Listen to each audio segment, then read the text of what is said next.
Oh, very good evening, everybody. Nice to have your company wherever you're tuning in all around Australia or indeed the world on the platforms of the Gentleman Sim Racing Club. Welcome to Mount Panorama, Bathurst, the Holy Grail, the Mecca, that special sacred place in Australian motorsport. And welcome to the final week of school for 2023 on the platforms of the Gentleman Sim Racing Club. Season 15 reaches its conclusion later this week, week 10 of Term 4, and night one thereof is a double header from the Central Tablelands in the heart of New South Wales. And first up, it'll be Player 1 Sim Gear, Super 2 and Super 3 racing. And of course, we get stuck into the GT3 Pro and M finales over 90 minutes. The Super 3 results and the Pro M, the M results will come your way separately during this broadcast, of course. Our focus will be Super 2 and the GT3 Pros. There are the track and weather conditions for you. November 15, 2023. We're slightly going back in time.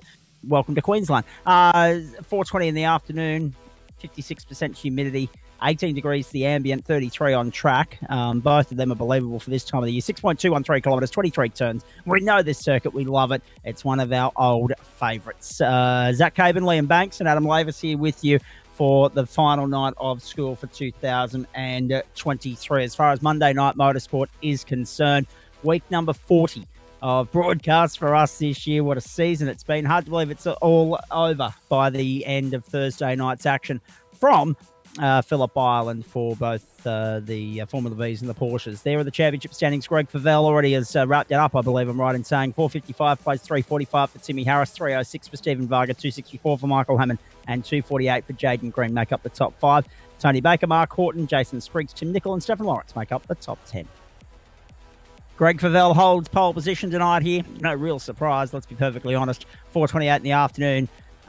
18 degrees the ambient, 32 on track. Mark Gomez alongside him on row 1. Michael Hammond and Tim Harris from row 2. Tony Baker, Tim Nicol from 3. Stephen Varga, Jaden Green from 4.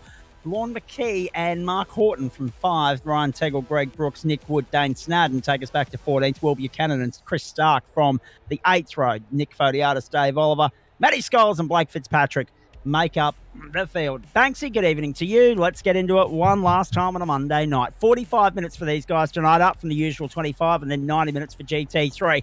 Double header, overtime, nothing better. Yeah, absolutely fantastic. Really looking forward to this. Very much looking forward to the 90-minute GT3 race we got after this, of course, at the same iconic venue. But it's something special about seeing supercars at Bathurst. It just looks right, doesn't it? These are the cars that are supposed to be at this track. Even with the field as depleted as this, and even with the staggered starting grid as opposed to the traditional side-by-side. There it is, a magnificent scene over Mount Panorama, Bathurst. There's the Ridges Hotel to the right of screen. The pit straight has spectators to the left, pit lane and the pit paddock complex to the right. And the campgrounds are full as well. We're ready to rock and roll. It is one last hit out of Monday Night Motorsport, night one of Term 4, and the 10th and final week, I should say, of Term 4. A 45-minute race here, which has become standard procedure for the grand finale in the entree slot on a Monday night. It used to be GT4. It's now Supercars. It's Legacy Supercars. Grand final week 2023, the ultimate grand final. Let's go. It might be a dead rubber for the Supercars, but bragging rights still very firmly on the line here and up for grabs. Clean start. To hell corner we go. Up around the outside, Tim Nicol. Couldn't make it work on Tony Baker. And the field is spread out line astern. Nose to tail up Mountain Straight for the first time. Yeah, we say it's a dead rubber, but there are drivers here that are fighting for live positions in the championship. You mentioned Tim Nicol. He's only 5 points ahead of Stefan Lawrence and only 14 behind Mark Horton.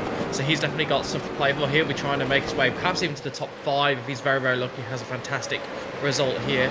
And the fact that there's no championship to play for means that most drivers, they can just absolutely go nuts. Doesn't matter if they crash, doesn't matter if they go out.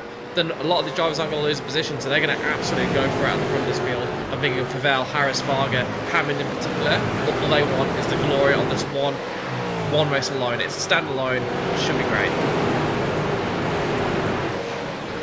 Across the top of Mount Panorama for the first time. It should be on track for, I'd say, 22 laps here tonight. A little bit of overtime required to get the job done, obviously, because there should be one, maybe two compulsory pit stops along the way here, a couple of splashes and dashes based on standard procedure. Down to the elbow for the first time. Tony Baker holding on to 5th place at the moment. Big gaps forming at the front. Michael Hammond made light work of Mark Gomez on the opening lap. Got by, up in a second spot. Hammond up in a second. Commodore 1, 2, Ford 3, 4, 5. Look at the gap. Look at the gap the first 4 have put on the rest in the opening stages here. Down Conrad for the first time. To the chase. And Favel says, catch me if you can. Yeah, and so far, very few people have been able to catch him throughout the season's absolutely been the class of the field, approaching a Dench-like level of domination, which is one of the highest respects we can give in the GSRC. But I dare say Mikey Hammond's got the bit between his teeth this week. He's only in 4th in the championship, but he's had the pace to be second or third in this championship, hasn't he? Really, he's been absolutely phenomenal, and I think he'll want to sign off with something a bit special after this race. I'm just watching really good battling in the background. Cars basically pushing each other around that first corner. I dare say we're going to see a move or two at the end of this straight. No moves as yet. Everybody happy to follow through, one after the other. I'm liking some of the throwback liveries here as well. Have a look at the 111 of Mark Gomez. Magnificent.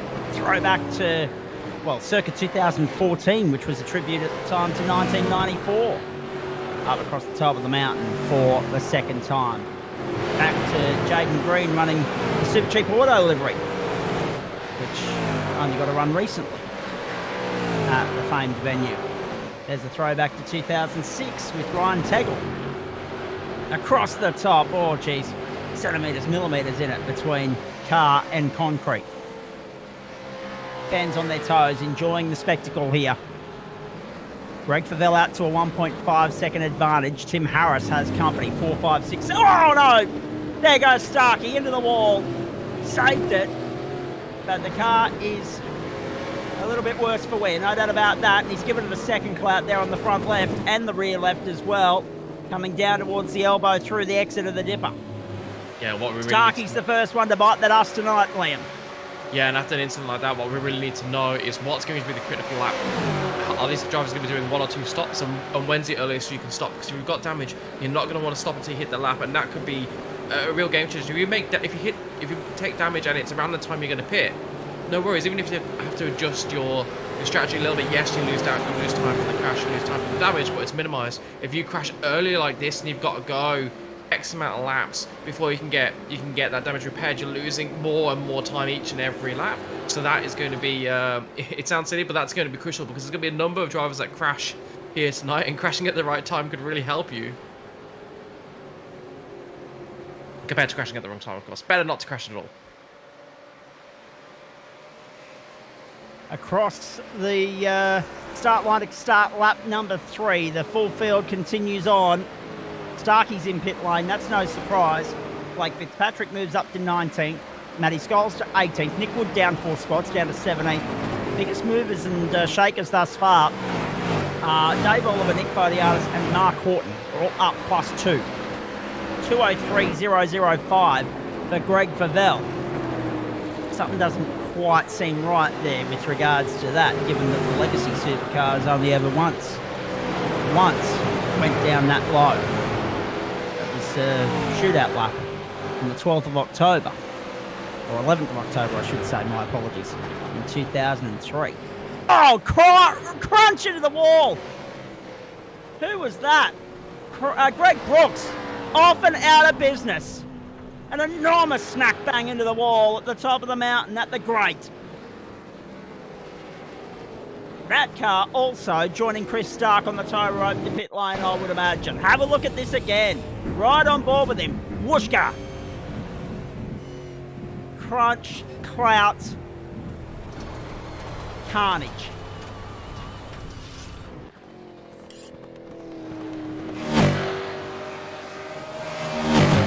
Oh, it's a great racetrack. It's a revered racetrack, but by gee, it bites hard. Down the inside to the chase. Tony Baker under assault there from Stephen Varga and Tim Nicol. Nicol couldn't get through on the inside. Baker holds on to 5th for the moment, chasing Harris. Greg Favell's gone out to a 3-second lead. Last time around in the 203's the only one to be so. The only other car in the 3s thus far, Michael Hammond, 203.823 last time around. 6.5 minutes gone, and with that sort of pace, Favell will quite comfortably take us to 22 laps, I would imagine.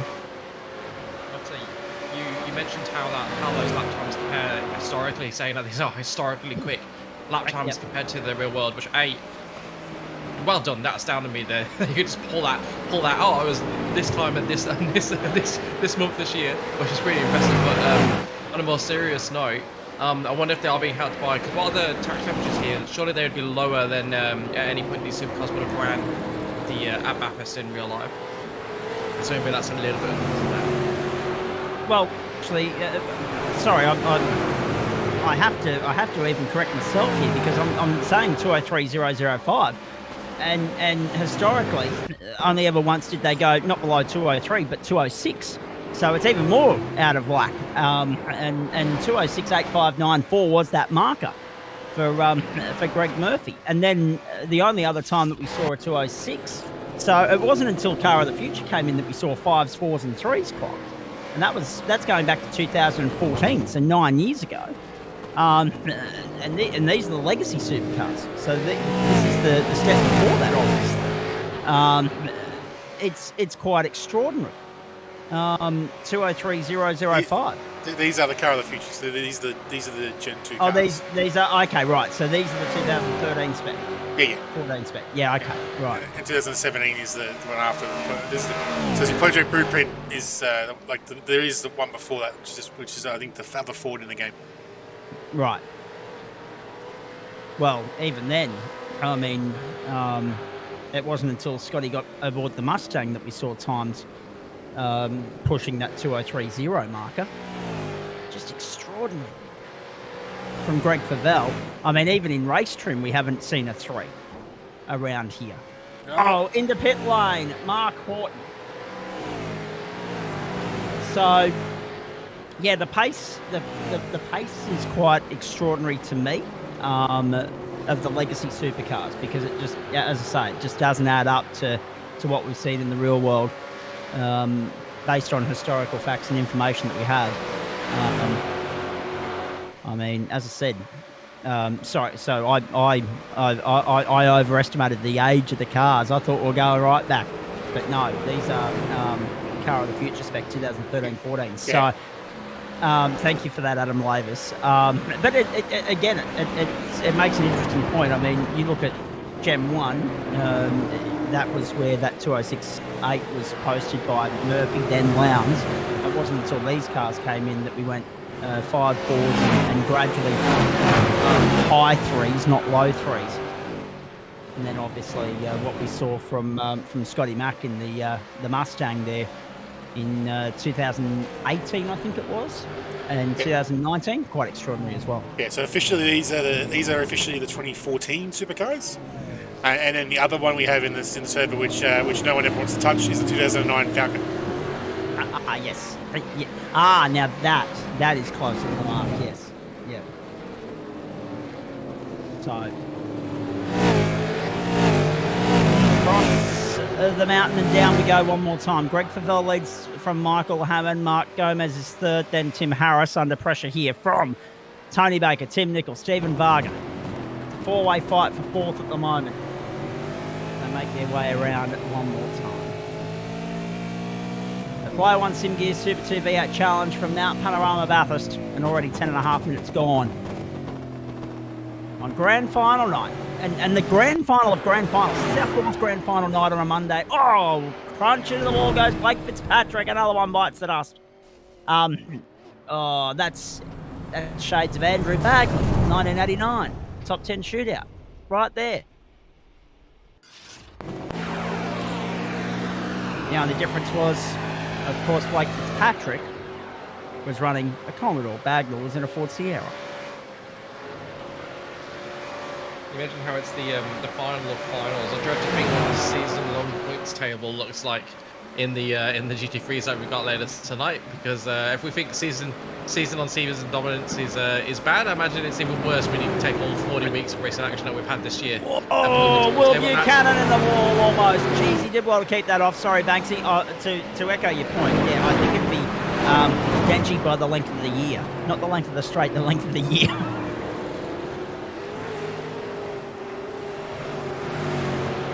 Oh dear, how good.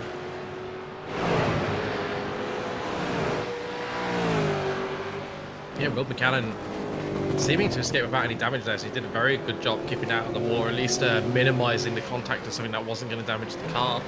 We've wasted quite a few drivers in the wall, so he's done a good job there. We're going to see a few more. I think once we get to around that 30-minute mark, that seems to be where a lot of drivers start to struggle, and then you get to 40 and you're going to have a couple more instances as well. So we do have that to look forward to in this race. But the race itself is developing into a few little battle packs. We've got this one here. This is 4th, 5th, 6th, and 7th. All the battle packs. This is Nicole. He's having a going down the inside of Baker here, deciding to come out of it.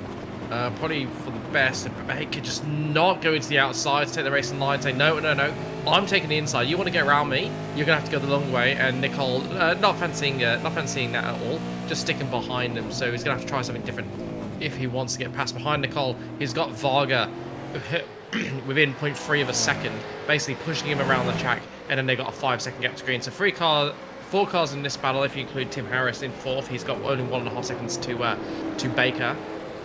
And then there's another battle further down the pack from Nick Fodiadis in 11th down to Will Buchanan in 14th. So 2 4-car battles with a few cars close enough on either side that they can get involved. So field spread not huge here, but most cars running without immediate pressure. So Tim Nicol in 5th place at the moment. We've seen a handful of pit stops. Horton, Stark, Brooks. Fitzpatrick and Wood have parked up for the night. We've got our first 2 retirements there. Oh, Tony Baker. Tony Baker. Another one bites the dust. A genuine contender at the top end of town. In the top 5 prior to that moment. And Baker crunched up. This is how it happened. He's gone into turn 2, and on the exit, he's got a little bit of assistance, I think. He's got a little bit of assistance from Stephen Varga. So it looks that way, don't it? We won't know for sure until we see the onboard from Varga, but it certainly looked like he got a bit of assistance. And that, let's have a look here. Yeah. I think the stewards took us a fairly dim view on that. About that car for Baker, it's going to be performing more like the 2009 supercar now, isn't it? It's definitely not going to be performing like the car of the future anymore. No. So, just to go back and tidy up what I was saying there earlier. Whoa, off goes Ryan Taggle.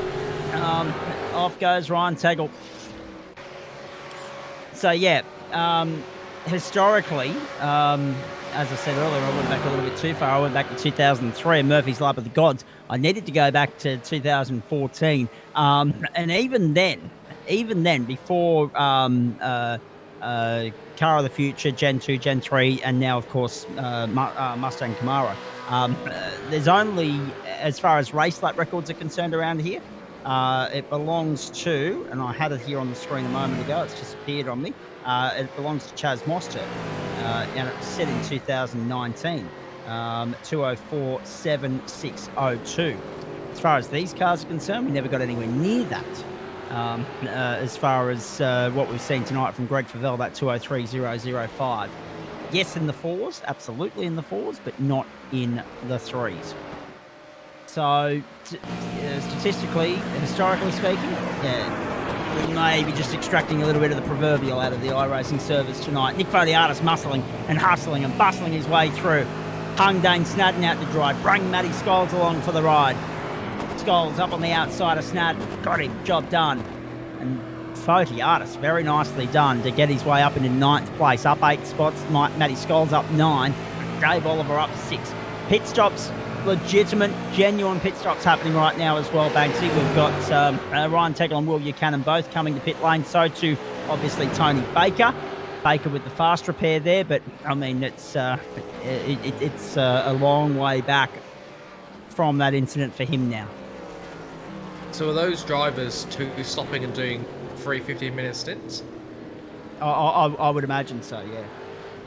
Yeah, surely with the full tank size, that'd be right, wouldn't it, Adam? I can't see them getting home from there. I actually can't remember what the tank size is in this series. It's been a while since I've done it.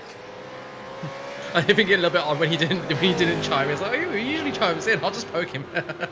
That's all right. It's good. That increases the mystery for us here. It's good. It's good to know. We don't know how many stops it's going to be. Maybe they'll full stop it. Who knows? No, I don't think it'll be 1 or 2, won't it? For sure.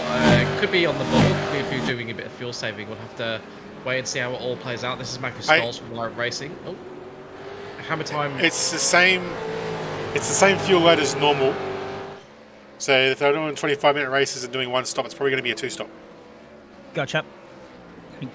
In comes Hammond, in comes Harris, in comes Varga, in comes Fodiatis. And I think that nails the point that Adam Lavis was just making. 28 minutes to go, and pit lane a hub of activity. Don't forget, we've got the GT3 finale for Waste Options following this one, ladies and gentlemen. We cannot do this without the great support of the people that support our broadcast right across the year, not just this season. But as far as this season is concerned, it's been made possible with thanks to Waste Options, Sprate Insiders, Orbic Australia, Login Systems, Player One, SimGear, Lobesy Racing, M-Wave Australia, and Flash Graphics. Huge thanks to those people, because without them, we simply can't do what we do and sit here and hopefully keep you entertained on a Monday night. Oh, geez. A little bit wobbly. Coming through the cutting was Dane Snadden. Got away with it, though. Up across the top of the mountain, we're on to lap 9. 2:03.005 remains the fastest lap of the race. It remains in favour of Greg Favell. I don't know why that came. I didn't push the button. I got a ghost in the system. Exactly. Right time of the year to be getting them too. Big storms around Queensland and surrounding suburbs of Brisbane and southeast Queensland tonight, ladies and gentlemen. So batten down the hatches if you haven't already done so. Here in Ipswich, I think we've got the lesser of it, which has been good. Here comes Stephen Varga for a drive-through. Yeah, I think that's what was meant to come through. With Tony Baker. I think that was what was meant to come through, because it didn't actually change it on my Steam before. It sent the message before it changed it, the silly machine. And that'll rub Stephen Baker out of business. Stephen Varga out of business. In comes Greg Favell at the end of lap 9 to complete his first stop of the night, and Mark Gomes follows. Here's Will Buchanan in 15th now. Geez, that was a bad rub of the wall for Ryan Tegel. Off the wall just.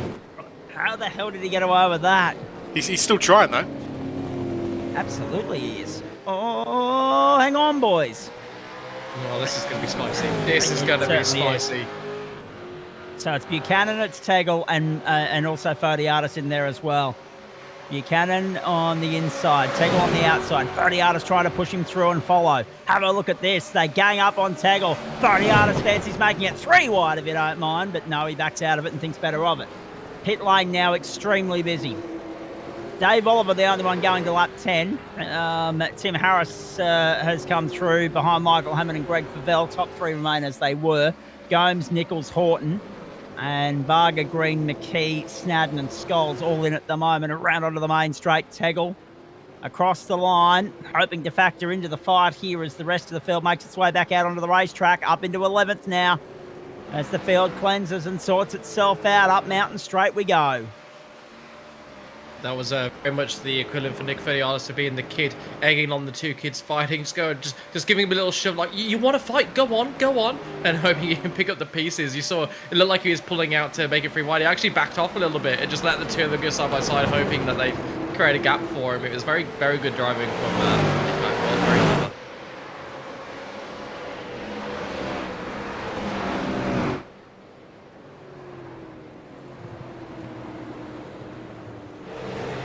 And now they've got Matthew Scholes joining into the fight, and he's got Greg Brooks behind him. So what was a 3-car battle is now a 6-car battle, 7, 8.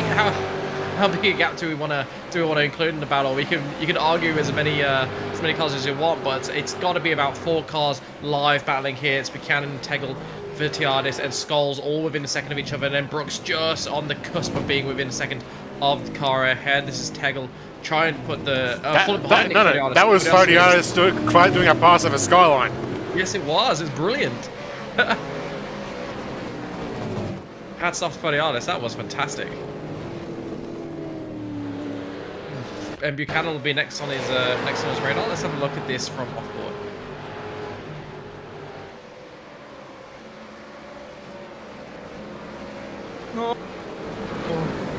How close was that? How good do you like it? That's height. Magnificent. Dave Oliver to pit lane at the end of lap 10. Ryan Tegel closes in on Nick Fodiatis to the end of the chase. To the exit. Back onto Conroy, down to Murray's corner. It's been good so far. What it's lacking in quantity, it's certainly making up for in quality. A few players have been tripped up thus far. Have a look at this. Matty Scholes under pressure here from Greg Brooks and Tony Baker. You could say that Brooks is off sequence here.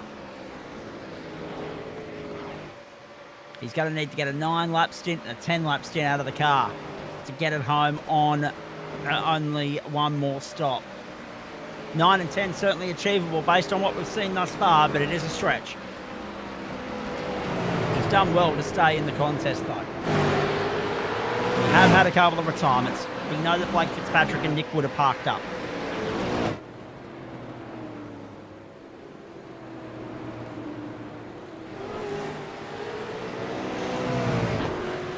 Yeah, the whole field has pitted now, so there's going to be... So this is your legitimate running order before we get into the second round of stops. Early stoppers include Mark Horton and Chris Stark. Chris Stark's going to have to pit again soon because he pitted with damage, as did Greg Brooks. So I think Stark, Brooks, and Horton, they should be able to get to the end with 1 more stop, but they're going to have to pit pretty soon. Expect them in the next 2 or 3 laps. Very honest, there he is. He's pointing the wrong way. And Bang. That's dear. Yeah. The 6'6", the 868 of Stephen Varga has joined him there. Oh dear, it's all gone. Oh, sorry, the 668 of Dave Oliver, I should say, not 868, 668.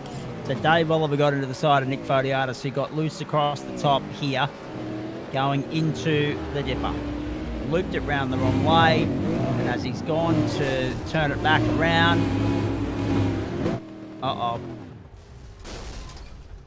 he's crunched into the wall and left Dave Oliver with nowhere to go. Yeah, I think what Fodiatis on the tow rope and out of business. Buchanan and Stark to pit lane as well, and in comes Matty Scholes. Yeah, it seems like he didn't realise that Dave Oliver was lagging a bit behind the pack. So he's obviously looked left, waited for the visible traffic to go, and perhaps just not seen on his relative that Dave Oliver was quite that close. Because you saw he definitely waited to begin with, and then yeah, Dave Oliver was out of sight when he started to make his move, and by the time he would have saw him, there would have been nothing he could do. I still think the stewards would take a dim view on that because it's definitely an unsafe rejoin. And probably just a lesson to be really careful with using your relatives. But you understand it. It's an understandable mistake, and it's a shame after that brilliant overtake we had from Fediardis that the race is going to end for him like that. Deserved better after some of the earlier racing. I thought it was on for a strong result. Stephen Varga was definitely on for a strong result, but drive-through penalties, well, they're detrimental to your progress in a race as short as this. Greg Favell's just punched out a 2:02.893. 2:02.893! We're in 12-hour lap territory, in GT lap territory. And we're in the Legacy Supercars. This doesn't add up. Greg Favell is doing superhuman things with that bloody car. They weren't meant to go this quick, ladies and gentlemen. Remember 2014, right? 9 years ago, I was trackside. We were there. We were all a little bit underwhelmed by what we saw in 2013, despite the fact that we saw the fastest race ever to that point. It's now been obliterated, of course, the race record. It was 6 hours and 11 minutes, and the lap times were averaging about 2:10 throughout the race day on the Sunday, and then the year after they resurfaced the track, and the times were shattered. But to be fair, during the 2014 race, because I was there as well, there was about an hour and 3/4 where it was very, very boring. Yes, we're under a red flag. I've never seen so many. Never seen so many repairs happening during a red flag in my life. But the ending definitely made up for it. True. I will pay that.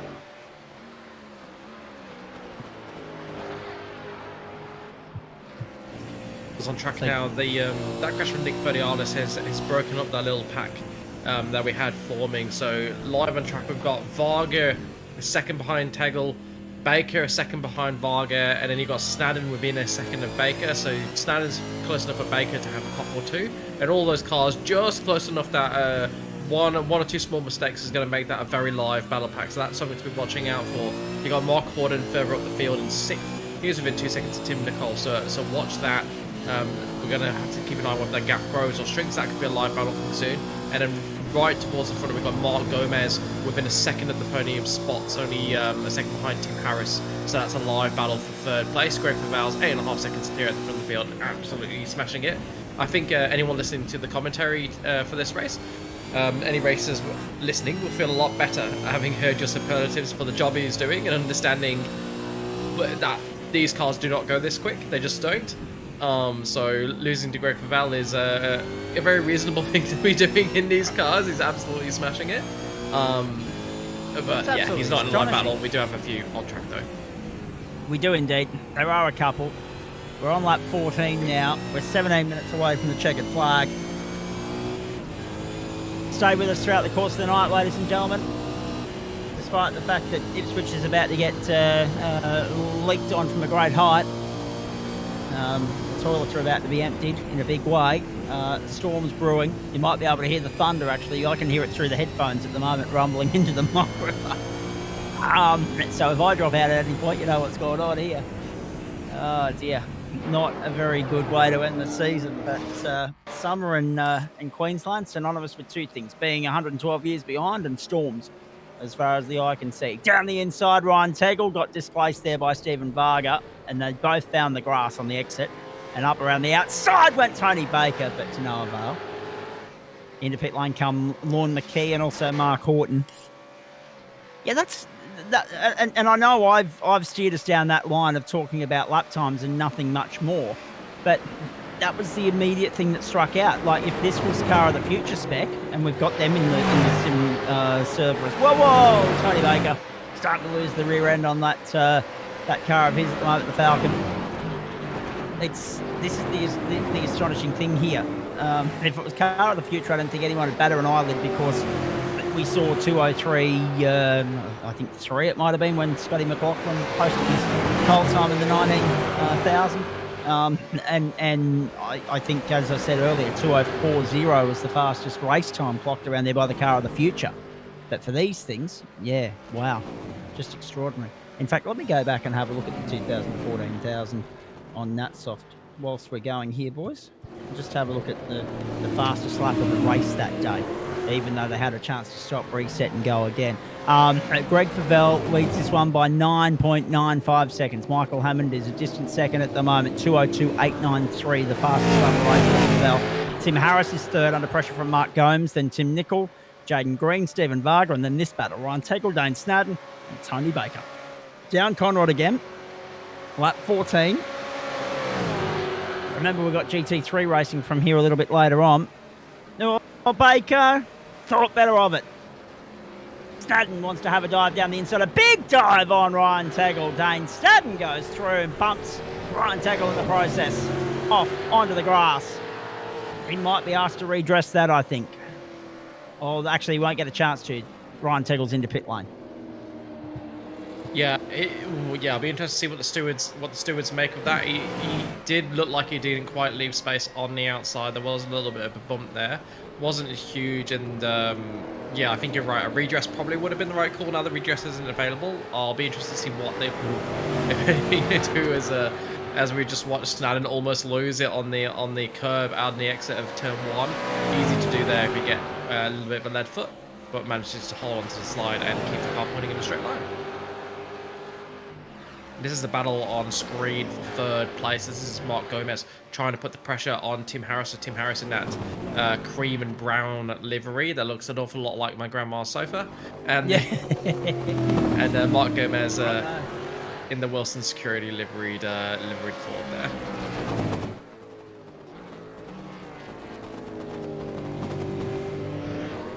So down on the Conrad straight one more time. Little bit of a bobble from Tim Harris, but he gathered it up. He held on to it. Down we go. Then. So we're talking through 2018 with these cars, aren't we, Adam Lavis? That was the bracket, wasn't it? Because it was car of the future. Yeah, 2.0 was 2019 to 2022. That's right. So I'm only looking at the 2014, 15, 16, 17, and 18 1000s. Bear with me. 13 minutes and 10 seconds left in this race, and into pit lane come both of them, Tim Harris and Mark Gomes, and Michael Hammond in second place, and Greg Favell in the lead. Have gone on for another lap. We're inside 13 minutes away from the checker flag. 32 minutes gone. 13 to go. Mount Panorama Bathurst. Special edition of Monday Night Motorsport, an extended edition of Monday Night Motorsport, our final one of 2023.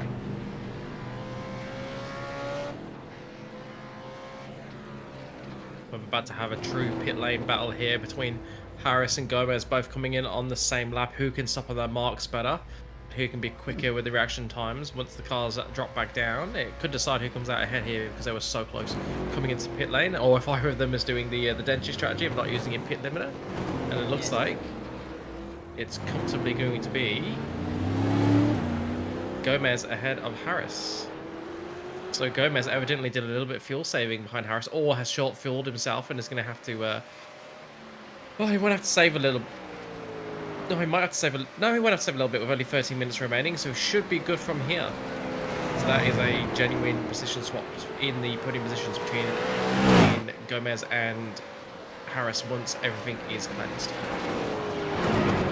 So here's one for you, gentlemen. The race record, the race lap record, as of 2016 was the 2:06.27.69 set by David Reynolds, who also had the fastest lap race in 2017, the wet one, 2:07.50.13. And then he lowered his mark again in 2018 when he cramped up, 2:06.14.92. 2:06.14.92, the fastest ever race lap for the Legacy Supercar around Mount Panorama in the real world. So Greg Favell is 3 seconds up the road from that. That's why I'm astonished at the moment. Have a look at that. That's Mark Gomes scraping the wall. Was it? No, it was the car behind, I think. Have a look at Gomes down to the elbow. And Dane Snadden in there as well. Snadden gave it a little bit of a scrape going down through the dipper into the... down through the S's into the dipper. And... That's what caught my eye. 34 minutes and 11 seconds gone here. Gomes all over the back of Tony Baker at the moment. But Baker due to pit lane again due to pit. Due on pit lane again anytime, any tick of the clock. Greg Favell continues on. Michael Hammond comes to pit lane. So does Nickel Green and now Baker as well. Varga and Gomes continue on. Varga still to stop again. So, off goes Dave Oliver, gets back on. He's okay. Pit lane very busy at the moment because Dane Snadden's joined them as well. Just on 10 minutes to go here. Not the biggest supercar field you'll ever see around Mount Panorama, but they're in sprint trim, and it's been impressive to watch so far. Greg Favell just putting on another clinic, as Favell has come to do. So many occasions here throughout the course of this championship. Doesn't matter where we go, he has just been a class above. Yeah, it's been absolutely insane over the last 10 weeks, and I do hope he returns. If Supercars does return in 2024, that sounds, I can't believe I'm saying 2024 already. That's yeah, I know. Yep. But I have to say, I think this has been a really good compliment to the GT3s this season. Thoroughly enjoyed commentating on them all season long, and it's sad that we've only got 10 more minutes of them before they get put back into the shed for at least a few weeks. Down into Murray's once more. Favell doing a nice job of it. Varga and Hammond, second and third. Gomes is fourth. Harris is fifth. Looks like the field's fairly evenly spread out now. There's not real much in the way of positional battle here, unless Hammond can latch on to the back of Varga, but they're off sequence because Varga's due on pit road again. Favell's not. Favell's 47 seconds down the road just quietly and continuing on onto lap 18 as well.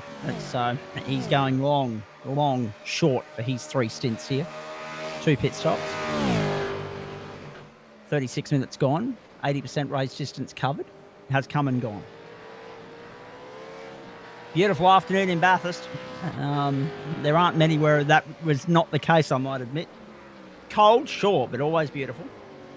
Always pleasant. To pit lane comes Stephen Varga. To the main straight comes Michael Hammond. The Commodore is hard at work with the 007 at the helm. Back we go. Gomes is third, and you can see just how spaced out this field is. Harris is fourth. Fodiatis there a lap down on screen at the moment. Actually, no, sorry. More than that. 5 laps down is Nick Fodiatis. So he'll be out there just to get classified at this point. And that's all he can hope for. Is if we go to 22 laps, he needs to get to 17. His car's not looking too healthy too. I don't know if he's had another incident after he's going to fix. Poor old Nick Fodiatis. He has been seriously crunched up tonight. He is still clocking in the 206s. He was just moving out of the road there for lap traffic to pass him by. But yeah, being 5 laps down at this point, he cannot afford to lose another one. Dave Oliver's found the wall at the elbow. Fodiatis can't afford to be lapped again because if he wants to be classified, he needs to get to the finish line. Needs to get to the finish line. Bang! That was the first hit. And they only got worse from there. Bang. That was the second. Dave Oliver's night is done. Dane Snadden on pit road now as well. And Oliver limping back to pit lane and what will no doubt be retirement, I would imagine. Unless he hasn't taken a fast repair yet, in which case he can continue on. But no, he's off the road again, this time at the chase.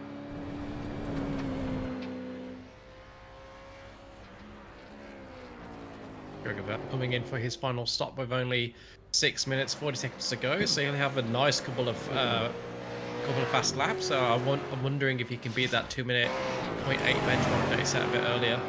That would be impressive. No need to bother, really. I mean, it's a bit like Denchi's a second up on the next fastest time. Tony Baker finds the wall. Oh my goodness. That's the second incident for Baker tonight. Dane Snadden remains on pit road, so does Dave Oliver. And I'd say Tony Baker, yeah, that's why he's on the tow rope. 2 separate incidents, one at the top, one on the roll down the hill. Here comes Michael Hammond. So Favell's lead is now 16.36 seconds. And as you can see, the field fairly spaced out at this point. This is a tip of the hat to the 2023 race, isn't it? A real boring style sort of finish. Yeah, it certainly is that as well. It doesn't help when some of the cars that are close together decide they're going to be the ones to go find the wall. The walls around here though, they are like the light in a Bug's Life, where you're just like, no, don't look at the light, I can't help it, it's so beautiful, and then walks into it. That's what it's like with the walls around here. You're looking at the walls like, now, don't hit those walls. They're everywhere, but don't hit them. Don't hit them, and then you just edge closer and closer to them each lap, thinking, oh, there's a bit more time. But there's a bit more time if I get closer, and then all of a sudden, you get it wrong. You're carrying more speed than normal, and you're on the wrong line. You're like, oh no, I'm heading to the scene of an accident, and that's a surefire way to end up out of the race at Bathurst. It's really a track that tests your discipline. You've got to find your comfortable pace and stick to it, because otherwise you will go into the wall, as we've seen over half the field do. We've got to remember we've got at least 7 cars that have had big enough crashes that they are more than a lap down, and then there were other cars that had crashes, got their fast player continued and didn't go a lap down. So maybe if we're being generous, half the field have not crashed. Just shows you it's a special track, and it requires a special way of driving around it if you want to keep it clean. Up mountain straight again, Greg Favell. He's 3 laps from home. And I say that because you look at the clock. He's already partway through this 20th lap. He will get back to the line before the clock hits 0. We will do a little bit of overtime here to get to 22. We're riding on board with Greg Favell. Let's watch the master at work. Before he wraps up this championship, he puts the icing on the cake tonight, having already sealed the title last week. He is champion-elect for a reason. Let's watch why. Look at his steering wheel. Look at how he varies his inputs into each corner. It's not that classical smooth style that you see. Oh, he's in the wall. Ooh, spoke too soon. I put the knocker on him. It's just making it look effortless, isn't he? Yeah, to go back to what I was saying, it's not that classical smooth style that you'd associate with a button or something like that. It's much more. You can see him testing the grip that he's got. Much more like an early Alonso. In how Alonso used to, you can see him sort of really figuring out what grip he's got available and figuring out how to exploit it. I think that's what you can see with Favell's inputs there. Not smooth at all, constantly adjusting and seeing, reacting to what the track and his car is telling him. Full tilt into the chase. And on the brakes fairly late in the piece. Well, listen to the Commodore hard at work. 2 laps to go. This time by the line. And it's Favell and Favell only that's going to drag this field to a 22nd lap. And he does it with a 2:02.675. That's insane. After hitting the wall. Extraordinary pace. May as well have missed a gear. May as well take a wheel off him. I mean, the bloke cannot be stopped. Even scraping the wall, as we said. Using every bit of the real estate, the bitumen, and then some. And it's just a race for second. Lorne McKee's off the track, a lap down. Will Buchanan as well. We go back to, there he is, McKee, a lap down. Also, Dave Oliver's still in pit lane, as is Dane Snadden. Those two need to get out and get another lap in the books by my numbers. If they're going to be classified at 22 laps, they've only clocked at 7. Oh, they might be okay, actually. They might get away with that. They might just get away with it. Just having a look now. 22 divided by 4 times 3 is 16.5. So yeah, 16.5. So they'll just scrape home on classification at 17 laps. Dane Snadden's getting back out there. So Dane Snadden's intending to see the checkered flag. Nick Vodiatis, for that reason, will also be okay because he's on lap 16 at the moment as well. So he'll get to 17. Given that Favell has 5.5 laps on him. It's starting to look very apparent that these guys have run out of fast repairs. Yes. Yes. Unsurprising. It is Mount Panorama. It's never been easy to steer a supercar around here, and these guys are showing us why. Oh, off goes Jaden Green. Proper job of that one. And crabbing, just trying to get it down the hill. Oh, I would always be Jaden Green trying to drive that right now. Oh, he's made that look nice.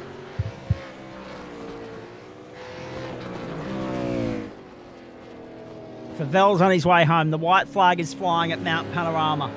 Greg Favel is one lap away from the checkered flag. And when we have a look at his statistics throughout the course of the season, Banksy, I mean, a win in round 1, second in round 2, wins in rounds 3, 4, and 5. He wasn't classified in round 6. Wins in 7, 8, and 9. So what's that? This is going to be win number 8 for him as well. So we'll get a perfect season once you take into account the 2 drop rounds. Once you take out the second and the non-classified, yep. Extraordinary from Greg Favel. The reason why we're talking about a perfect season once you take out the 2 drop rounds, we were talking about Denchi in the same vein just before we got on air here. Greg Favel across the top one last time, much to the applause and adulation of the fans across the top. And he'll be the worthy recipient of a fair amount of accolades thrown his way as soon as we're done here. For a job well done. Entertainment Plus throughout the course of the season. We haven't followed him through much of the campaign. Either we've been watching Super 3 rounds or we've been watching battles well behind him on the racetrack, because more often than not, he's found a way to check out and clear out and sail off into the sunset. And that's what he's done here tonight. 21 seconds to the good.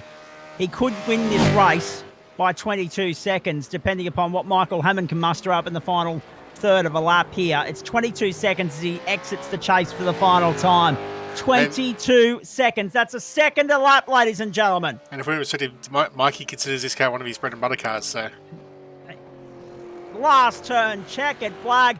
8 wins for Greg Favel. The icing on the cake of Super 2 success. Championship is his with thanks to Player One Sim Gear. Greg Favel has absolutely demoralised them. Michael Hammond comes into the main straight, 22 seconds down on Greg Favel, but a very comfortable second. Well done, Mikey. It's a Commodore 1-2. Mark Gomes third. Tim Harris will come through in 4th. Then Tim Nicol.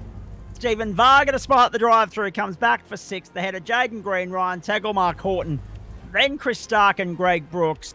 Matty Scholes is going to finish a lap down, as is Lorne McKee and Will Buchanan. Dane Snadden, as Greg Favel lights it up. And Michael Hammond as well. Look at this. Magnificent. Dane Snadden is going to finish 3 laps down in the end here.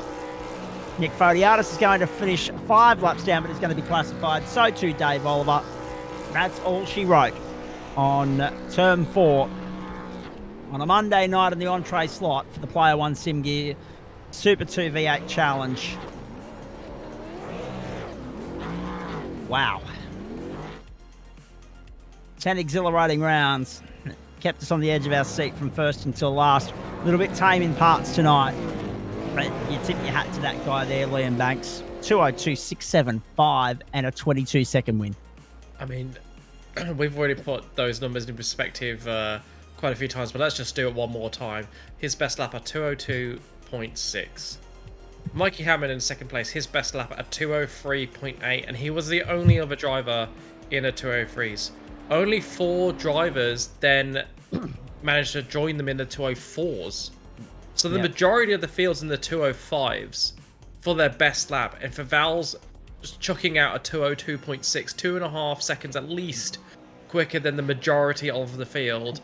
Like you said, he won by 22, almost 23 seconds, so over a second a lap quicker than Hammond in second. That is just absolutely alien pace, absolutely alien, and that is one of the most dominating performances I've seen at the GSRC, I think, and that's including a bunch of Matty Dench's GT3 victories, because we've called a fair few of those together over the last few seasons. Absolutely, we have. Well done, Greg Favell. Now, if you're wondering why all these blokes are lighting it up and having an expression session on the main straight, iRacing took away our fun, and took away the jump at the end of Conrod Straight, because they've made the sand traps so much more steep and difficult to drive through. So therefore, as a result of that, no one's able to attempt the jump because they get pulled up short of the mark. They get bogged and buried. I'm still covering the results because Snadden's got either a broken car on an engine or no fuel or something. Okay. So Dane Snadden is limping to the line. Can he get there? We wait. Because he'll be classified, won't he? It's an uphill run out of Murray's corner. Oh, no. Yes. He's running out of time. Uh-oh. Poor old Dane Snadden. How about that? He's limping around the final corner. He will still be classified in 15th, 4 laps down. It should have only been 3 because he's going to cross the line there, but he got timed out. And fair enough, too. I mean, it was 5 minutes after the checkered flag had waved for Greg Favell. Wow. What about that? Greg Favell wins by 22.7. Hammond, Gomes, Harris, Nickel, Varga, Green, Tegel, and Horton the top 10. Got Chris Stark standing by. Got Ryan Tegel standing by. Getting to you two gentlemen in just a moment. Let's tip the hat and raise a glass to the champion of the series, ladies and gentlemen, because that was an obliteration from Greg Favell tonight. He joins us here in Central Commentary to have a chat. We've spoken at length about your dominance throughout the course of the season, mate, but you saved the best until last. 22 laps around here, and you won by 22 seconds. A second a lap on this field. And there are a few drivers in here that we have to classify as top shelf drivers. They're not slouches, they're not mugs. And you've just come out and put 22 seconds on them. And not only that, but we were crunching the numbers here because we couldn't quite believe the staggering pace in the early stages. You've taken the legacy supercar into lap time territory that it never saw in the real world, mate. That was just quite extraordinary from you. Well done. Thanks, mate. Yeah, I quite enjoy laps around Bathurst, and the old legacy V8 seems to hang on to the tyres a lot longer than the more modern one. So, yeah, it's good fun. You can really push it around here. It's good fun. We rode on board with you there when you put the 202.675 on the board, your fastest lap of the race. It wasn't your only 2 tonight. There were a few 3s in there as well. Liam Banks noted that you scraped the wall there at one point on your fast lap. So you weren't easing up on the throttle, it's fair to say. You were going 110% each and every lap, mate. And there wasn't necessarily a need to, but when you're in the zone, it's hard not to. The first thing, I was doing a bit of fuel saving just to get that extra lap, and then I nearly made a few mistakes. So if I'm giving it 100%, then the concentration level's there, and I don't tend to make as many mistakes. So I got to do a 201.9 the first time I've been in a 201 last night, and I really wanted to get there tonight, but it wasn't to be. Jesus. Just dialed up, aren't you? It's quite extraordinary. 8 wins a second and are not classified, mate. And considering that we dropped 2 rounds from that score, that's 8 wins from 8. And that's what we classify as the perfect season. You've just about hit all your markers, all your stops here, haven't you? Yeah. Like I said, I've only just started getting back to the V8s after a fair layoff for injury. So this sort of race was perfect for me. 25-minute race. I wasn't pushing the arm too much, so hopefully I can start stepping back into it, doing a bit more races, longer races, and get back to where I was. Yeah, absolutely. 2-stopper tonight as well. You never looked headed, never looked troubled across the night. Well done, because now that you've wrapped the championship up, the obvious question is, what next? I mean, as you noted there's been some injury, there's been some time off. What next now? Do you look at what we offer up Term 1 2024 before you make a decision, or will you keep match ready by partaking in official online stuff in the meantime, mate?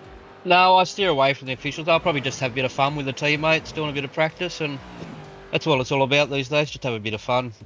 The competition's not really what I'm chasing at the moment, so Well, just ease back into it. to be fair, competition wasn't exactly chasing you either tonight, mate. I mean, No, well, I shared the 22 setup. seconds I to shared do the setup because there was a few comments about we must have a good setup, but I end up sharing the setup with a few guys, and we've set up. So I just find a setup and then just stick to it and get the most out of it and get used to it. So yeah, I was hoping for a bit closer competition tonight, but I think we all were, actually. I think that by the end of the first round of pit stops, it was fairly evident that that wasn't going to be the case. Quite extraordinary. So the legacy car compared to the new car, I mean, you're fairly dialed up with this legacy car. What about the car of the future? The next one, the next gen model Gen up. The 2019 model. I can't wait. I hope it's harder to drive. I hope it's a lot like driving a NASCAR. The harder they are to drive, the more I enjoy them. So. Oh, no. I mean the other one that's available in the server, Gen 2. What do you make of right. that? Yeah. I've spent most of my time in that. This is the first time I really raced the Legacy V8. So, yeah, the Legacy's a lot easier to drive, I think. So, yeah. Interesting. Sorry, setup was good. Tim Harris, just chiming in there to say yes. He did appreciate the heads up with that. So you'll rest up over summer. You'll have some fun. You'll put the feet up. When do you start turning your attention to 2024, mate, as far as the sim racing's concerned? I'll do a little bit of practice here and there, but it's time to go fishing now, I think. Weather's going to warm up and get the boat out and Good boy. Relax. Why not? And relax with the championship in the kitty, mate. Well done on that. Congratulations. Great season. Anyone you want to thank on the way out? Just all the teammates, or the race control, the guys that did race control, the admin here, and you guys for putting on a good broadcast. And yeah, well, next season. As I said, you had us, reaching for the record books and statistic record books at that very early in the piece tonight. As soon as I saw the threes and then the twos, the eyes were lighting up. So well done for keeping us entertained and allowing us to keep everybody educated and informed at home. As well as we say, 8 from 8, a second and a non-classified in there as well. Almost the perfect season. Enjoy the off season, the Christmas New Year break, mate. And we can't wait to see what you bring to the table in whatever supercar series we dish up and offer our members in 2024. Thanks for that and well done. Excellent. Thanks and Merry Christmas. Happy New Year, everyone. Absolutely. Feels weird to be saying that in November, but as I say, ladies and gentlemen, it is our last Monday night together in 2023 or 1911 for those of you tuning in Queensland. Good on you, Greg. Thanks, mate. From one Greg to another, let's go to Greg Brooks. Not a bad fight back in the end, considering that you were the tail of the walking wounded very early in the piece. You got back to 11th, mate. Well done. Yeah, thanks, Zach. It was, I thought it was all over for me. Starkey had an off, and then I had an off. I was like 10 seconds behind him, and I just thought, I'll chill out and just push laps around and see what happens. But yeah, back up to 11th is not bad. I'm pretty happy with that. But to be fair, there was a war of attrition tonight, and there were quite a few skirmishes. There weren't there wasn't too much in the way of big crashes, but there were skirmishes right across the board, and you were certainly aware of that and caught up in that, but ended up being the beneficiary of some of the attrition further down the line. When you're only out there to, as I say quite often here, go through the motions and just salvage what you can, does that add more or less pressure to the task, to the exercise? Oh, for me, it's far less pressure, really. I just kind of considered that the race was over, and I already knew that there was going to be a whole lot of crashes, but as long as I just kept my nose clean, I was going to do all right. I honestly didn't expect that well, but it was. I just figured if I'm clean, then I'll make up a couple of spots. But yeah, as you said, there was a lot of crashes going on and a lot of incidents left, right, and centre. So yeah, I was really happy to capitalise on all that.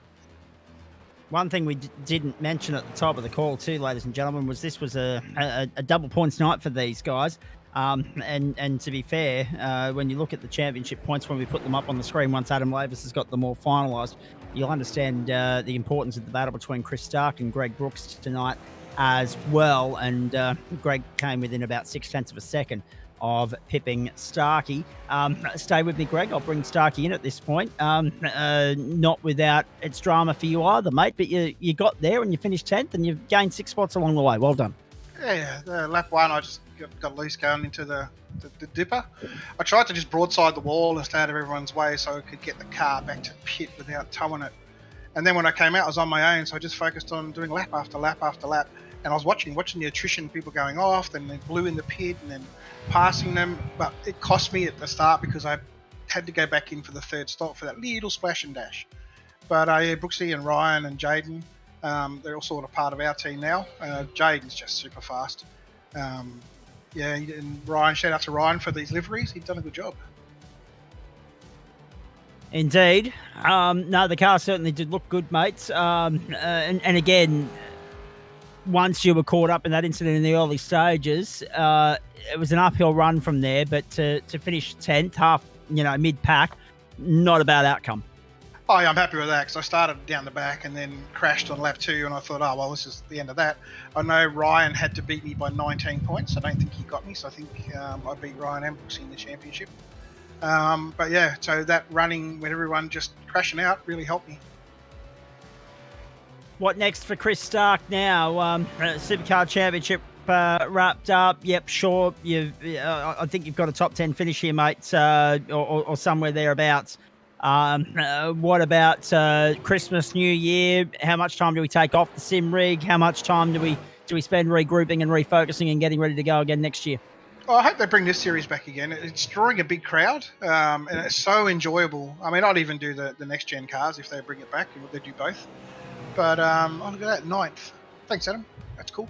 Yeah, so Christmas I'm working, so it's the 12-hour days and the 12-hour nights, so I'll get a bit of sim in between on my days off. It's more the how your margin over your teammate. That's the thing you want to point out. Who's it, Ryan Teagle? Oh, 1 point. Whew. And by the way, only 15 points back to Greg as well. As I said there earlier, it was important. The margins between you two going into the round were minimal, and you've pipped him by a place there. Neither of you had drop rounds to play with either, so it could have been the difference between, as you say, being ahead of Teagle or being behind Brooks there at the end. So rather lucky for you, you were able to hold him off in the end, Starkey. Yeah, I'm happy with that. Well, we'll never catch Jaden. Have a look at that. 306 points. Wow. Yeah, Brooksy wasn't far behind us. What was that? 15 points. I'd like to add, don't forget I was in Super 3, mate, so I got half my points, I would have actually beat you by quite a lot. yeah, but the only reason you got promoted is because I gave you the sets. That's a good point. Okay. and to be fair, should you have been in Super 3 to begin with, Greg, or should you have started in Super 2? Oh, well, I guess because I missed round 3 and 4 completely, I guess there was no opportunity to be able to see what pace I had for the upgrade, but that's all right. Doesn't really matter. So it's a case of what might have been. Yeah. I'm sure I can teach Starkey a thing or two, but I met Greg just by chance in a test server one day. He was running around, and so we got to know each other. And I said, "Look, I'll help you out. I'll give you my race set for Road America, which is the one he used to win, and then he modified it to win the next round, and then he got promoted." And I was laughing at him, going, "You got promoted?" Because he was 2 wins on the trot.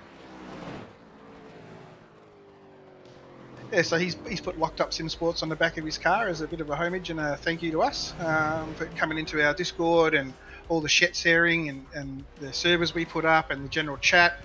So that's good of him. Well done, boys. I'm going to leave you be for the moment because I want to press on to Aidan Schultz and Ryan Taggle. But Brooksy, great to catch up with you. Starkey, well done. Well done on the season, boys. And once we see Greg have a full crack at one championship rather than being split across 2 divisions, it's going to be interesting to see what it means points-wise, boys. Go well. Enjoy the summer. Thanks, Zach. Thanks for all your work. And Adam and the team for the broadcast and all the drivers that turn up every week and make it as fun as it is. Let's press on. We've got Joe Baldwin stopping on by for chat as well, so I'm going to be tight for time here, guys. But there are the results from Super 3 tonight. Kate Donnelly from Aaron Bryan, Aidan Schultz, Ben Croydon, Ben Bradley Curtin, Reece Dickerson, Todd Maxfield, John O'Freeman, Michael Fraser and Brendan Griffiths. I take it you'll still be working on the championship points there, Adam, so I'll get to them a little bit later on. In the meantime, let's bring in Ryan Tegel, who was 8th across the line here, but a recipient of a fair bit of bump and rub and shove throughout the course of the night as well, mate, and it resulted in a couple of trips through the grass at the Chase. Yeah, I had a couple of trips through there. Just got run wide by a couple of cars and ran out of room. I wasn't actually too sure. Usually when I call these sort of things out, I tend to be in the wrong, but I think fortunately for me, I actually called the right thing. But that's racing.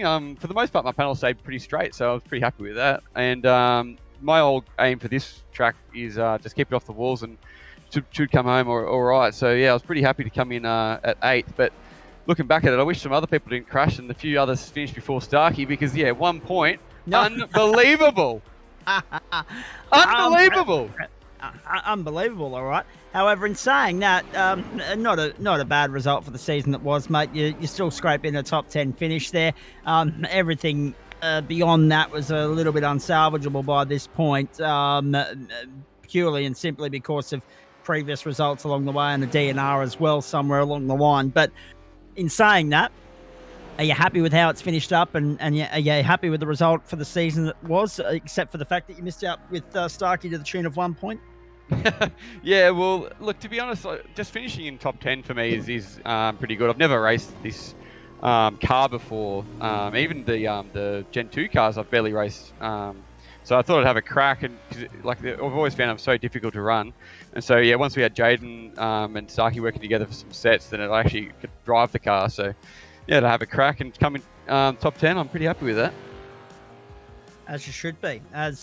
You should be. It's a bit of a step up from the Formula V. What next on your radar as far as the sim rigs is concerned? What else do you want to tackle as a way of a challenge beyond the supercars, mate? Well, I'm not sure. It's going to depend on the schedule for next year. More on the days base, and my schedule seems to be forever changing. But I'd have another crack at the supercars if they were up again for sure. I just want to try and improve, and I don't know how Greg was getting 202s, insanity. So there's a lot more room to grow in this area. So I'll probably focus on this for a while. All right, mate. Very nicely done, and great to catch up with you as well. What's next? How do you spend Christmas, New Year? How much sim rig time? Oh, it's going to vary a lot depending on work, and work's about to ramp up. So yeah, we'll see what happens. We'll see what happens. But yeah, I think I'll be sitting some more time in the Falcons and probably doing more paint schemes and liveries. And you did a little bunch of little throwback liveries for this Bathurst race, like you see here. I'm running the Better Electrical, but yes, very nice. Sim Sports instead, and a few others, the Middies Electrical one, and a few other ones as well that I did tonight. No, there were some good throwback liveries tonight. We were admiring those a little bit earlier in the piece. Mate, well done. Thank you. Great to catch up. I don't think work ramping up's necessarily a bad thing. It'll keep you out of trouble. All the best for Christmas. Thanks, Zach. You too, guys. Thanks very much for the broadcast. To Aidan Schultz, to Joe Baldwin, and to Nick Fodiatis now. Nick, less said about that one the better, but at least you got classified by way of getting to the finish line, mate. Oh, look, thank you, Zach. I was having a great run in the Bailey Ladders Falcon until that point. Changed tyres, come out of pits, made a pass over the top of Skyline.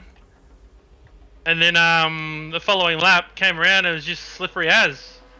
And I quickly glanced down. I saw no one back there, so I went for it. And as soon as I went for it, the relative screen said there was somebody there. I was too late. So I don't want to ever ruin anybody's race. It's not my MO. And I do apologise, but end of that one. What's done is done, unfortunately, mates. Obviously, eyes forward towards GT4 on Wednesday night. Yeah, GT4 Wednesday night. I would assume it's at this place as well. Your guess is as good as mine. I don't have the calendar in front of me for GT4. Okay. It is. Okay, so it's Bathurst week at the Gentlemen's Sim Racing Club. It is. Unless it's a Thursday night, which it's Phillip Island week, and Friday night, Indianapolis. Yeah, exactly. But all in all, it's been this season's been chock-a-block full of fun. I couldn't fit it all in. No, But look, that's right. as a whole, the Bailey Ladders team's been doing well. Mikey got second in that race. I was very happy with that. Yep. Prior to that, actually, just quickly winding it back there, I only had one incident because I was trying to push, I think was the car in front of me there, William? Yep. I was trying to push him past Ryan.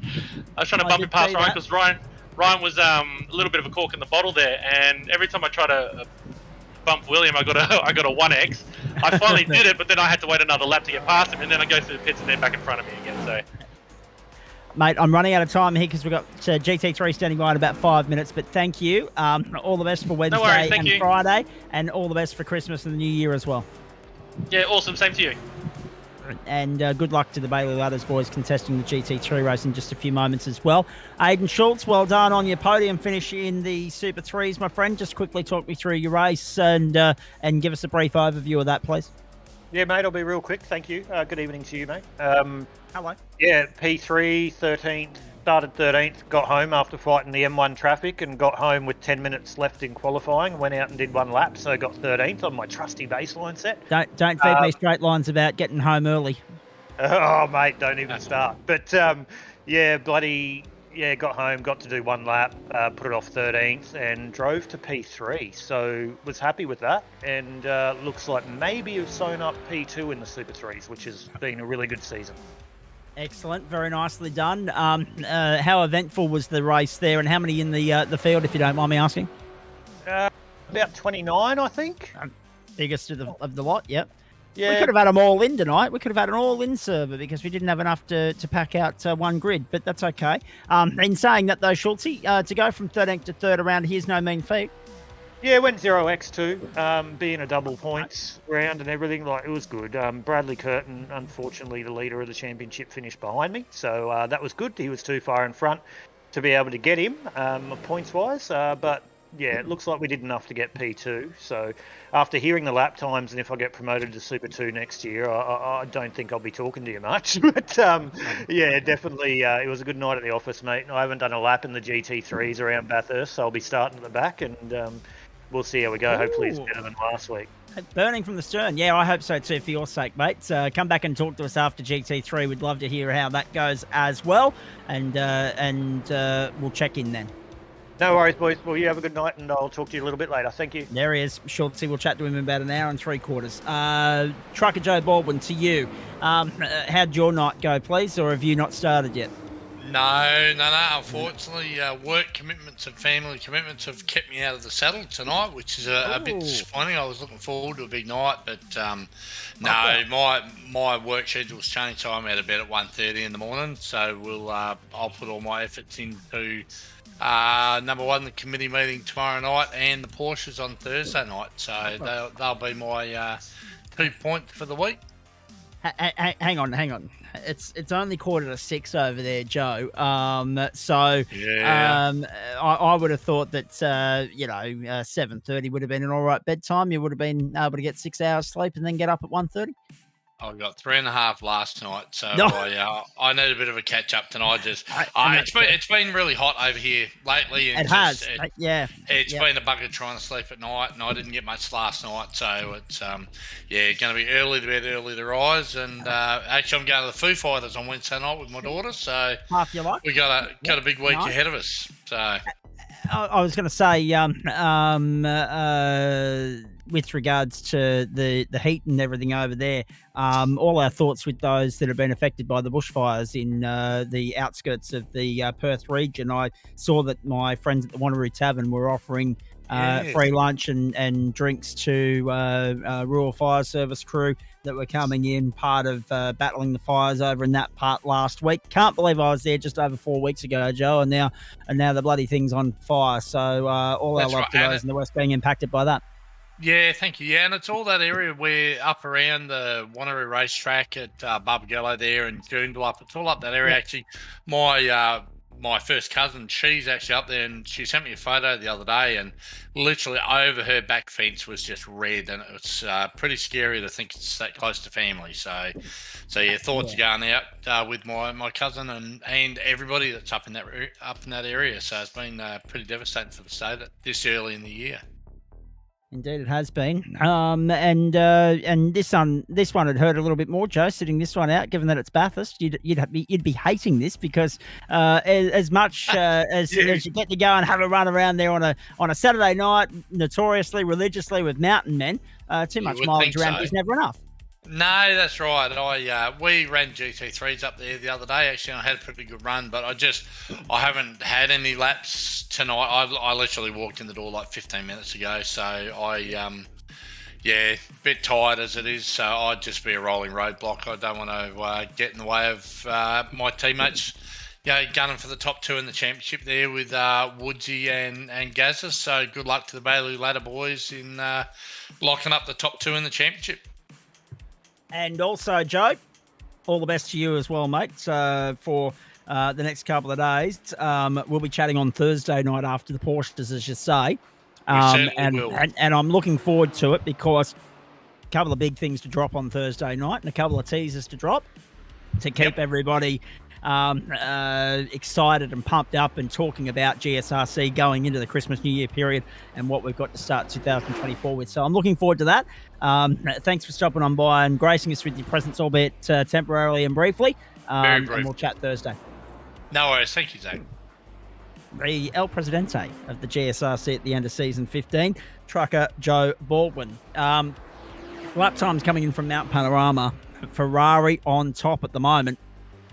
John Hotlap Merritt, 201.602. Luke Turner, 201.638. Matty Dench, 201.915. Simon Cox, 202.036. Wayne Hewitt, 202.214. 6/10 covers the top 5, and it's Ferrari. We've got a McLaren in Glenn Riddell. We've got BMWs. We've got Porsches. We've got an Audi in Scott Wooden. We've got 31 in the field. And we're racing GT3 cars for 90 minutes around that mecca, ladies and gentlemen. Our Monday night motorsport doubleheader, the grand final week of all grand final weeks. It is night 1 of week 10 in term 4 of 2023, our last week of school for the year. And there is the lay of the land. Pictures coming in very shortly of the grid lining up on Conrod Straight, getting ready to go. Now, Adam Lavis, is this going to be a sunrise start or a sunset start? Sunrise. It's going to be dark for sunrise. Sunrise. Oh, here we go. Excellent. 7 o'clock in the evening as we pick up pictures here at the end of qualifying. So it's sunset qualifying and sunrise race start. Yeah. I like it. I believe it's going to be, I think it's 5:15 or 5:30 in the morning as the race starts. So it's going to be dark for the first 5-10 minutes of the race, and the sun's going to come up over the top of the mountain. Fun for us, at least. Well, it's full 12-hour spec. Full 12-hour experience, absolutely. 6.213 kilometres, 23 turns, and anti-clockwise direction. We know it, we love it. It's steeped in history and tradition. 22 degrees the ambient and 24 the track temp at the moment. That'll obviously change when the server kicks in to race mode in just a moment. And tonight, Liam Banks, we get to witness just another little piece of GSRC history. Matt Dench on the cusp of title number 8. Simon Cox is on the grid tonight, but Denchy's got drop round points that he can fall back on if it was to go pear-shaped here. I can't say that I see it going pear-shaped for him based on the season so far. The only blip in the road was Lebanon. Yeah, it's been an almost perfect season for Matty Dench. There's no way that Simon Cox can wheel him in from here. But just draw your eyes slightly further down the standings to that battle for third place. I mean, third place still a trophy at the end of the day, and we've got 8 points between Jared Knight and Wayne Hewitt. And then you've got Nick Wood only 11 points further back. And even Richard Mitchum and Sam Chapman might be in with an outside shot. Well, maybe not Chapman, but Richard Mitchum's in with an outside shot, depending on what drop rounds people have and how all that plays out. But certainly, Knight, Hewitt, Wood, well in that battle, and Hewitt is best placed out of those for at the moment, qualifying in 5th, with Mitchum in 9th, Knight in 10th, and Wood all the way down in 13th. So that's a live battle we've got to watch. So we can enjoy that while we also watch, whilst we also enjoy what looks like it might not be a straightforward race for Matty Dench, as he's starting from 3rd instead of his normal pole or 2nd place. So he's going to struggle to hit the front around Bathurst, and that could be enough to make this a proper battle across the next 90 minutes. Hit the lights, ladies and gentlemen. Have a look at that. Sunrise on Mount Panorama. 5:15 a.m. Clock moving twice as fast as it would in the real world. Race will finish just after 8:15 a.m. server time. 21 degrees the on-track temperature, 20 the ambient at the moment. That's a very warm Bathurst spring morning, no doubt about that. November 27, 2023. John Merritt and Luke Turner the front row. The McLaren converts in the Ferrari and loving it. 2:01.602 the pole time for the Chuka Toyota Pulse Tuning Racing entry. Matty Dench, Simon Cox, Wayne Hewitt make up the top 5. Glenn Setter, Adele in 6th and Alan Holgerson in 7th. Then a swathe of BMWs. Hazard, Mitchum and Knight to make up the top 10. Russ Green from 11th. And alongside him, the first Porsche in the field of Thomas Martin. Nick Wood and Rick Vincent from row 7. Ian Stahl Hansen and Parry Anastarkas. Hello, Parry, from row number 8. Hopefully see Paz in a couple of weeks' time at Sydney Motorsport Park. Actually, there's a big night going on down there, an MRA end of season thank you gathering, so hopefully we'll see the great man there. Paul Rogers, John Wright from 9, Jonathan Hooper and Sam Chapman from 10, David Johnson, David Baz, Chuk Fan Wong, Fred Kahn, Josh Robertson, Scott Wooden, Dane Snadden, Adam Holland, Dave Riddell and Stephen Gallacher take us back to the exit of row 15, the outside of row 15, and Tim Fuge makes up the grid. Cars will move off here any tick of the clock. We are ready to rock and roll for 90 minutes around here. We anticipate somewhere in the vicinity of 58 to 59 laps of racing. 3 pit stops most likely throughout the course of the night as well. But as we've seen in the past here, Liam Banks, there's not too much in the way of room to move with regards to 90 minutes. So probably, as I said, 43, 44 laps rather, of racing. So I'm going off the old 2-hour numbers, not the 90-minute numbers. 44 laps of racing here tonight.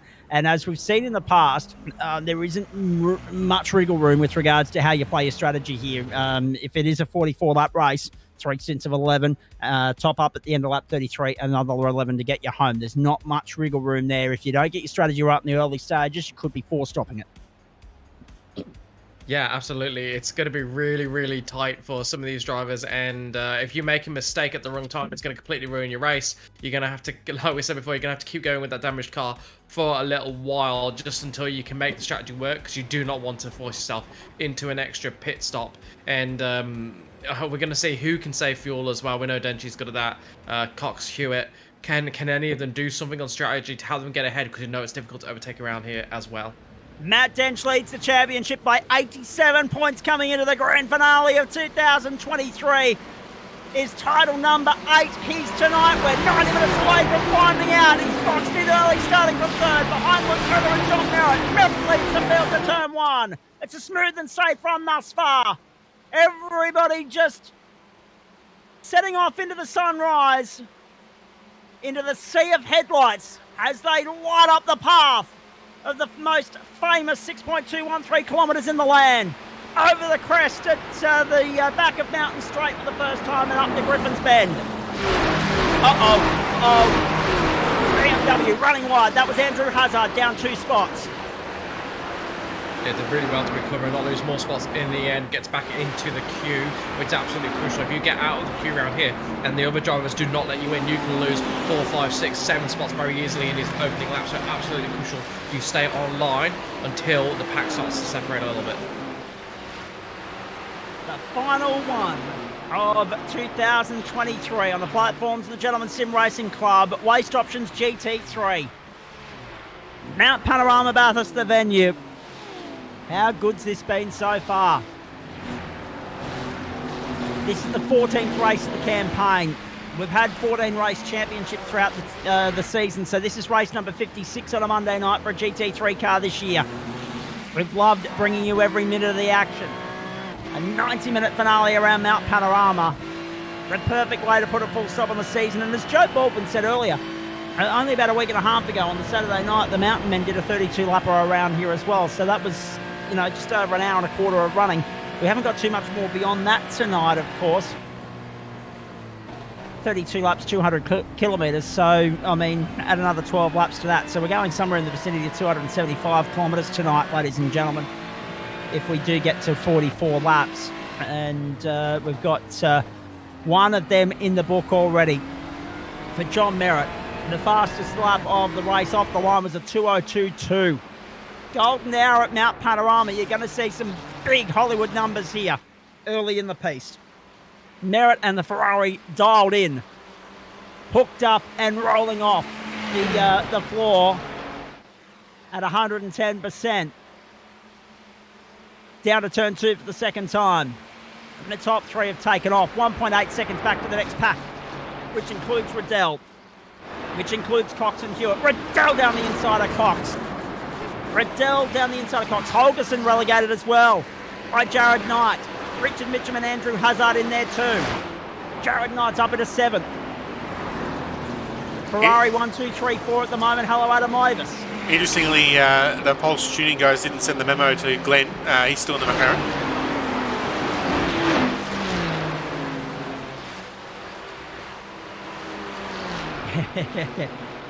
We're going to be on the receiving end of quite a bit of sledging from Graham Stewart tonight, it would seem.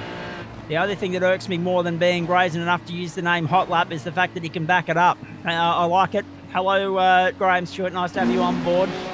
I'm sure John will appreciate the feedback at the end of the night as well. And Denchi just sitting there quietly and patiently at the moment in 3rd place. Chasing the 2 Pulse boys and happy to go about his business the way that he's done all season. And as Liam Banks said to me before we got going here tonight, if he wins this one, it's 8 round wins for the season for Matt Dench, which is just extraordinary. The almost perfect season. 1 hour, 26 minutes to go. And that's all that separates Dench from putting the full stop on title number 8. He is champion-elect coming into this round. Tonight, he will secure it. And that'll be 2 calendar years of domination from Matt Dench. Quite extraordinary. 2:01.74 for John Merritt, the fastest lap of the race. Yeah, if you were to make achievements for the GSRC like you have on your gaming console, Correct. then I think one of the platinum achievements, one of the ones worth the most points, would definitely be beat Matty Dench in a GT3 race. Just once. Correct. Just once would be the highest ranked. Let him know, like, beating him across the season wouldn't even be a achievement because it'd be so unreachable that no game developer would put it in there. As we just see a move there, the Ferrari overtaking the BMW, not sure who that was, but certainly there was a move for position.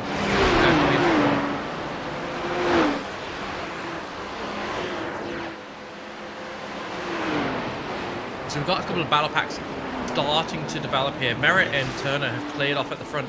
They've got 1.25 seconds on Matty Dench. I dare say Matty Dench will be able to close up when he decides to, but behind him he's got 3 seconds of Glenn Riddell. So those top 3 certainly breaking away from 4th place. Looks like the podium positions running a race on their own at the moment.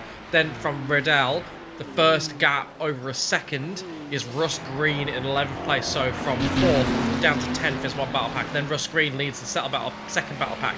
From him, 11th down to 14th, and then you've got 15th basically down through the rest of the field. So not much difference in pace around here because you've got those 2 nice long straights for Slipstream, and they're staying close enough in performance over the top of the hill that they can stick with each other for now. We did see this in the supercars.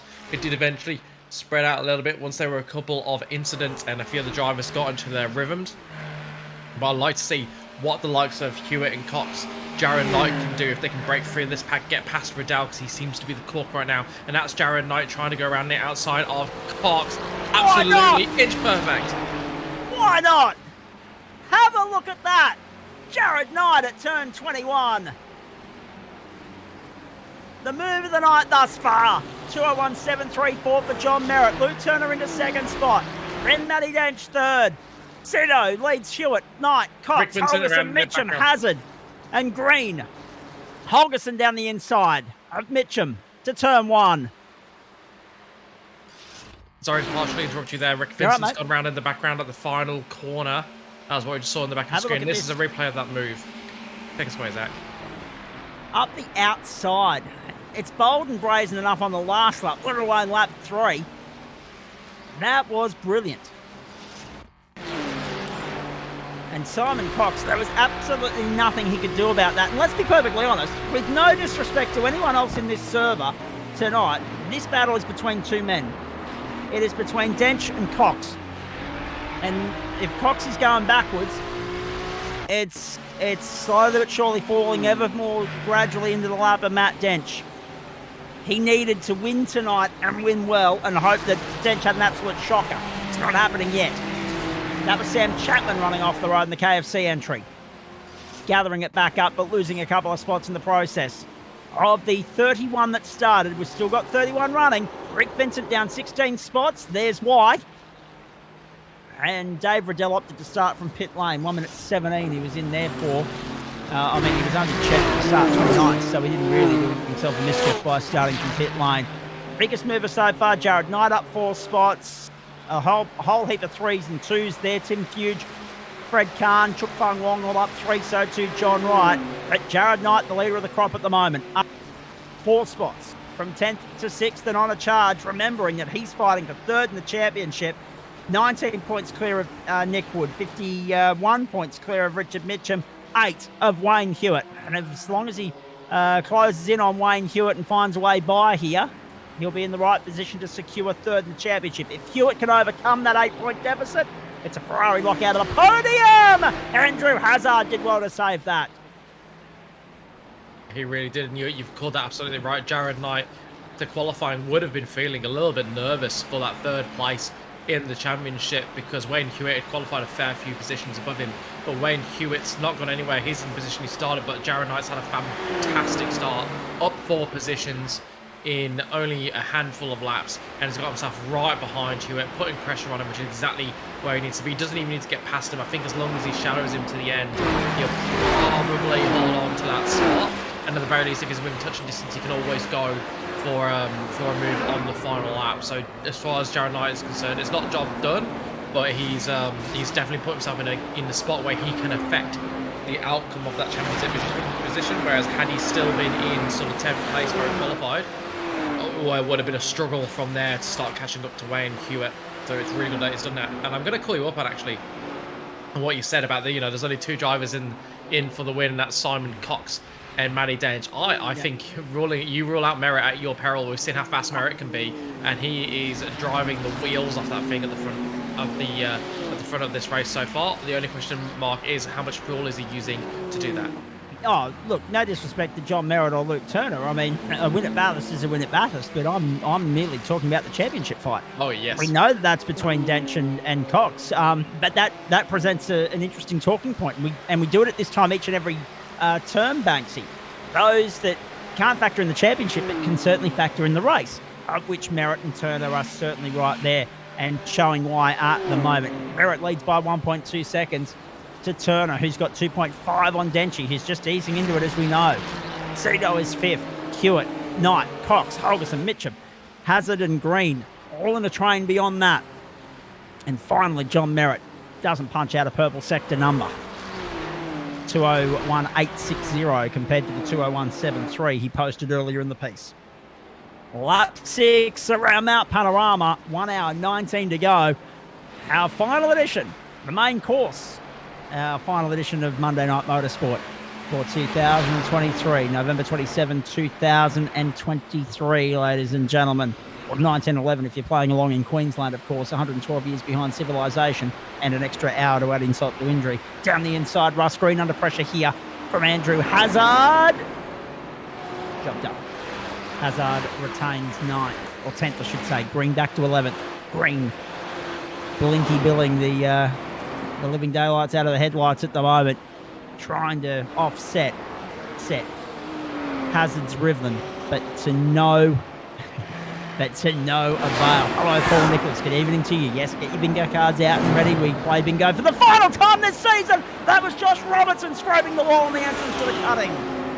We're playing bingo tonight. Get your bingo cards out, ladies and gentlemen. We'll tick off as many boxes as we can. Yeah, good to see. Actually, and on that subject, and Nico will appreciate this as well, Banksy. Nice to see that the fear mongering regarding the scaredemic COVID jab and the virus is doing the rounds again. Oh, I'm not going to touch that with a barge pole. Good idea. I was going to say, he's taken the NASCAR line, hasn't he? Rubbing along the wall, trying to find a little bit of extra speed. No, I don't think that's what he did. I think he just made a mistake there, and thankfully did it at the right place, was able to get the car nice and parallel to the wall, so it wouldn't have done a heap of damage still. not a nice feeling and not something that he would have. He'll hope to forget that before the end of this race. Just want to call out that gap between Merritt and Turner. It's up to 1.5 seconds. It's Turner just about staying with John Merritt, but they've got 2.5 seconds back to Matty Dench now, which is interesting to say the least. It's certainly growing pretty consistently still. So we're 12 minutes into this race. It'll be interesting to see if that changes in the next 10 minutes before they get towards their first round of pit stops. And then Glenn Riddell has stopped that gap to Denchi from growing too much. It's stayed under 4 seconds. So he's not as close as he'd like. He's certainly not part of that battle pack. But he's close enough that if they do start to fight, he could bring himself and those cars behind him back into it. Jared Knight's still stuck behind Wayne, Hewitt, and that's a group of 4. Hewitt, Knight, Cox, Holmeston. God, there's some fast guys in that group. That could be great fun to watch as we watch Ian Stahl Hansen just trying to keep Paul Rogers behind him and doing so effectively at this point. But Rogers, you can see in the body language of that car, he's sticking close to the inside of the corners. He's having a little bit of a look. He's really trying to see where he can get past the guy ahead, but he needs to be careful because if he goes for a mid, he has got Jonathan Hooper right behind him, ready to take advantage. In fact, Here we go. To Rogers, right. And Rogers is to Hansen. Yes. And Stahl Hansen, of course, a former prominent figure in the GT Pro-Am, as it was back then, before we merged 3 splits into 2 and split the Pro and the Am up into Pro and Am separately, respectively. So Am is essentially now second pegging where Pro-Am used to be, if that makes any sense to anyone playing along at home. Good news, 31 starters, 31 still running. Merritt leads Turner, Dench, Cito and Hewitt, then Knight, Cox, Holgerson, Mitchum and Hazard, Green and Martin Wood, the top 13 at the moment, then Anastakis and Wright. Take us back to 15th, to the bottom of Conrad once more. 75 minutes and 40 seconds left on the clock here. We are probably, I'd say, 4 laps out from the first round of pit stops, gentlemen. Again, not too much in the way of wriggle room here. And we've seen a few caught out by this before. If you haven't been able to get more than 10 laps to a stint, you're splashing and dashing with a couple of laps to go, making a rod for your own back. You need to try and push 11 lap stints here at Mount Panorama.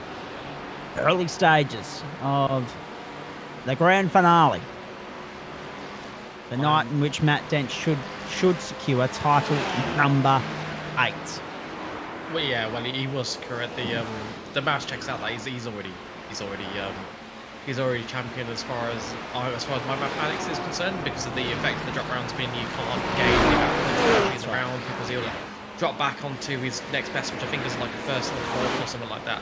So he'll still have enough points, I'm pretty confident in saying.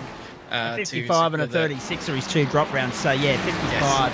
Which would accelerate him out before Coxie even starts. 55 would make Denchi 540, which would be 142 points, yeah, so good point, Liam Banks, good pickup, but unfortunately that ruins the suspense and the tension that we're trying to build up here in Central Commentary, but that's okay, I'm all for it. But it means we can focus on the race for the race's merits, right? And I was about to say, I'm really looking forward to seeing this first round of stops, because that's when we're going to find out, is that pace at the front legit? Is this a legitimate battle at the front between Merritt, Turner, and Dench, or is Dench the only one saving fuel? Or we've got to wait and see, because if they do pit on the same lap, then it is absolutely 100% game on, and Matty Dench is no longer the favourite for this race, because he is behind them, and so far he hasn't shown that he can run with exactly the same pace as them, or at best he can run pace. Like, he hasn't shown anything to indicate that he could go up and overtake them yet. As I say that, he's putting his best lap of the race at 1.8 to show they can at least match them. But if they're all running the same strategy on fuel, that makes his life very, very hard for third around a track where it is famously difficult to overtake in any car with any sort of size to it like these GT3s. So I'm really looking forward to that, because I think at that point we're either going to know, oh yes, we've got a race on our hands, or we're going to know that Denchi's going to do Denchi things. Time will tell. And I guess we'll get our first real indication of that in about 3 laps' time. Down the inside, David Baz too deep at the chase. Saw that coming a mile away. A little bit too heavy on the throttle and not quick enough on the brake down to the fastest point in Australian motorsport. Stephen Gallacher to the chase, and again running wide on the exit. Takes to the grass and rejoins okay. Back we go to Wayne Hewitt, 6th place at the moment, holding off Simon Cox. So Cox is having a tough night of it here, boxed in at the moment. But he might be able to save a few millilitres of fuel, help himself out come the final round of pit stops here. We are on lap 9 at Mount Panorama, and we're now pushing 6 a.m. server time. It's important to note, remembering that 8:15 is about where that checkered flag is going to fall. Server started at 5:15, clock moving twice as fast as it would in the real world. Sun poking out from behind the mountain at the moment. Good time to be alive. And I do believe we have missed an overtake for 5th place because Knight is ahead of Hewitt. Yes, Knighty ahead of Hewitt. That has championship implications. It certainly does. It certainly Here it is. does.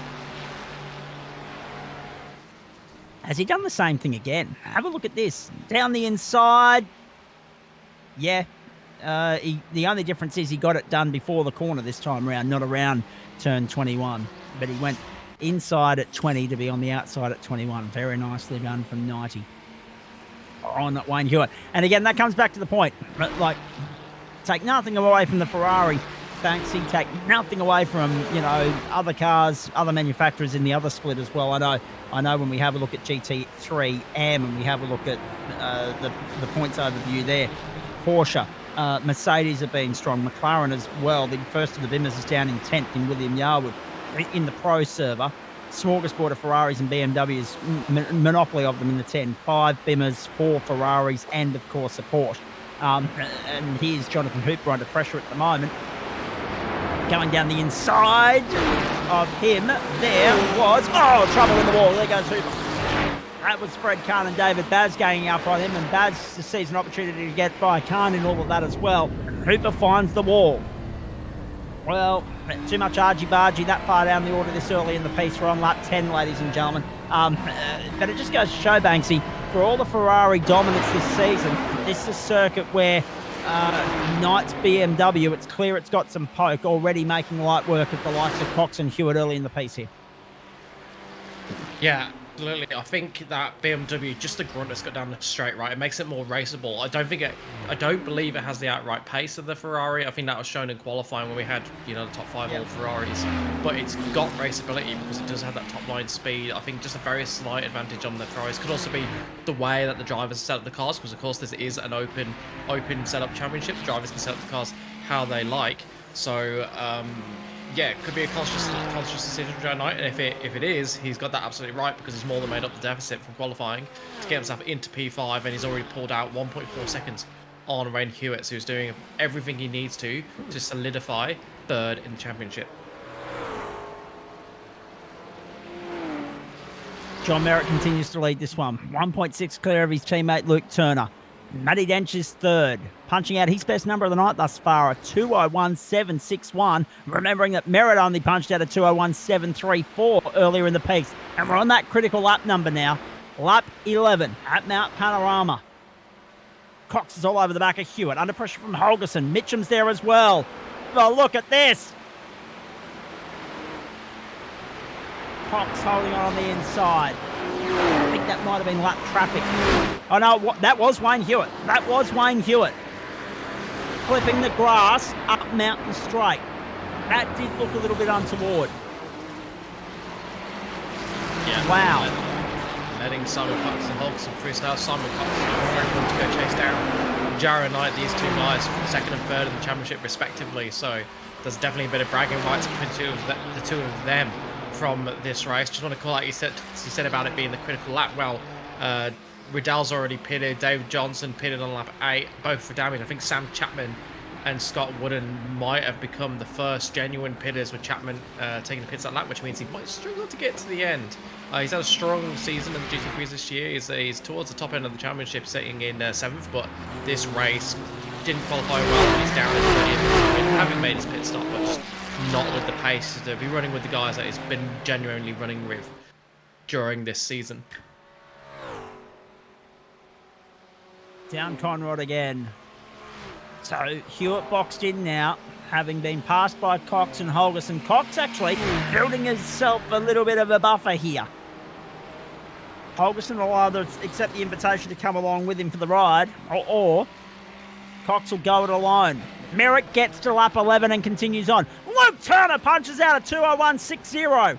A 2:01.60. Turner punches out the fastest number of the night thus far, and Andrew Hazard goes to pit lane, the first one to pull the pin on this. So it's interesting now. We're talking about up 12 pit stops for the top end of the tree. And that changes the game totally. It looks as though everybody's been able to hit their markers first time around, first pit stop. So hopefully that avoids the calamity that we've seen in recent times here of cars running out of fuel on the final lap. 90 minutes the journey. So far, so good. 11 and a half laps gone. 23 and a half minutes gone. The numbers add up just nicely. Well done. Well done, Adam Lavis. Getting on the Chris Whittaker fan bandwagon there. I like it. LukeTurnerMerch.com. Luke Turner, the fastest lap of the race thus far. 2:01.600 across the top one more time.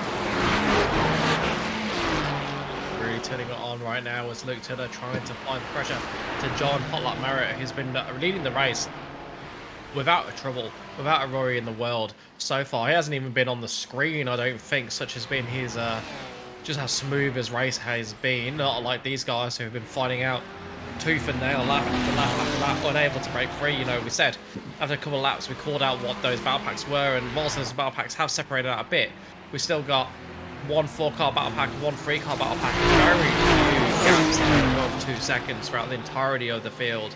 When you look at that track map, and there is a healthy amount of cars that are going down Conrod Straight as we speak. So Merritt's in. Merritt becomes the first to blink. Yep. Turner continues on. So does Riddell.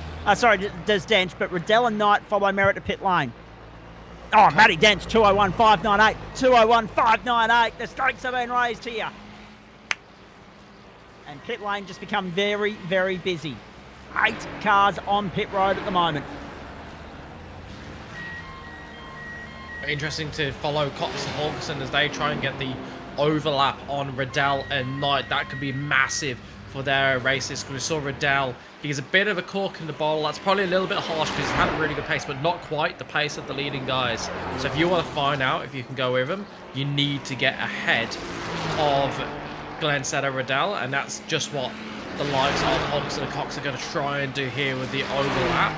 But can they make it work? We don't know. And then Matty Dench doing Denchy things. The ominous signs are there. Puts in the fastest lap of the race. To be fair, it's only 2 thousandths of a second faster than Luke Turner's best, but he's already gone longer than Merritt.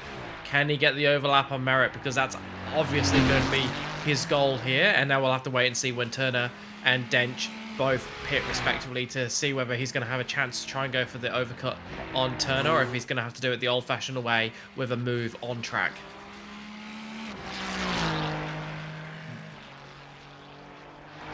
So Turner leads us down Conrod again. He's 2.9 seconds to the good on Matt Dench. This is the end of lap 13. It's been a big opening stint for the top end of the tree. Here's Richard Mitchum going down on the inside, making a move. Hewitt on the outside, so Hewitt losing the position. Very nicely done from Richard Mitchum. Hewitt left the door open in the end. Made light work for Richard Mitchum. Into pit lane, both Turner and Dench, and I'd assume that Cox, Holgerson, Martin, Woodwright will all follow. The top 7 yet to stop, nor Stephen Gallacher yet to stop as well in 16th place. Everybody else has been to pit lane. Josh Robertson has been on pit road for 2 minutes now. So Robertson, the only one to run into any sort of trouble on that opening stint. And Scott Wooden only made it to lap 10 in the Audi as well. So we might be looking at a 4-stopper there for him. David Johnson only made it to lap 8 for his first stop. So everyone else looks as though they've hit that marker of 11, 12 or 13 in the top 7 on pit road. Field cleansed at this point. The first time round. The first stops in the book done. Here And comes Luke John Turner Merritt. Luke Turner continues on to... lead. Luke Turner, have a look at that. Luke Turner leads at Mount Panorama. The overcut works so far. And it's a pulse tuning 1-2. N4 with Cito at the bottom of the shot there. Up 2 spots. Jared Knight goes through to 5th. Then Simon Cox up to 6th. Holgerson, Mitchum, Hewitt and Green make up the top 10. And Denchi remains 3rd. So, yes, there has been a little bit of positional shuffling here, Liam Banks. But the 2 race leaders remain 1 and 2. They've just flipped around. And Denchi remains 3rd, and he's only 2 seconds behind them. Yeah, that's absolutely crucial, isn't it? We saw Denji all of a sudden pull out his fastest lap of the race. The Denji pitted, it became obvious that he was going to go for some sort of overcut, and he couldn't get it done on Turner. To be fair, Denji and Turner pitted on the same lap, so that was never going to happen. But you thought with that extra lap on Merritt, just maybe he made that work. Not able to make it work. Merritt instead comes out, just loses the lead to Turner, but only just. And they've kept a similar lead over Denji to what they had before of about 2 seconds. It'll be interesting to see whether Denji changes what he's doing now. Now that he knows he's not saving an extra lap compared to Turner, they're likely on the same strategy from here until the end of the race. Does he change? Does he try and follow a bit closer, or is he going to sit in that 2 to 3 second window that we saw him sitting for most of the first stint? Does he have a choice in the matter? Baz had a little bit of a sniff. Baz had a little sniff there on John Wright and couldn't get it done. Baz is 18th at the moment. Behind him, of course, is Johnson, then Chapman. We're worried about Johnson and Chapman, the fact that they only got to 8 and 10 respectively, their first round of stops. There are a couple of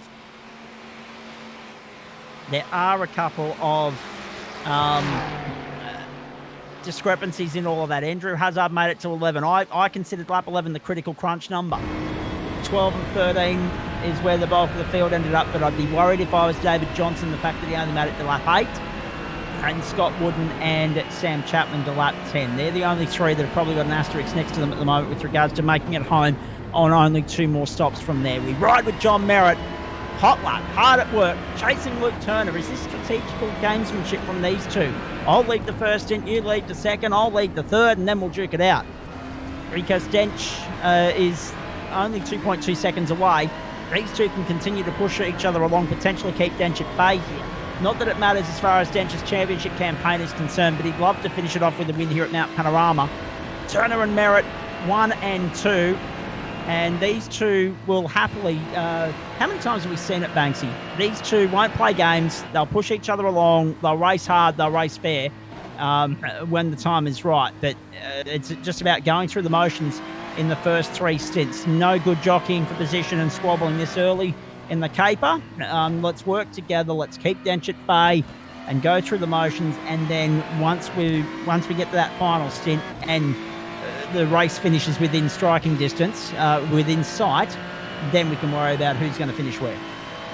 That's certainly the clever play, isn't it? And these 2 are certainly reading from that song sheet right now. But I mean, look at the pace they're running. I thought you could have, if you had told me that on board we were just watching with Merritt going over the top of the hill wasn't fast forward, I would have believed you, because that was that was absolutely ridiculous, and barely millimeters away from the inside of every corner in disaster, but carrying so much speed at the same time. These 2 drivers are absolutely on it and putting on a critical show. I really hope they can run this pace to the end, and that they're not taking too much risk to run at this pace, because there's difference there, isn't there? There's difference between a pace you can run and know you're not going to crash versus taking some risk to make the pace, but knowing that you are risking instant for the end of the race. And we won't know for another 58 minutes whether they've got that calculation right, but they're leaving nothing on the table, are they?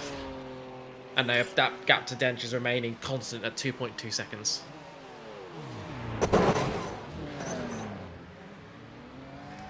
Crunch. Big one for Nick Wood at the top of the mountain. That car's going to crab back to pit lane, I think. In fact, it won't even make it to pit lane. He's in the wall. He's on the tow rope, I would imagine. Let's have a look here. Yep, on the tow rope and has been for about a minute. Richard Mitchum, 8th spot. Under a sold here from Wayne Hewitt. A 2.8 down the road from Alan Holgerson. A 1 second up the road from both Green and Hazard coming in the shot there as well. So say we saw Simon Cox and Holgerson go a lap along with those cars around them, and they were right with Jaron Knight when that happened. But Jaron Knight and Glenn Riddell, despite pitting a lap earlier, they've came out 3 seconds ahead of Cox and a further second ahead of Holgerson. So that going longer has not worked for Cox and Holgerson to try and get the overlap. Again, they're going to have to do it in a second stint. If they go for another lap extra the next stint, they've got 2 laps extra to work with to try and make that move, to try and get that move done, or they're going to have to close up, do it on track, do it the old-fashioned way, and I do hope it's that second. As is 17th at the moment, and he's chasing John Wright down through the S's into the dipper. He's within striking distance to get the slipstream down Conrod. We're inside an hour to go. 1/3 race distance has been gone, come and went, ladies and gentlemen. Oh, interesting entry onto Conrod from John Wright. It's allowed Baz to crawl right up onto a tail. And now he'll have a crack down in the slipstream down Conrod. Let's ride with him. Ferrari v Ferrari. Wright's managed to get a good, decent run here, but Baz is within striking distance. Will he have a lunge? Why not? No, he bails out of it. Thinks better of it. Not close enough. I think what we've just seen there is a very distinctive sort of difference, because Baz definitely had a better run to that straight than Wright. Wright went deep into Forest Elbow, got it all wrong. Baz closed up massively, but then even with the slipstream, Wright was able to pull away. So I think it's just running less wing than Baz. It'll be interesting to see whether Wright can get back past Baz on this straight. I suspect he might be able to, but you saw him getting it all wrong out of the final corner, getting a wiggle on, and that's what let Baz get past. Up mountain straight again, and Baz now takes up front running in this battle. This is 16th. V17th at the moment. Got to be careful of the lurking. David Johnson and Sam Chapman as well, latching onto this battle pack. Up through the cutting and the climb to the top of the mountain. So, further afield, I can tell you that Josh Robertson's out of business. Nick Wood's got back out there and is nearly a lap down. Luke Turner's within striking distance of lapping Nick Wood. That will put him out of contention, out of business for the night. Stephen Galich is the last of the runners on the lead lap at the moment, once Wood is passed by Luke Turner. And given how much separates them on the racetrack, those blue flags won't be far off being waved and shown to Nick Wood. Down they go. Baz has managed to put a little bit of breathing space between himself and Wright. Onto Conrod again. To the leaders. Turner and Merritt. Half a second the margin. Dench within 2 seconds now. And everybody punching out ones at the moment. A 1.7 for Turner, a 1.8 for Merritt, a 1.6 for Dench. On to Mountain Straight. Isn't this just building up really nicely? The only thing that's a shame is these 3 guys are putting miles of distance between themselves and fourth. There's fourth in the background, Glenn Setter Riddell being chased pretty close by Jaron Knight, less than a second between the two of them. But those guys almost 10 seconds off this lead pack. Now we've got 54 minutes, so they could make that up theoretically, but the pace these guys are going, no way, not without a big mistake.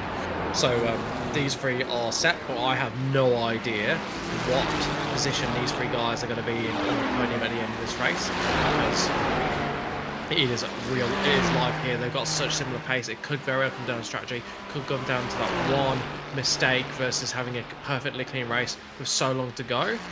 This is building really, really nicely. And then behind Riddell and Knight, it's a 4.6 second gap to Cox. Cox not able to roll the pace of Knight and Riddell at the moment.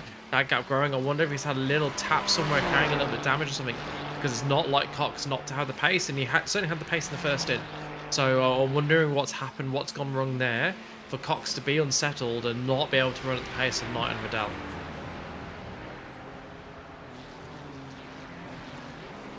Yep, it does strike as somewhat abnormal for Coxie not to be in the fight here. Just having a very lonely run down there in 6th place, keeping Alan Holgerson at bay for the moment. And around we go again. Turner at the end of lap 18 leads Merritt by 0.6. Dench is now within 1.7 seconds. So he's taken another couple of tenths of a second out of them here. They've reached the back of Nick Wood. Lap traffic plays a part in this race from now. Wood's dragging them along at the moment. Maybe tactically they'll sit behind Nick Wood and see if the BMW's got some pace that they can maybe save a little bit of juice behind. Up Mountain Straight. Wood will surely be getting some blue flags now. Dench is there too. So good. Turner's got the blinkers on now. Flashes. Wood pulls to the inside. Turner and Merritt to the outside. To Griffin's Bend they go. And Matt Dench is now 1.9 seconds behind them. That time around, Dench again the quickest. A 1.7 for Turner, a 1.7 for Merritt, a 1.6 for Dench. And the sun right in our eyes in the camera position there at the cutting that time around. Across the top of Mount Panorama.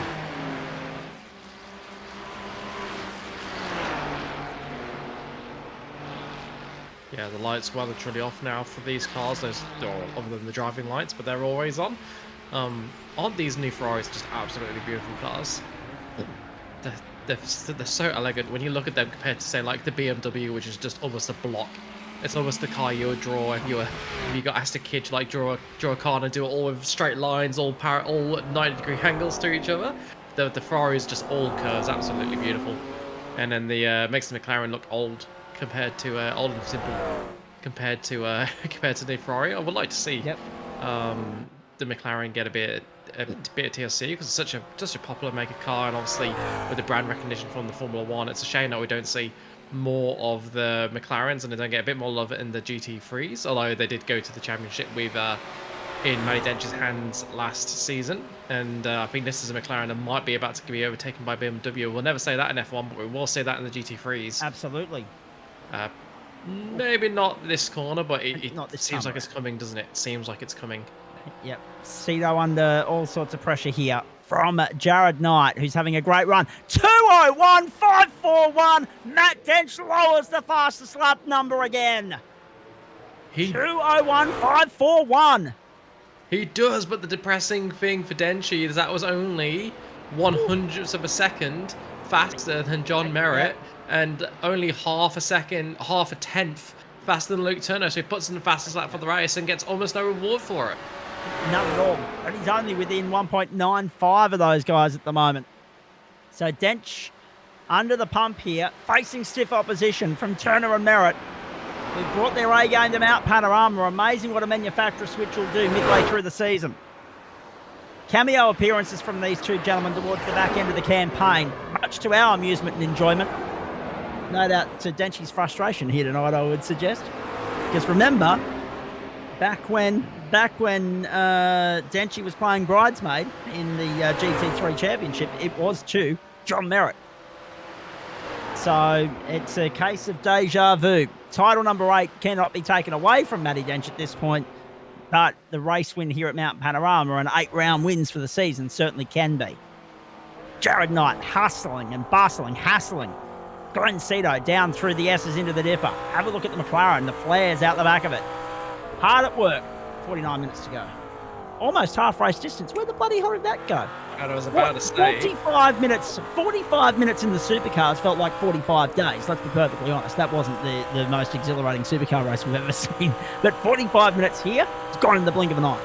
It really has. And as you say that, Johnson and Chapman both obliging. Oh, here we go. There's the move for Jared Knight on instead of Riddell. Gets it done.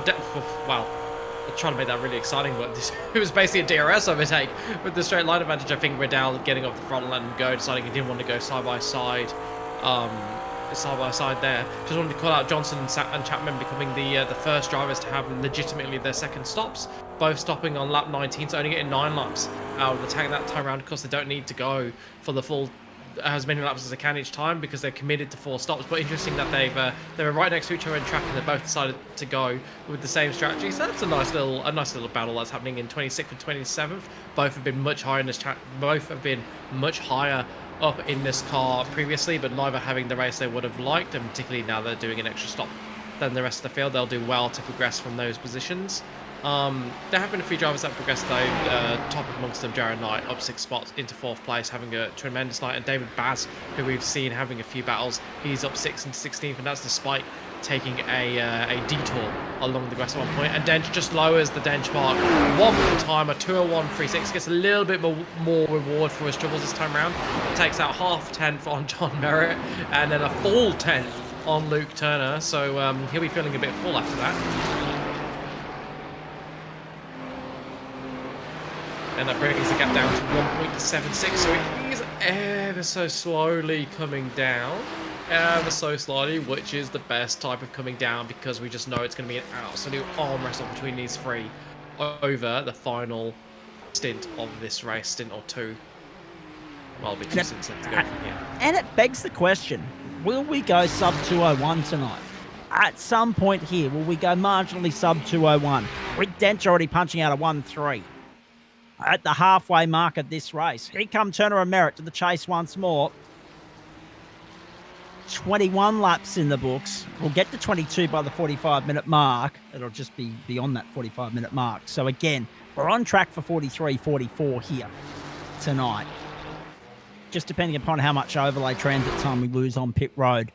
Second and third time round, I'm leaning towards 43, but we could get to 44 by the skin of our teeth with a little bit of overtime attached to that. Remember, they've only got to get back to the line 3 seconds before the clock expires, and they get that extra lap. iRacing have in the past thrown it 2 seconds, 1 second early before time is called. So 3 seconds seems to be good fishing. Have a look at the Pulse Tuning boys working together and doing so beautifully. Through Griffin's Bend on the run up towards the Cape.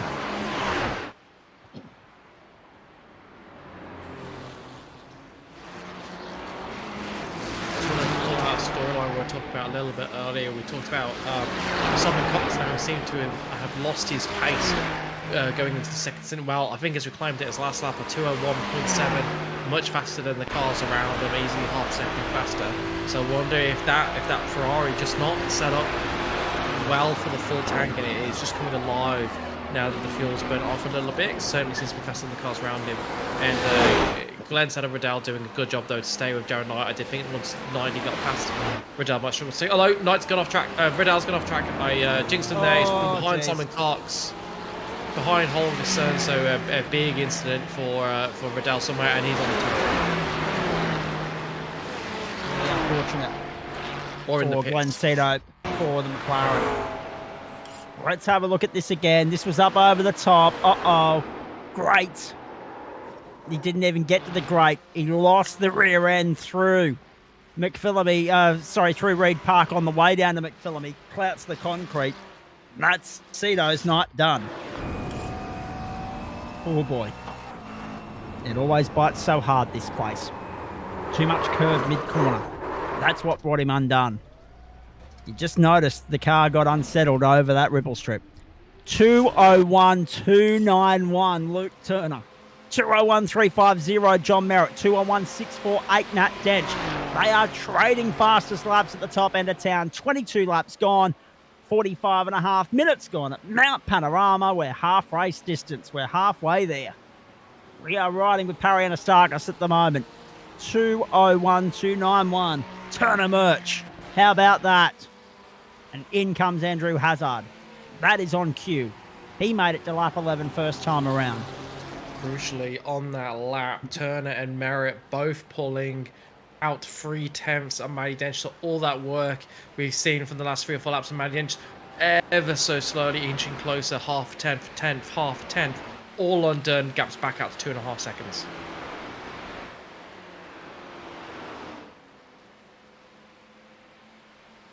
This is Parry Anastakis, and he is trying to chase down Thomas Martin. Thomas Martin, one of the victors in the GSRC endurance race on Sunday. Him and Matty Dench making an absolutely formidable team and taking the GT3 class to cancer. Absolutely phenomenal pace from the two of them around the Nürburgring. Thomas Martin looking back up with a top 10 finish here, but he's going to struggle because he's got Anastakis and Rogers breathing behind his neck and making all the hairs stand up, making him feel very uncomfortable.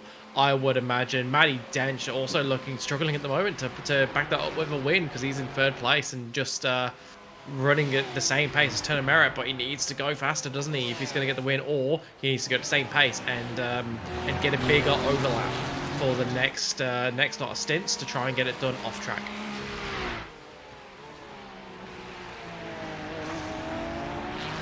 So Anastakis in 11th at the moment, pushing for a top 10. 201.153 for Luke Turner. 201.153 for Turner. 201.197 for Merritt. 201.335 for Matt Dench. They're just punching out Hollywood numbers for the sake of it, for practice now. This is awesome.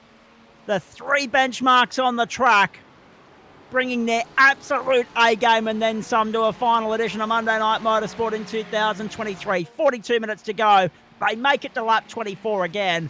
So it's an 11-lap stint for Turner and Dench to this point. It's a 12-lap stint this time around for Merritt. Maybe there is merit, if you'll pardon the pun, very, very deliberate on my part, in him tucking him behind and following Luke Turner through in this stint, because he's been able to go to lap 12. Well, we know there's another stop still to come. We know it won't be a full stop. But by G, it's going to get interesting from here, Banksy. Yeah, it really is. And we saw in the first stop, John Merritt pit a lap sooner than Turner, and the Turner got the overcut. Will we see the same thing this time round? Is that the benefit, sitting in the toe, being in second? Is that enough that you can just get that extra lap of fuel a bit easier and maintain the pace? And maybe that's what they're doing. Maybe you called it earlier on. Have they decided to share the lead of the race to make sure they can run at a pace that will keep Denchi hopefully at bay, and that neither of them has to compromise too much on strategy? Because imagine if one driver's doing every stint at the front and they're going one lap shorter every time, that's going to hamper them by the time you get to that final stint. But if they're sharing duties so they can go pretty much the same number of laps, that's going to be interesting. And the key will be, do we see Turner come in to pit one lap earlier than Merritt? Do they pit on the same lap, or does Merritt pit one lap earlier than Turner again? Theoretically, they should pit on the same lap, because if Merritt goes an extra lap on this stint, then that would put them even on laps, because he went one less lap last stint. So that's what I would expect to see, is the two of them coming together. But we won't have long to wait to find out, because we're approaching the 15-minute mark of the race. Lap 24 for Luke Turner has come and gone. We're on to lap 25, so again, it gets even more technically interesting here.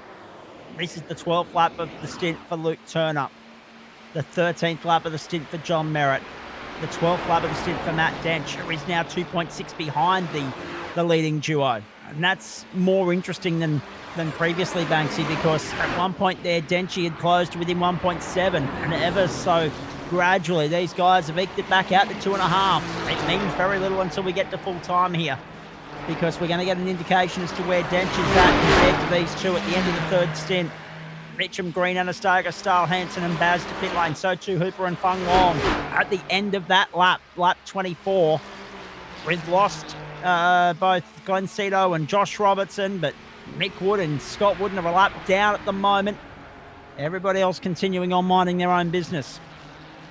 Really impressed with the quality of the driving in this field so far. Absolutely bumper field, 31 cars on track. What we love to see, of course we knew we'd get that out with the GT3s at Bathurst, and this is one of only two splits, remember, so they've got 30 cars as well. We could be pushing 65, 70 cars on track tonight, which would be absolutely huge.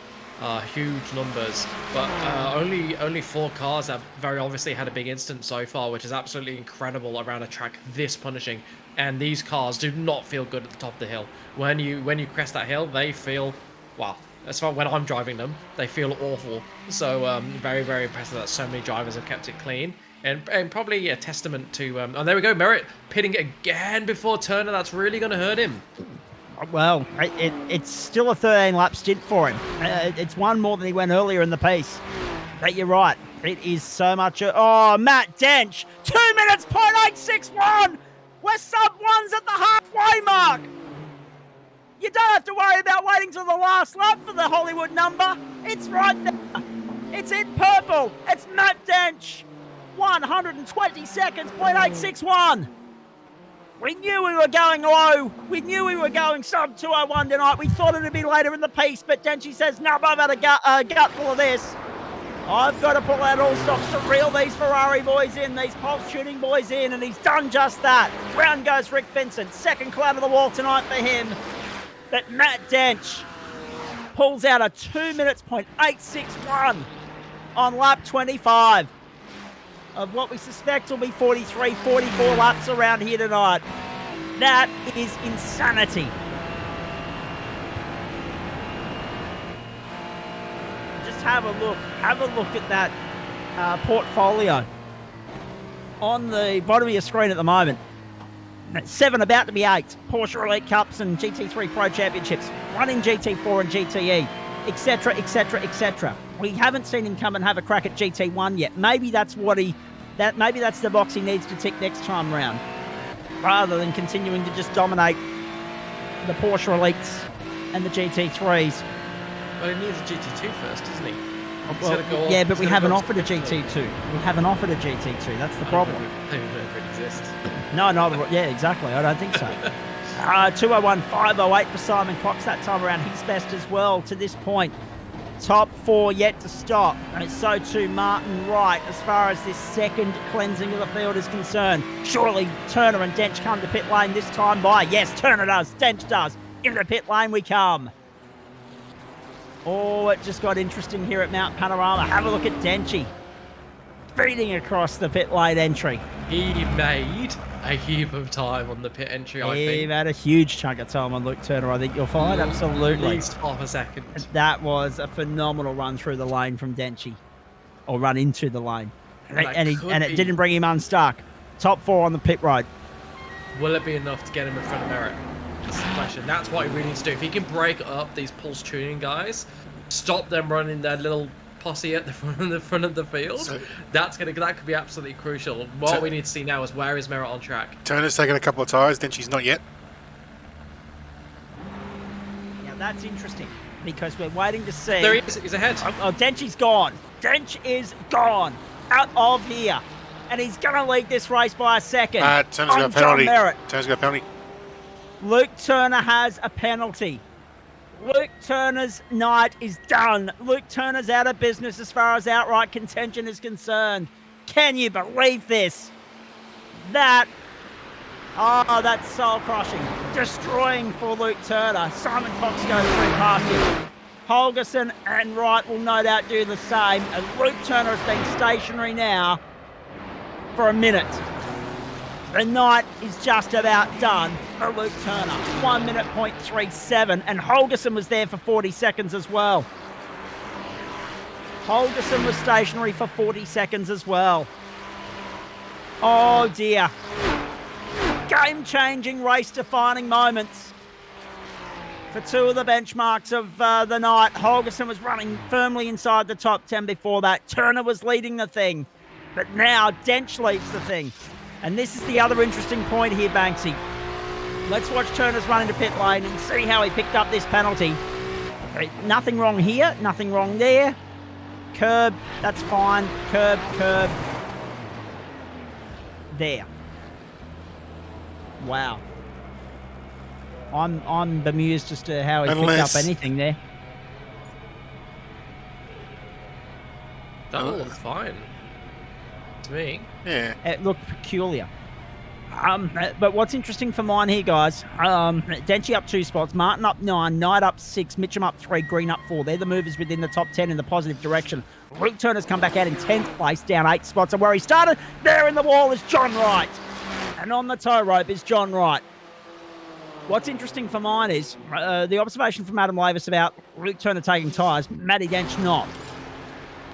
I'll be interested to see what the wear rate has been like for Denchy and why he opted not to take tyres that time around, and whether that was tactical and part of the reason why he's been able to one-up John Merritt here. And now it's the case of trying to hold off John Merritt. Have a look at this for John Wright again. That's just gone. It's just, yeah, you know where catching that. at all.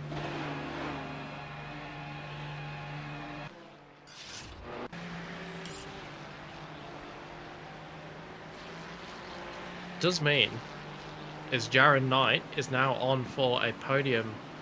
He's in third, looking to secure third place in the championship, and he's third place on the road now with Simon Cox 5 seconds behind, trying to hunt him down. And then there's another 6-second gap to Richard Mitchum. So that really nice battle pack we had has blown apart over the last stint. Jared Knight, the runaway leader in that pack. Simon Cox is in touch, but he's going to need a really good final 2 stints to get ahead of 90. So it's Dench in first, Merritt in second, Knight in third, and at the moment Denchi pulling away from Merritt. He's already got that lead that was below a second up to almost 2. So this could be the decisive. Well, it's at the moment it certainly seems to be that mistake from Luke Turner, whatever it was that he got the penalty for, the decisive point in this race. And the moment that Denchi has put one hand on victory here tonight. It's funny, isn't it, that we remarked about how aggressive Denchi was into pit entry, how much time he seemed to gain on Luke Turner, and then Luke Turner's got a penalty and Denchi didn't. So I'd love to know exactly where he picked it up. The only thing I could think of was he just a bit too far right over that final curb on the entry, the little right-hander. I wonder if he was just too far over. Because I mean, that was where he cut the most aggressively. On your screen, this is David Johnson.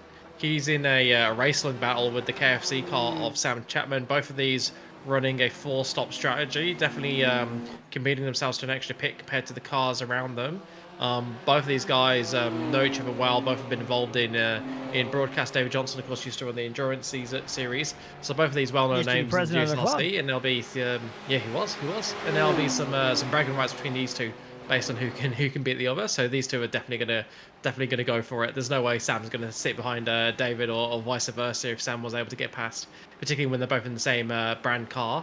They know all things are equal, and they'll love to get one up on each other.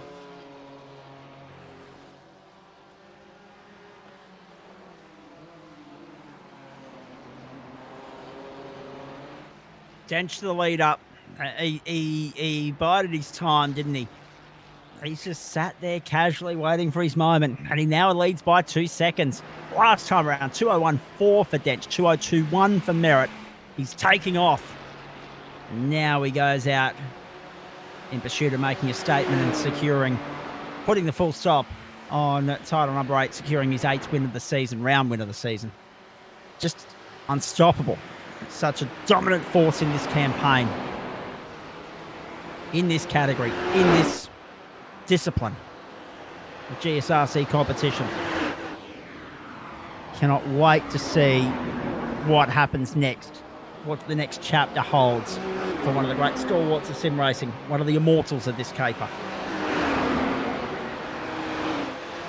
Dench, Merritt, Knight, Cox, Mitchum, Green, Hazard, Hewitt, Turner and Holgerson, the top 10. Martin and Stahl Hansen, 11 and 12.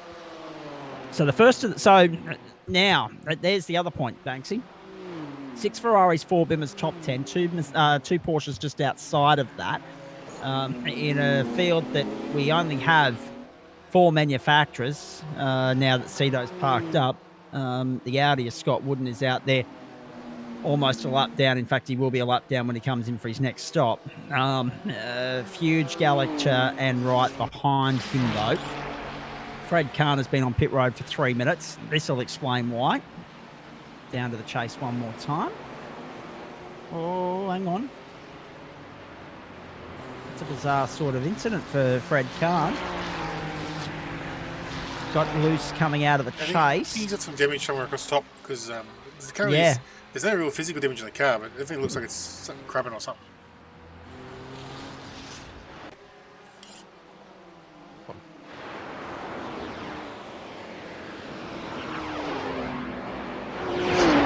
He's got Andrew Hazard right behind him. So Andrew Hazard, a big player in that large battle pack earlier on, around behind him is Wayne Hewitt, who's down 3 positions where he qualified, just got shuffled out in towards the back end of the first stint, I believe it was.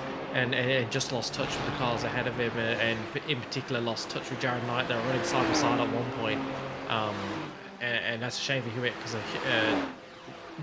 Knight was the car I really need to keep behind him if we wanted to have hopes of securing third in the championship. But I think even if it stays like it is and he's not able to secure third, I would still say that Hewitt's had an absolutely phenomenal season. To be in the running to beat the likes of Knight across the championship, to be in the running to be third in the championship, incredible season from Hewitt, and he's done it with just like outright consistency. He's been top 10 pretty much every race, top 5 more often than not, just absolutely crushing consistently, and it's really separated him from the rest of the midfield. And just a shame it's not quite going his way tonight at the moment. The only thing that's a little frustrating with Hewitt is he seems to pick the nights where are at the M split to get his podiums. True. So every time we check the results after an M split race, there's Wayne Hewitt on the podium. We missed it again. Jared Knight third, Simon Cox, Richard Mitchum, Russ Green, then Andrew Hazard. 4 bimmers in the top 7 at the moment. And the big talking point, Luke Turner, a stop and hold penalty for about 40 seconds. 27 minutes to go, and Turner 42 seconds behind Matt Dench, 39 seconds behind his teammate John Merritt. What a race-defining moment that has turned out to be. Yeah, With Matt Dench now leading the way and asserting his dominance and authority on this thing, Liam Banks. Yeah, he really is. And just back on Wayne Hewitt. Wayne Hewitt also one of only 3 drivers to win a round this season. It's Dench, Cox, and Hewitt who have won rounds in terms of total points. So that's a very, very impressive achievement from him, even if things don't go his way tonight. And I believe there's only 3 or 4 race winners, and he's one of those as well, with Dan Pettit being one of the other ones, and Simon Cox, I believe. Has Cox won one this season? Or am I thinking of the last season? I think I'm thinking of last season. I think it's just I think you're thinking last season. Yeah. In fact, let's go and have a look at the stats from this season. Hewitt's won 1. Yeah. Chapman's won 1. That's right. That was Lebanon for Chapman. We remember that. That was famous for all the right reasons. And Denchi's won $1 billion. Yeah, that's right. Denchi's won just about everything else. Wayne Hewitt's won 1. You're right. Simon Cox is who we're looking for. 8th, 4th, 2nd, 5th, 2nd, 11th, 2nd, 3rd, 2nd, 3rd, and did not race. So that answers your question. It is no. Plenty of podium finishes in there, but no race winners. That just shows how hard it is to beat Denchi, and Denchi's got that lead out at the front all the way to 3 seconds now. They continue to build the lead over Jared Knight, who's 19 seconds behind. Simon Cox not able to close in on Knight. That gap is 6.5 seconds, so Knight looking good for the final position on the podium so far. Live battles and track, this is Eel Style Hansen. He is behind Paul Rogers, so that's a battle that's been going on for a while. So remember embarking on these two doing battle in the second stint, so that just continues to rage on after the pit stop. So we've got a live battle for 6th between Russ Green and Andrew Hazard, and then a battle for 15th between David Johnson, Sam Chapman, and Dane Stannon, who's decided to join that BMW battle. And it's a battle we can follow if one can make one of the second. And the further we go, the further this is looking like a 44 lapper, which means next time buys that critical number for those that can go 12 laps on their stints. Yeah, so keep your eyes peeled on that. It's either going to be 43 or 43 or 44. But the way that Dench is pulling the train along here pace-wise at the moment, no reason we can't get to 44. 12.2s at 24. We've got 24 minutes to go. Sure, he hasn't completed this lap, but remember that threshold, that 2-minute overlap that we've got as well. So you only have to get back to the line in that last 10 seconds of regular time to get that extra lap in. So yes, you might end up going 92 minutes, but you'll get 44 laps. Yeah, and Chapman becomes the first driver to pit 3 times, which is very early, I think. Down to run 13 laps.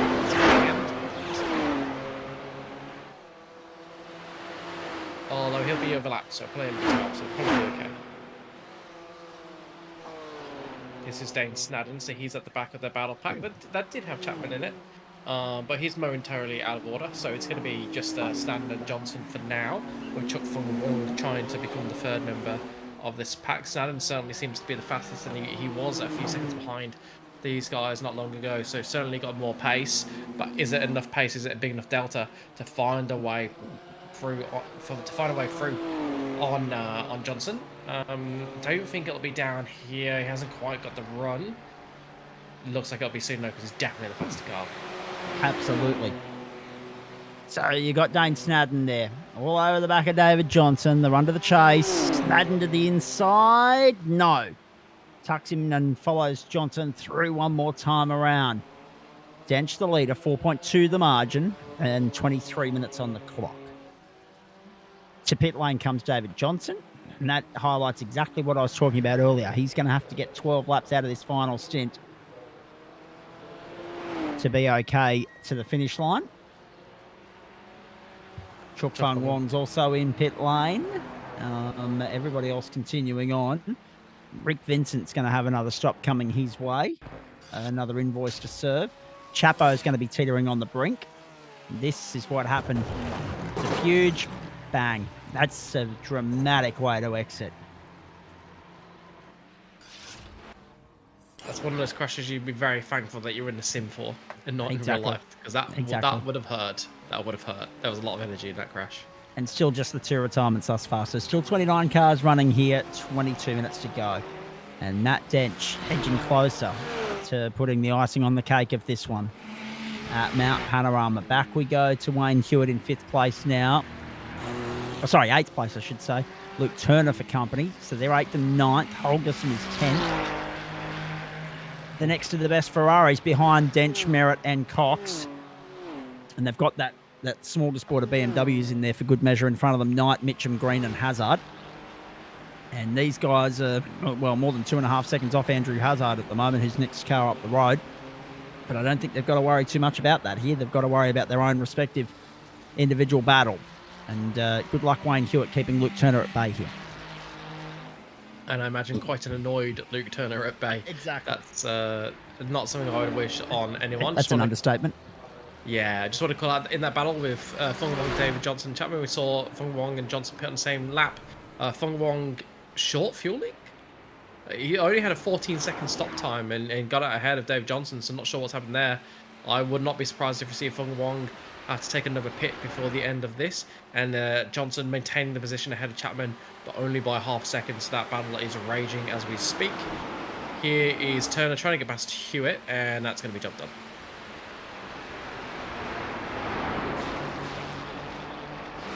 Turner, despite that 1 minute pit stop, in 7th place. Only 4 seconds behind Ross Green, and that's another 7 to Richard Mitchum.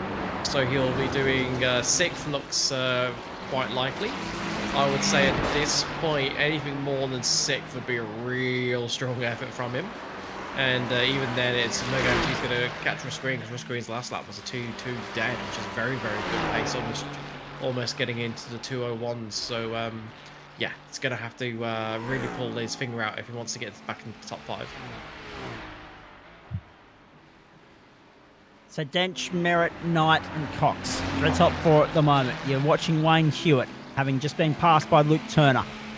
Turner up into 7th, beginning the comeback trail. But it's a chance gone begging for Turner tonight. I'm just waiting for someone like Chris Whittaker to chime in with a smart-ish type comment regarding Luke Turner's shortcoming there. I'm actually surprised that he's not lining up off the long run, quite frankly. Maybe he'll save it for Thursday night. We'll see Whittaker. Dench, Merritt, Knight, the top 3. When do they opt to come to pit lane? They're within the window. They could certainly come to pit road now, top up and get home. There's no doubt about that. But Denchy started lap 35 and hasn't given it any sort of second thought yet. There goes Paul Rogers in 11th place. Someone we haven't spoken a hell of a lot about tonight. He's following Thomas Mart at the moment. This to deny Porsche any presence in the top 10 whatsoever if he could find a way by. Ian Stahl Hansen's in behind them, then a good gap back. In fact, that's the other interesting point at this point of the race too, Banksy, with the different strategies at play. Galich is off at the chase. With the other strategies at play, there isn't too much in the way of positional battles on the track right now.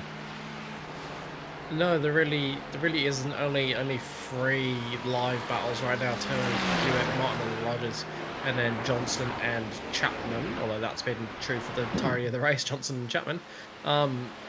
But yeah, I wouldn't be surprised to see some of these gaps close up in the last 5 minutes, which everybody's cleansed and had their final pit stops. And it'll just be interesting to see. I think the main storyline is, you know, what can Luke Turner recover to? Can Hewitt do anything to try and give himself half chance of defending, of taking that championship position from Knight, looking very unlikely at this point? And can Stahl Hansen get past Rogers finally, because he's been stuck in a battle with Rogers for pretty much the entirety of the race?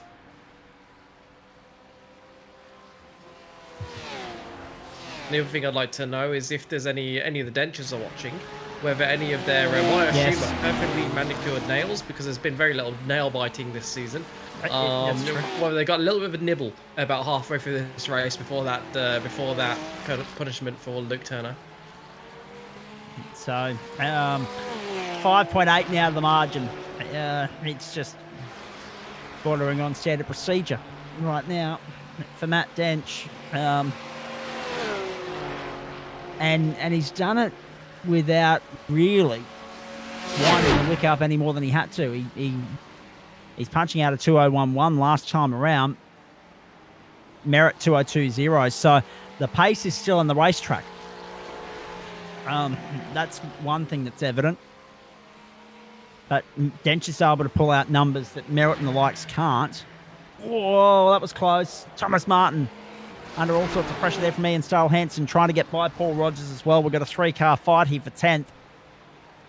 Most lively battle on the racetrack at the moment, which is good to see. 2 minutes, 0.861 for Matt Dench. The fastest love of the race. Everybody else in the 1s, 2s, 3s, etc. 2:01.1 for Dench last time around and 2:02.0 for Merritt. So yes, the pace is still on the racetrack, but Dench is able to do on older tyres what nobody else is able to do on fresher rubber, having taken some rubber in the previous round of pit stops. It just speaks volumes of the class and the calibre of the men. 16 minutes to go. 8 laps at the line. My best guess for Matt Dench. Into pit lane down further below comes Rick Vincent and also Adam Holland, and Anastakis and Hooper are already there. And Dench continues on to start lap 37. 8 laps to go. I mean, if he continues punching out ones, a 1:04, you got to round that up to 2:02 for mathematical purposes. So that's 16 minutes and 16 seconds. But what that means is you're not going to lose enough time in the overlap to lose a lap here. So it will be a 44-lap affair, even with the pit lane transit, I would imagine, for Matt Dench, who has just put in yet another extraordinary season in a portfolio full of them, and he's come and conquered the new Ferrari. But now we wait to see what iRacing drop by the way of new cars in the off-season. Will he go back to Audi? Will he give... he's trying to avoid that Ford like the plague, as though his life depends on it. He does not want to borrow that Ford. What else hasn't he conquered yet? There's just about nothing this guy hasn't conquered. He conquered the Lambo earlier in the year. He's conquered the Porsche once. He's conquered... he's conquered the Porsche 8 times, actually, because he's got 7 Porsche Elite Cup championships to show for his name as well, and for his CV. Have we seen him dominating the Merc? I know he's notched up victory in the McLaren. The BMW he hasn't touched. The BMW and the Ford, I'm pretty sure. They're the only two. They're the only two that I can think of that we've got to see Dench ply his trade with. But I think he'll go to that new Audi first and then get to the BMW later when it's shown a bit more love from iRacing. And then hopefully by that point they've phased the Ford GT out and brought in the Mustang GT3, in which case, watch out. Watch out, because this guy go next level. Down to the end of lap number 37, and Dench comes to pit lane to get fuel for the final 7 laps. I say even if they bring in the new Ford, we don't allow the new Ford in the server until Denji's run a championship in the old Ford. I like the idea. But you'll have to pass it via the committee, as you know. So Yeah, it's tongue in cheek, but I do. The GT40 is just such a beautiful car, isn't it? Such a shame that it's not considered competitive, because it is absolutely gorgeous when it is out on the track, and of course whenever it is out on the track, it's almost always in that iconic Golf livery, which is just always wonderful to see. There's something special, particularly when you see it at Second down the South. It's just. Oh, it's just nourishment for the racing brain, isn't it? Nourishment for the racing heart, even. It's interesting we're sitting here talking about manufacturers, because hot off the press tonight from the FIA, World Endurance Championship numbers for next season. 14 different manufacturers and a record number of hypercars headline their entry list for next year's World Endurance Championship. Manufacturers including Alpine, Aston Martin, BMW, Cadillac, Corvette, Ferrari, Ford, Isotta Fraschini, Lamborghini, Lexus, McLaren, Peugeot, Porsche, and Toyota. How about that? Hang on, you have to be there. Yeah. Agreed. I'll never forgive them for what they said about Piastri. That's true. Yeah. Actually, speaking about, good to see on the weekend we had 3 Aussies in free practice. Jack Doohan getting his first laps around the Abu Dhabi circuit in a Formula 1 car in an official Formula 1 World Championship practice session. That is good to see. And he finished off the Formula 2 season with a race win as well, which was mighty impressive for the young Australian, the son of the 5-time world motorcycle champion Mick Doohan, of course. Keep an eye on that name going forward.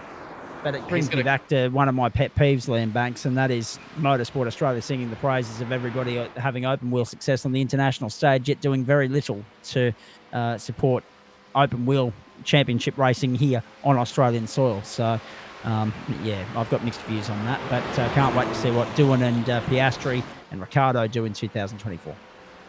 Yeah, can't wait for it. There was a mid-season test, and after that, Doohan just came alive, and it's a shame, because had his first half of the season resembled the second half of the season, I think we're looking at a very different championship, and one in which Doohan is in the running with Porsche and Vesti, and if that's the case, and then he could have made a case for knocking down the door into F1, but as it is, he's one of those growing number of drivers that have probably done enough to show that they would merit a shot. If they got given a seat, you wouldn't question it, but they're not knocking down the door like Piastri did, like Leclerc, like Russell in these days, with how long F1 drivers' careers are, and with the lack of testing, meaning it's really hard for a rookie to come in and have a really good season. It takes them a few seasons to get the full pace. Even Piastri is nowhere near the final product we're going to see from him in a few years. Makes it really hard to make that decision to ditch an established driver to go for a rookie. So unless you are knocking down the door, you don't get into F1 anymore, but I'm sure he'll carve out a good career for himself in other categories. I imagine we'll see him either in Super Formula, if he's not willing to give up the F1 dream quite yet, or Hypercar soon. And many drivers have, or maybe even IndyCar. I'd love to see that. Lots of drivers have failed to make that and then gone on to make very, very good careers for themselves. But before we get to the end of this race, we've got 9 minutes left, I'd like to ask you both a question. Before we get, because we're going to have a bumper amount of drivers in the chat afterwards, I reckon. So might not get the opportunity otherwise. What was your favourite of the four seasons this year, and why? Okay, I'm coming back to that in a moment. Let's have a look at Ian Stroll-Hansen under pressure from also Paul Rogers there, as we have a look to the right of the screen in the comment from Adam Lavis. Mercedes at the top of 2022, Porsche the rest of last year, then Audi, Lambo, McLaren and Ferrari this year. As to your question, Banksy, I'm a little bit biased, so I'm really happy to see Formula V back. So I reckon this season will be pretty bloody good on that front. But look, hard to look past. I think with regards to what we've offered up throughout the course of the season, it's been nice to see that Porsche transition to a Thursday night. I mean, we look back to turn one of this year, and we knew that we had to change something because TCR was slowly dying in the backside on the servers here. We had a look at how's the game going so far. Oh, geez. You're swearing at these blokes calling it a game. 8.5 minutes to go. Denchi 40.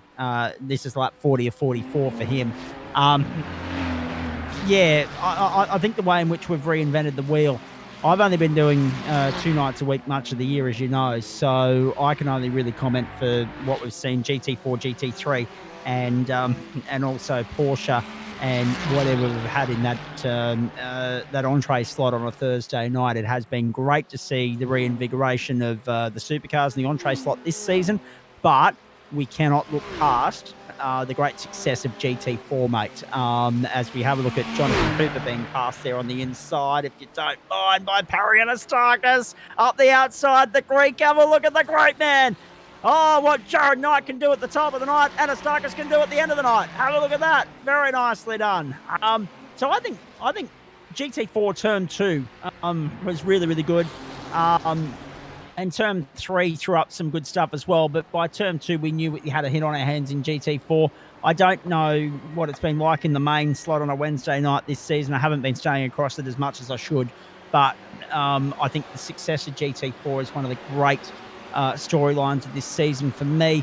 How we've managed to reshape GT3 has also been good. Of course, we've had this M and Pro split now for a while, diminishing from 3 splits to 2.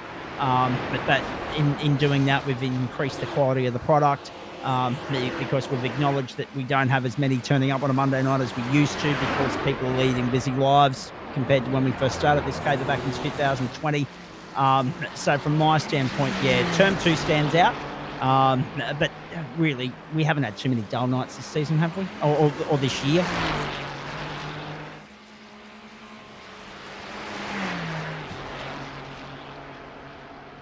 Yeah, nice to hear thoughts. Yeah, I definitely agree with your comments around the GT4s. They were an absolute blast at the start of this year and a really strong series. What are your thoughts, Adam? I was just got caught off because I just realised Luke Turner's got himself back in the top 5 here. So after that kerfuffle with his pit stop, we got to find out during the interviews. But yeah, it's hard for me because I've been part of it. So I got a V8 championship and a Porsche championship, 2 championships I didn't think I'd get. So that's always a good thing. Still can't crack that Formula V. Every time I come close, there's always someone who comes along and just goes a little faster. But yeah, it's just a good year all around, and a pretty solid year. And it's good to see that even with now that COVID's sort of been a bit of basically a thing of the past, we've still got a fairly strong, committed crew keeping the sim racing community alive 4 to 5 nights a week. And on that note, and I know we normally do this at the very end of the night as well, but since we've already headed down that path, I think a couple of the other success stories this season, we've had the Toyota 86 Racing Series, we've had a crack with Formula Ford as well. But the way in which the committee is ever evolving and changing, but constantly responding to the feedback it gets from the members. You're never going to make everybody happy, but I mean, yes, we've got our mainstay categories that are offered up each and every season, but we reinvent the wheel. And we do that by way of 2 things. Firstly, the way in which we change the schedule season on season so that we're not racing not all the categories on offer the same as the previous season. And 2, we're also contending with re-evolving content from and ever-evolving content from the iRacing side of things. Yes, we're still bloody well waiting for the rain server. Hurry up, not in your own time before we're dead. But in saying that, they're constantly dropping car updates, BOP updates, bloody new tracks, etc., and so forth. So we can only reinvent the wheel so much. A lot of that is left to the creativity of iRacing to dictate for us. But a big tip of the hat to the committee. Whoa! Big moment for Sam Chapman going through the elbow. Big tip of the hat to the committee for all the hard work they've put in behind the scenes this season, right across the calendar year, because without them, Simply, this does not happen, and all the sponsors as well, and we'll give them another tip of the hat a little bit later on. 3 minutes 50 to go here, 2 laps to go at the line for Matt Dench on his way to title number 8. Banksy, what else has stood out for you, please? I think for me, that 2023 big season for GT4s, that was brilliant. I think that was the last one we commentated together, right? Or was that last season? Last season, yeah. That was a spectacular championship. I think for me the highlight's been just the range of championships that we've had. I feel like there's been a good mixture of rotating championships and the mainstays. And Adam mentioned the GRA6 championship. That was good fun. The Formula 4 championship with the Radicals this season. The Formula V's back, which is great to see because I know they get a lot of love. Yes, yeah, there's been a few last lap thrillers in the V's this season, Banksy. I think that's been a high on. Surely we're going to get a few more with the Phillip Island coming up on Thursday. That should be. I'll be surprised if we don't have free wide on the line in one of the races. If iRacing don't launch the Hyundai Excel soon enough, Formula V will remain my mainstay favourite category in the iRacing server. Let me point that out right here and now. I bloody well love Formula V. They've been a highlight this season. I think also it's such a hard question to answer too, because I mean this is our 40th week of broadcast commentary for the year in racing. So the amount of racing we've covered, I've probably forgotten more than I can remember about the season that was across the board. So when you ask the question, it's a great question, but it was like, hang on, can I remember all the way back to January yet? Down the inside, Andrew Hazard defending here. Up on the outside, Andrew Hazard holding on to 9th. Holgerson hustling and bustling, trying to get by, can't do it. Next time by the line for Matt Dench, the final lap. The white flag will fly. 1 minute 42 on the clock. John Merritt second, the margin 13.5. And then Jared Knight's further 34 seconds down the road. 21 seconds down the road from Merritt, 35 from Dench. Simon Cox, Luke Turner. Ferrari lock out of the top 5 with the exception of Knight. Mitchum, Green, Hewitt, Hazard and Holgerson mean it's 6 and 4. Ferrari to BMW in the top 10. And no other manufacturer gets a look in, despite Thomas Martin sitting there on the cusp of the top 10 for much of the night, but he's now sitting 10 seconds outside of it, behind Andrew Hazard. Paul Rogers still all over the back of Ian Stahl-Hansen. Holgerson all over the back of Hazard. There are 2 legitimate on-track battles going into this final lap of the season, which Denchi has started now. We are on our way home. We'll do about a minute of overtime here. We've got John Wright and Stephen Gallacher both a lap down. Fred Kahn is 2 laps, 3 laps down, 4 laps down, in fact, almost. It'll be 3 because he's not quite 4 laps down on Denchi. He's 3 laps down at the moment. We lost Tim Fuge, we lost Glenn Riddell, we lost Josh Robertson. That in itself is a tip of the hat to the upstanding quality of the racing and the product that we provide, ladies and gentlemen. And it's a tip of the hat to all the drivers because the lack of the rate of attrition here tonight is a testament to the skill set of those blokes and what they display week in, week out. Holgerson! Oh, jeez. Bang! Oh, no. Gone. It went up in smoke. Holgerson and Hazard. Holgerson did everything he could. Hazard turned him around. Wow. That's a stiff end of this competition for Alan Holgerson, who will now look to just consolidate 10th place here on the final lap. But yeah, testament to the drivers and what they bring to the table each and every week, in the sense that we've only had 3 retirements here tonight in this race. Well done. Sam Chapman up to the top of the mountain.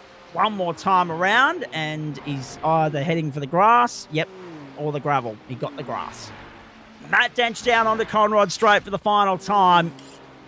You've just got to get your hands out and smash them together for this bloke, ladies and gentlemen, as we watch Chapo clout the wall once, twice, and that's all she wrote. There's the 3rd hit for good measure. Dench is into the final corner now, ladies and gentlemen. Checkered flag will be in the air and at the ready, and Matt Dench, believe it or not, has title number 8. If he wasn't already an immortal on the platforms of the Gentleman Sim Racing Club, he certainly is now, and he smashes smashes the fastest lap out of the park on the final lap as well. 2 minutes, 827 to finish it off. Put the icing on the cake, put the full stop on title number 8. 8 round wins throughout the campaign of 14 races. And another championship to add to the mantelpiece. And he's first in a Ferrari. And now he's just got the old Bimmer and the Ford to tick off the list. What a performance. What a champion. What a legend. Jared Knight secures third in the championship. John Merritt comes home second. Simon Cox, Luke Turner made up the top 5. Richard Mitchum, what might have been down there in 6th, but Nick Wood's in trouble given the run that he had tonight as far as 6th in the championship, 5th in the championship is concerned. Richard Mitchum might be able to snatch that tonight. Russ Green home for 7th. That's a great run from Russ, I should say. I mean, Russ has flown under the radar for much of the night. Started 11th, finished 7th. Great run from him and a clean run as well. Wayne Hewitt, Andrew Hazard, Alan Holgerson made up the top 10. The first of the Porsches was Thomas Martin in 11th. Ian Stahl Hansen's just going to be able to hold out Paul Rogers there. Then David Baz, Chuk Fang Wong, David Johnson, then Jonathan Hooper, Harry Anastakis, Rick Vincent. And that will do us. Adam Holland was the first one to lap down. He comes home. Actually, Rick Vincent was the first to lap down. He came home in 19th, but he's still out there on the black stuff, tearing it to shreds. Adam Holland, Dave Riddell, Nick Wood in 22nd. Jeez, it's a chance gone begging for him. He'll be left to rue that, no doubt. But he got 14 laps out of his final stint, just quietly, gentlemen. Bit of fuel saving going on there. And then Dane Snadden, Scott Wooden, and John Wright, Stephen Gallacher, Sam Chapman ended up a lap down after that late race skirmish. Then Fred Kahn, and then the 3 retirements, Tim Hughes, Glenn Cito, and Josh Robertson. Oh. We're speechless. We are literally speechless. We're watching greatness unfold here before our eyes, ladies and gentlemen. This guy brings plenty to the table. His sim racing credentials speak for themselves. He delivers on the big competitive official sim racing stages, and then he comes back and joins us on a Monday and a Thursday night and raises the benchmark each and every week. Only one to go sub 201 tonight, and he did it twice. He did it mid-race, he did it on the last lap. 2 minutes, 827. We tip the hat to the champion, the number 1 once more, and for the second year in a row, he sweeps a calendar year. 4 championships last year, 4 championships this year, and it's a Merry Christmas with the number 1 staying in Mudgee for the summer.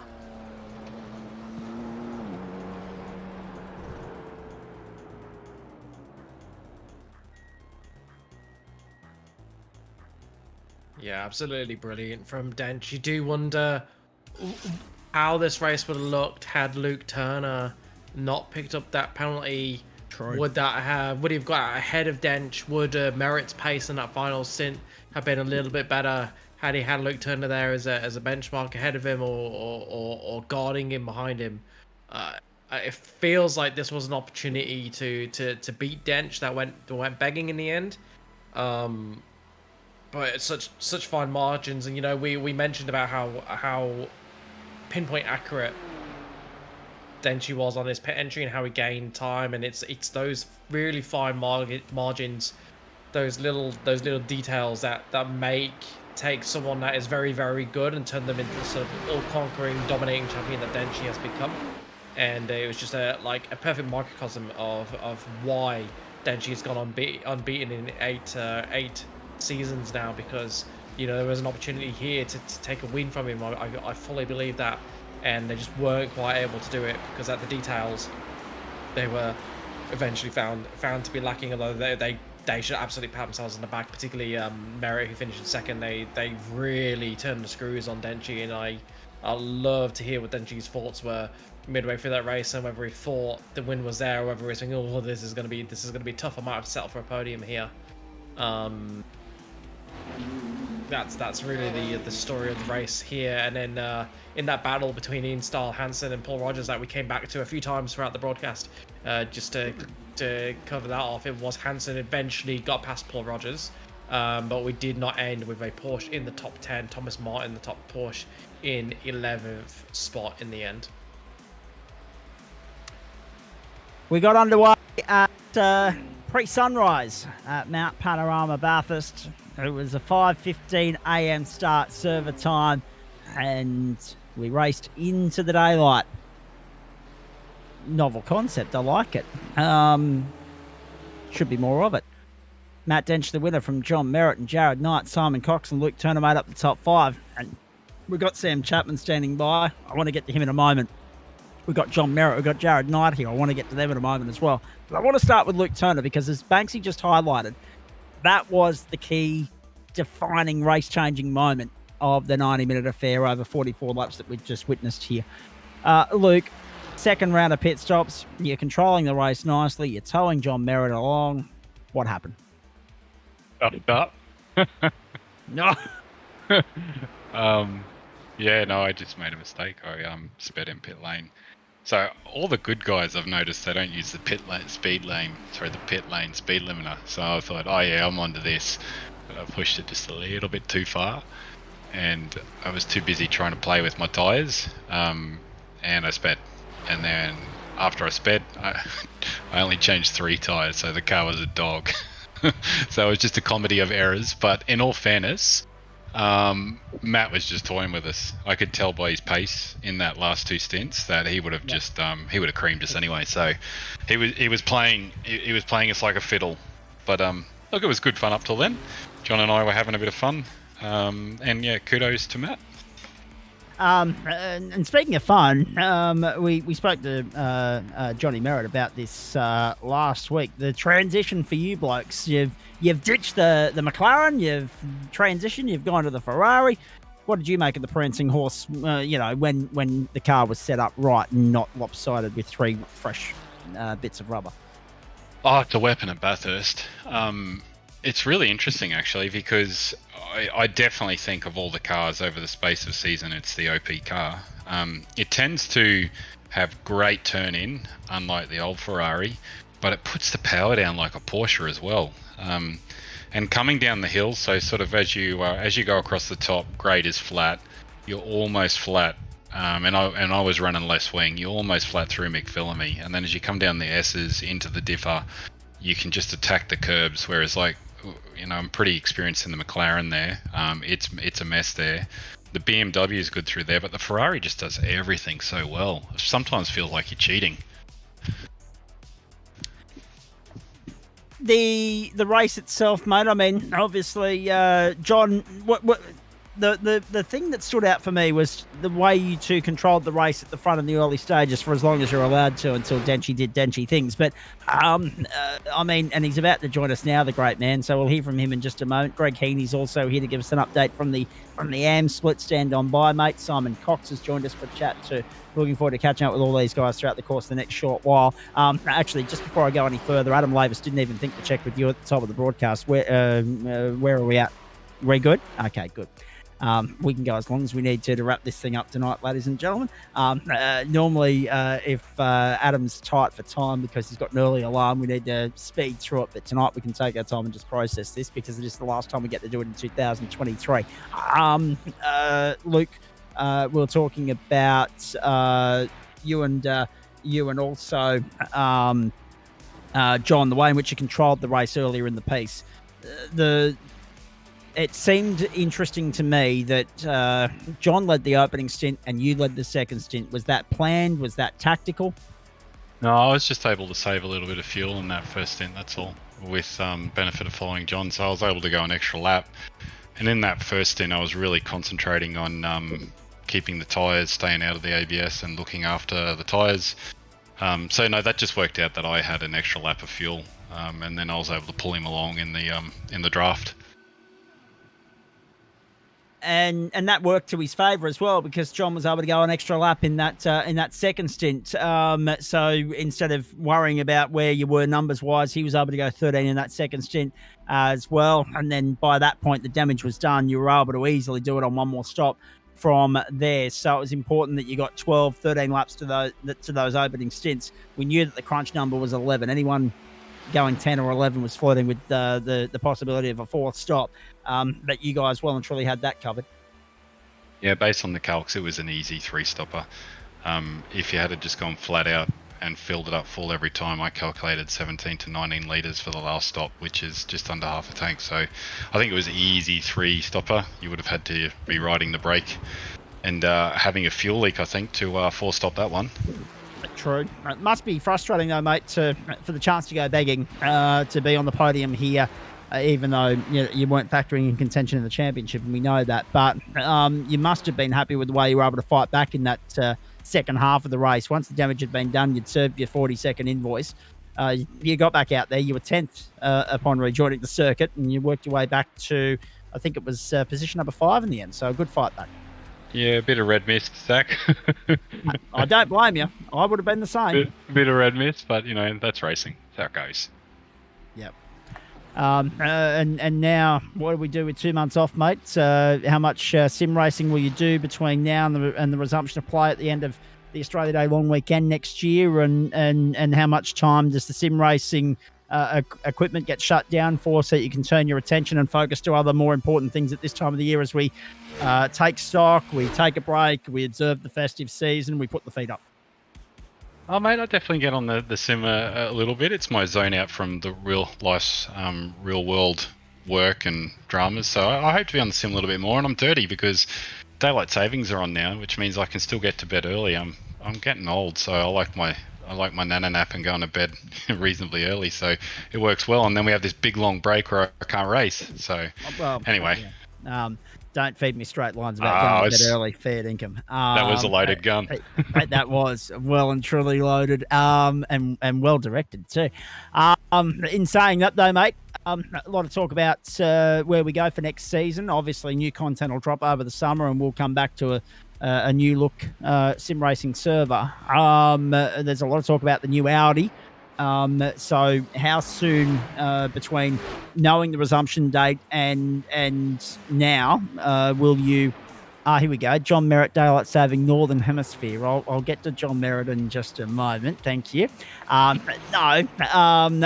how much time will we spend once you know what the lay of the land is for 2024, the Turn 1 schedules released, you see the calendar, etc. and so forth. How much time is spent testing the cars and deciding what manufacturer you want to go with for the new season? Because we know that there's a new Audi coming and there's a lot of hype about that. Watch what everyone else does and pick the fastest car. I'm not. Look, Zach, I'm not. I don't think I'm ever going to be in championship contention. So I quite enjoy driving the different cars and just giving it my go when I can. And just quickly, because Chris Whitaker wasn't here to throw barbs in your direction, how's the merch store going? Oh, great! I'm sold out because Chris bought all my my stock. Yeah, he bought all the single socks. I don't know what he's using them for, but I might leave it at that. We can let you away with that one because it's 10:30 in the evening.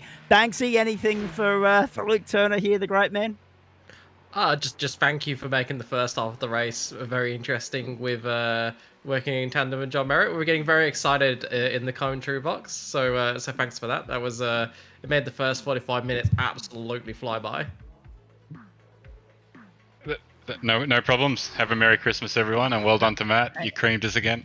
Absolutely, you did. Well done to you, Luke Turner. Great to catch up with you. Great to have you in here on the odd occasion throughout the course of the season. It adds a nice dynamic to proceedings, gives us an extra talking point or two, particularly tonight, and 2 different talking points, first half and second half. A tale of 2 tapes for you, unfortunately. But in saying that as well, mate, you mentioned quickly there, before I let you go, that you knew Denchi was toying with you. Was it when he punched out the 2-minute 0.8 at the midway point of the race? No, it was the second stint where he just started banging out low ones for the tyre light. I was like, he would have creamed us anyway. So, yep. It must be deflating when you realise you're racing for second. Not really. It's better than sitting on the couch and yelling at my kids when they're being naughty. So I'm having a good time. Yeah, no. I'm about to have 6 weeks of uncle and niece bonding with my precious little 7-year-old niece, and I can guarantee you there'll be a bit of Uncle Zach rousing going on, probably from the first day I arrive. So I know the feeling, mate. Go well. Have a Merry Christmas, and thanks for that. You too, guys. Cheers. John Merritt, Daylight Saving in the Northern Hemisphere is already done for this year. I thought you would have known that. Oh, it's just confusing Queensland and the North. Sorry, Zach, my mistake. I was going to say we may as well be in the northern hemisphere. We're already an hour behind. We may as well be, more. Anyway, it doesn't matter. Let's talk about your race, mate. Second, 13 seconds the margin, and the master that is Matt Dench stays on the throne once more. But a solid run from you in the Ferrari tonight. Oh well, we thought we had it sorted for about 30 minutes there, but echo the sentiments of my teammate. I also made a mistake, or deliberate mistake, and ended up with a trike on the 3 tyres. So that third stint was a little dicey, but that was a good race otherwise. Talk to me about working with Luke Turner here, because you guys were able to put one on Dench in quali. You locked out the front row of the grid. Early stages of the race, he's hung back, and then obviously a couple of mistakes during the pit stop sequence. Not so much for you, but for Luke, as we've already detailed. How'd you find it going alone without the teammate there to push you along or pull you along, depending upon which stint we're talking about, once he got that stop and hold? Yeah, it was okay. Other than that tyre, I was trying to take the right side tyres and then see. I wasn't sure on the balance. I'd never done it, Zach, in this car, to be honest. But I was just conscious that the 4 tyres mightn't be covered in the fuel stop. So the car became very, very ugly. But it actually balanced out by the end of the race. But for anyone that thinks about taking 3 tyres, it's not the go.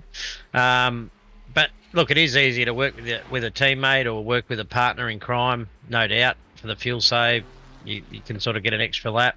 And probably didn't attack the pit entries enough and the pit lane quite enough, but I don't think it would have made a difference with Master Dench. I think he had us well covered. So 2 tyres, yes. 3 tyres, no. 4 tyres, yes. So what that means is you can do... so help me out here, John. Help everybody at home out. You wouldn't switch diagonal tyres. You'd either go left side, right side, or front or back. Yeah, I intended to go right side, but ended up changing the left rear as well, and just made the balance of the car all wrong. But obviously that left front sort of looks after itself a little bit. That was the thinking, but didn't work out to plan as hoped. Indeed. In saying that, though, second's a solid run. Sets you up nicely for a return to the GT3 servers early next year, mate. I'll ask you the same questions. What happens now? Obviously, the sim rig has been, when time permits, commitment from you this season. So does it get packed away for Christmas and the New Year or not? Oh, mate, it's got its own little bedroom, so it's well and truly safe in this household. But it'll get some use over Christmas, bit of fun racing, and not really testing. You know, I prefer to just turn up a night before or something and do a couple of laps or on the night. So, it'll certainly get a run when time permits, and look forward to 2024, and even more so, look forward to Denchi running the Ford GT. At some point, yes, absolutely. Although that being said, Liam Banks was petitioning that we maybe hold off introducing whenever a Ford Mustang GT3 gets released by iRacing, hold off releasing that into our servers until such time as Denchi's contested in a Ford GT. Yes or no? Oh, I vote yes. Solid yes. Yeah, I think everybody does. Although that being said, to do what he's done, 8 championships in 6 different manufacturers, phenomenal. It's extraordinary, yeah, isn't it? And I know you appreciate that more than anybody, because you've been one of his great rivals over the course of time. Oh, mate, it's always a pleasure to race him, and it's always clean racing. But hats off and all the kudos to Denchi. You know, that's a phenomenal effort. He should be proud of it. Indeed, he should be. As for you, mates, tempted by the Audi next year, or are you going to wait and see how it plays out? Oh, a little bit like Mr. Turner and at Turner Merch. I'll watch some officials, see where it lands, and I'm sure it'll be the fastest car when we get there. Phillip Island Thursday night. Do we see you for one last rock and roll around in the V? I might make a cheeky appearance, Zach. If I'll do my not best. quarter. Yeah, I'll do my exactly. best. All right, very nice. I like it. Banksy, anything for Mr. John Merritt? Hot lap before we let him rock and roll. You said you mentioned about you said you made a mistake with the 3 tires, but you said it was a deliberate mistake. So did you choose to only change 3 tires, or was it a mistake and you meant to change all 4? Oh, I got a little bit trigger happy coming down the pit lane. I was going to go right side only and end up clicking the left front, and thought I'd only done the 2, and Liam actually nearly lost it at the cutting on the outlap and went, something's not quite right here. And as I said, by the next stint after the fuel stop, the car was actually back to itself and nice to drive, but it was a bit diabolical in that 3rd stint. Yeah, which explains why you lost so much time to Denchi, particularly at the start of that 3rd stint. Yeah, I don't think I had anything for him, but it would have just been a bit closer, which, let's live and learn. And don't get too trigger happy coming down the pit lane with your changes, gents. Yeah, and that's the thing, isn't it? I mean, even as experienced campaigners as you two both are, it's still so easy in a high-pressure cooker situation like tonight was to trip up. Oh, look, Luke and I are also pretty competitive, so I think we were thinking, what are we going to do? Do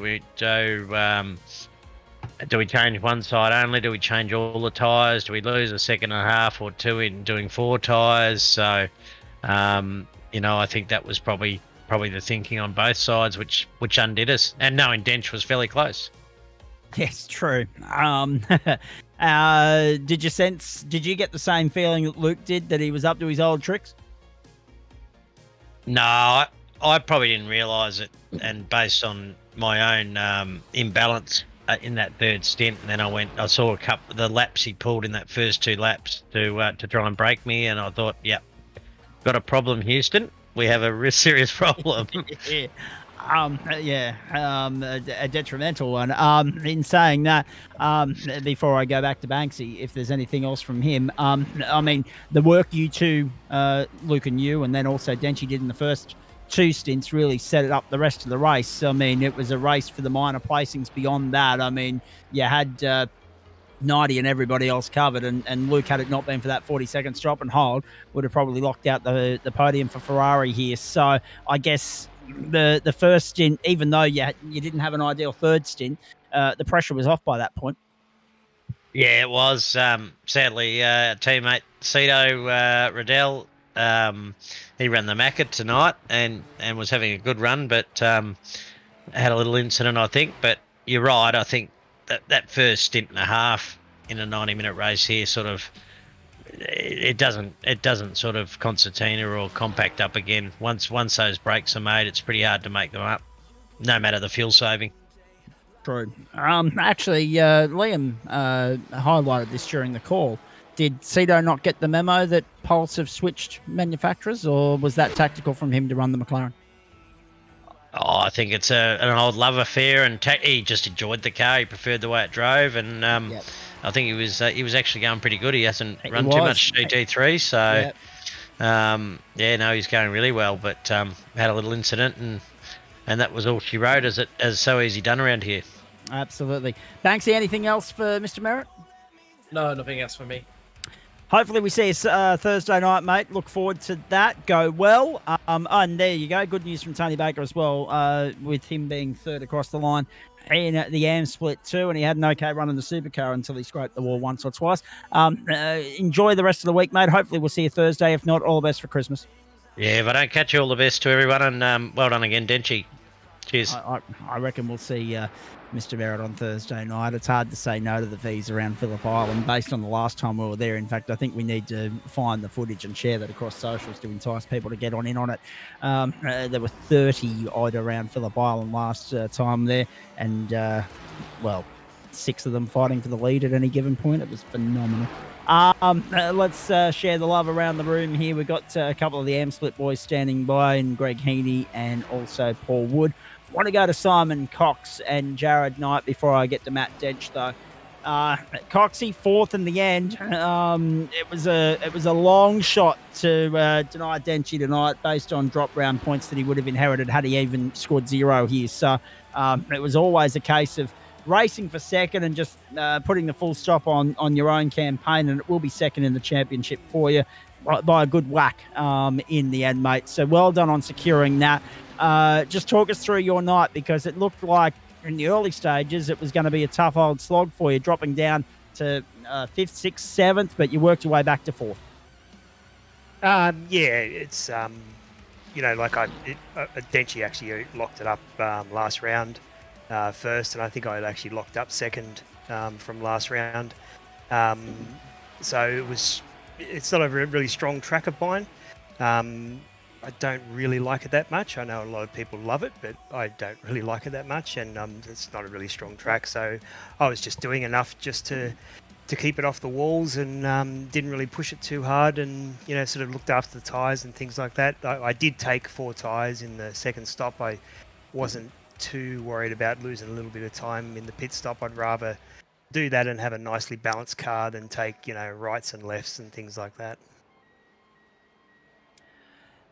Talk to me about the claw back through the race, mate. I mean, obviously Luke tripping up helped you out. I think there might have been an incident for a couple of other guys that were fighting around you, including Glenn Cedo as well. And then obviously throw in the fact that you've just highlighted that this isn't your most preferred circuit in the server. So is 4th a fair reflection of the pace you had tonight? Is 4th a result to be happy with? Yeah, certainly. I was pretty happy with 4th. I probably shouldn't have been 4th. Unfortunately, I saw Glenn just lost it in front of me, which gave me a little bit of a brown moment. And then Luke, I didn't know what happened in his pit stop, but I knew there was something wrong. So because he sort of dropped back behind me. So 4th was a bit of a gift, and Jared had the pace on me tonight from the pace that I sort of wanted to put in the car.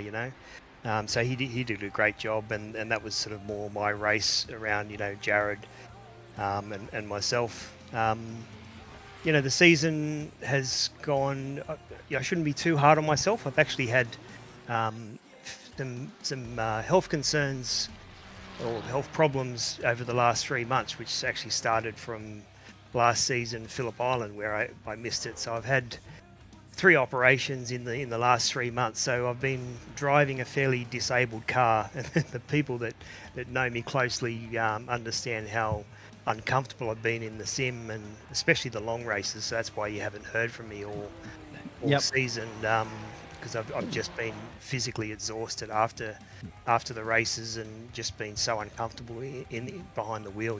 So it's I sort of tried to put as best as I could together, and got the points where I sort of needed to.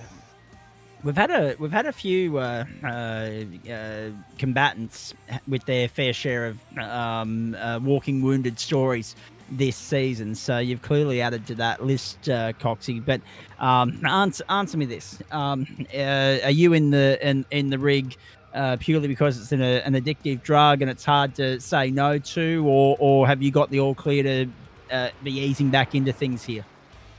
I'm all clear now. I had the last operation on Wednesday last week, and just before that was on the Saturday before that. So that's why I couldn't race at Watkins Glen the prior week. Right. Then I tried to race the GT1s on Tuesday night, but I just didn't really have the pace, didn't have the comfort. But I'm all clear now, and everything's good, so I'm more comfortable. I wasn't. Obviously every week that I could drive, I sort of drove as best as I could because I love it, and I really love the series. And yourself, Zach, Liam, and Adam put on a great show, and it's always great to watch these races back. And even when you do the AM races, it's good to watch to see what happens in the other races, and even if you're not part of it, it's good to see what's happening around the other races. And also a great thank you for Kevin in race control. He's done a great job this season as well. So it's a thankless job that needs to be thanked. Indeed. And we'll echo what John's saying there as well. Hopefully the recovery goes well for you, mate. And hopefully that means you're back firing on all cylinders when we reconvene at the start of Term 1 next year. Talk to me about what happens in the off season for you. How much time, because as you've just said, you love being in the sim rig, you love having a steer. How much time is dedicated to that, and how much time do you just pack the sim rig away for and walk away from it? No, definitely won't be collecting any dust. I'll be, and especially now because I've been sort of a little bit handicapped over the last 3 months. I'm sort of really enjoying it, getting behind the wheel again. So hopefully I sort of get up to a little bit more speed in the break, and hopefully we can take it to the great man, Matty Dench. What have we got to do to stop him, Simon? Well, I know that Merritt was talking about the Ford, but no, I'd like to see him in the best car possible. I'd rather, take it to him without being handicapped at all. It just pushes everybody along to try harder, and sort of, you don't want to be handicapped behind someone and have a win for that reason. I'd rather have someone in the right gear and try and beat him. Indeed. No, you got to beat them on track at their own game. It makes it far more rewarding. There's no doubt about that. Banksy, anything you want to fire at Simon Cox? Really impressive what you've been able to do, given everything that you've Agreed. been going through outside of the sim rig. So I'm glad you've shared that with us so that we can understand a bit of some of the troubles you're facing. It's crap trying to race when your health's not there, even though it feels like it shouldn't be that physical. It's more physical than people realize. Even just being in the seat, like the seats aren't particularly comfortable or a lot of the time. So thanks for sharing that. Are you in the clear now? Is it all hopefully should be getting better from here, or do you have more surgeries that you're anticipating? No, it's all clear now. So I sort of had the first operation, which was sort of a temporary fix until everything sort of settled down, and then I had the sort of the next procedures. So I'm all good now. Instant comfort after last Wednesday, so it was really good. Yeah, awesome. And didn't get a win on the board this season in the end, I don't think. Lots and lots of second places. If there was one track that you think could be on the track list next season to give you the best shot at the win, what would it be? Oh well, like I know Denchi likes Brands Hatch. I actually like Brands Hatch really well, but unfortunately he likes it as well. So that's a good track. I love Silverstone. I like the big GT tracks. Magello might be actually quite interesting as well, but it's hard to say if it's going to suit your driving style or not. And like I was saying before, I was probably a little bit hard on myself when I look back at the season. Like the first round at Sebring, it was the first time I've driven the Ferrari, and I sort of burnt the tyres off it a little bit, and Denchi actually gave me a little bit of a hand, just sort of trying to understand where the pace went. And then there was Laguna Seca, unfortunately hit Jared towards the end of the race, which cost me a few positions, even though he had a 5-second penalty. I didn't have to overtake him, but I didn't know that at the time, so that was a mistake. And then at Jerez, I got a speeding penalty actually while I was actually on the pit limiter, so I don't know how that happened. It might have just been a little bit of a bug in the sim or something, but so that was sort of probably the 3 races that really hurt me this season. But I shouldn't be too hard on myself from what I've been going through, so that's all right. Absolutely not. You can No, say yeah, 100%. Although that being said, everyone's their own worst critic, aren't they? So even when we know that what we've achieved is probably the maximum, potential that we've been able to exert, we're still looking for more, and that's, I guess, trademark of always striving for a little bit better. That's just general human behaviour, isn't it, Banksy? We're even when we talk to Denchi, someone that's won 8 bloody championships now on the trot, on the hop, he's always looking for more. That's right, yeah, and I think I've come second in the last 3 seasons. So hopefully I don't get a second next season. It's one better. We can only wish. We can Coxie, only wish. all the best for Christmas and the off season, mate. Can't wait to see what you bring to the table early next season. I assume it'll be same as Luke and John here. You'll wait to see what the Audi brings to the table before you make a decision on which manufacturer you go with for Turn 1. Oh, 100%. I'm going to be buying it, and I'm probably going to be driving it. I actually used to really like the old Audi. That was the first GT3 car that I drove and kind of loved. It was a little bit of a death machine, but I actually really liked it. I just hope the new car doesn't sound like a bag of nails. You know, they got a good sound pack behind it, because that's why I love driving the Mercedes so much, because it sounded good. But yeah, once again, congratulations to Maddie for the win. Appreciate you guys putting the broadcast on, so thank you again to Adam, Zach and Liam, and Kevin in race control, and the committee members in the GSRC. It's a great organisation, and everybody should be getting into it. Agreed. The more the merrier. We come one, come all, as they say to the circus. We'd welcome a few more bums on seats across our broadcast races. There's no doubt about that. But I go back to the fact, and we'll reflect on this on Thursday night with Joe Baldwin and a few others when we wrap up the season as far as broadcasts are concerned. I look at the fact that life's getting back to normal, life's getting busier, and everybody's still finding a way. It may not be to the extent as they previously were in 2020, 2021, but everyone's still finding a way to maintain their presence in sim racing servers as part of the juggle of everyday life. And that deserves a hell of a lot of applause and respect as well. Hey, Coxie, go and rest up, mate. Congratulations. Second in the championship. Well done. All the best for Christmas. You too, guys. Appreciate you. 11 o'clock Eastern Daylight Time, 8 o'clock in the West. And everybody else can do the maths for themselves. Let's press on here. Jared Knight needed to have a solid result in relation to, I think it was Wayne Hewitt, to get third in the championship, mate. You've done that. Congratulations. You wedged your BMW in there, but in what's a smorgasbord of Ferraris. You upset their shot, they're tilted, and all Ferrari lock out of the podium, mate. And you did it with a very nice performance tonight, and a couple of big sends down Conrod Straight as well. Well done.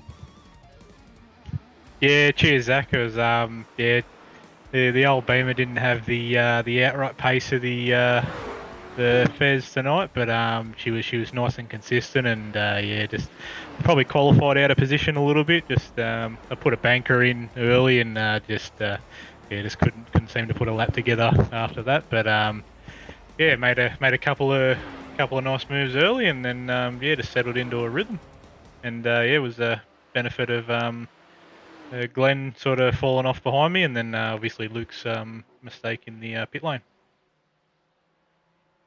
Talk to me about the race from your standpoint, mate, because qualifying left you a little bit to be desired. You were boxed in 10th place. You had to really work hard to work your way up through the field.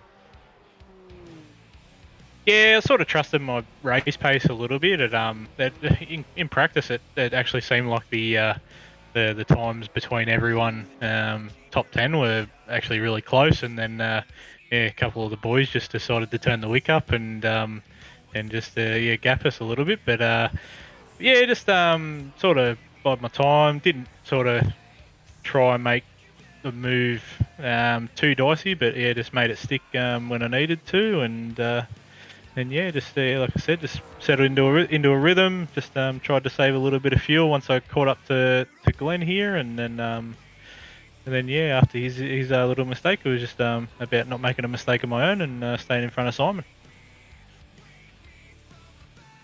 And you managed to do that. It was a very nice performance in the end. You had 9 seconds on Coxie in the end. And obviously Luke Turner's mistake allowed you to consolidate a podium finish as well.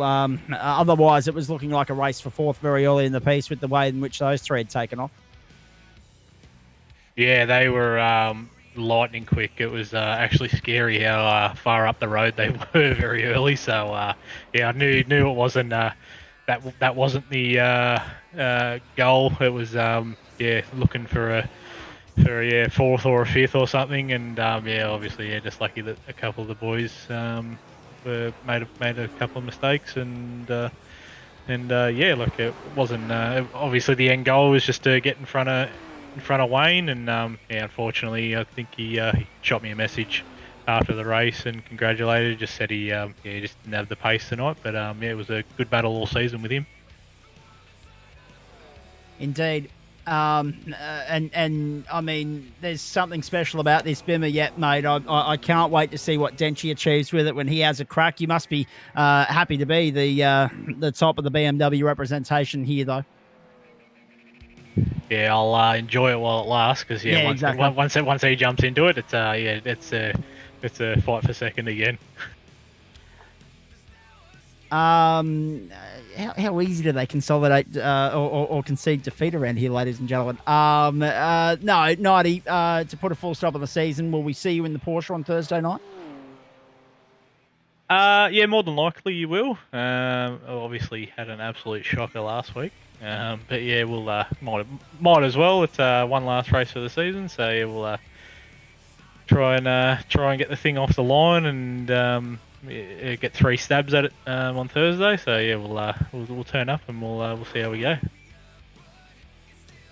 And then obviously, what do we do from there, mate? I know there'll be some 4-stroke karting on the horizon in 2024. They've released their calendar in recent weeks and some rule updates as well. There'll be no doubt plenty of time to go sim racing again.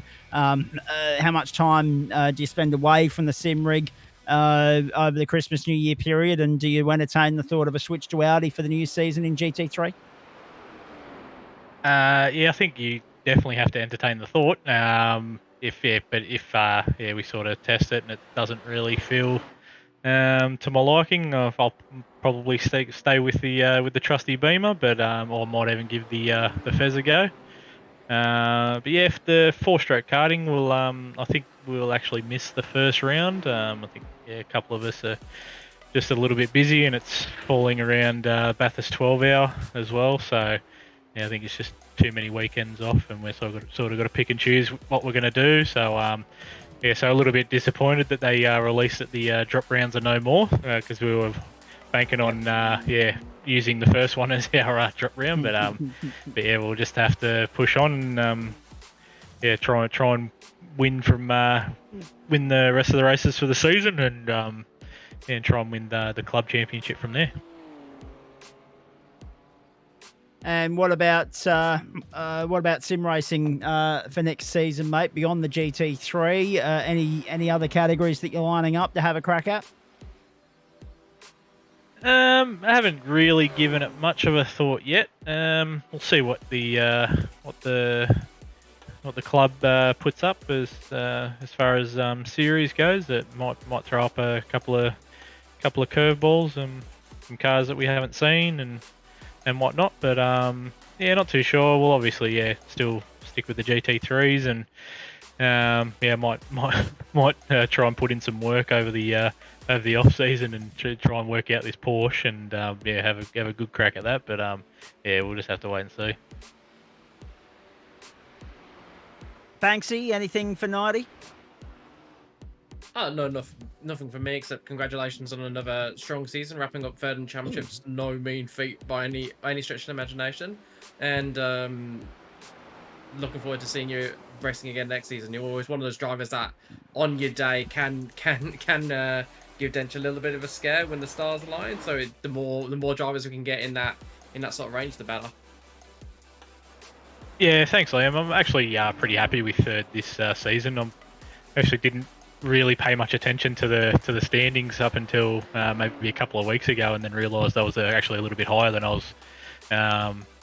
thought I would be. And so Simon had a ripper season, and obviously Denchi just does what he does, and we'll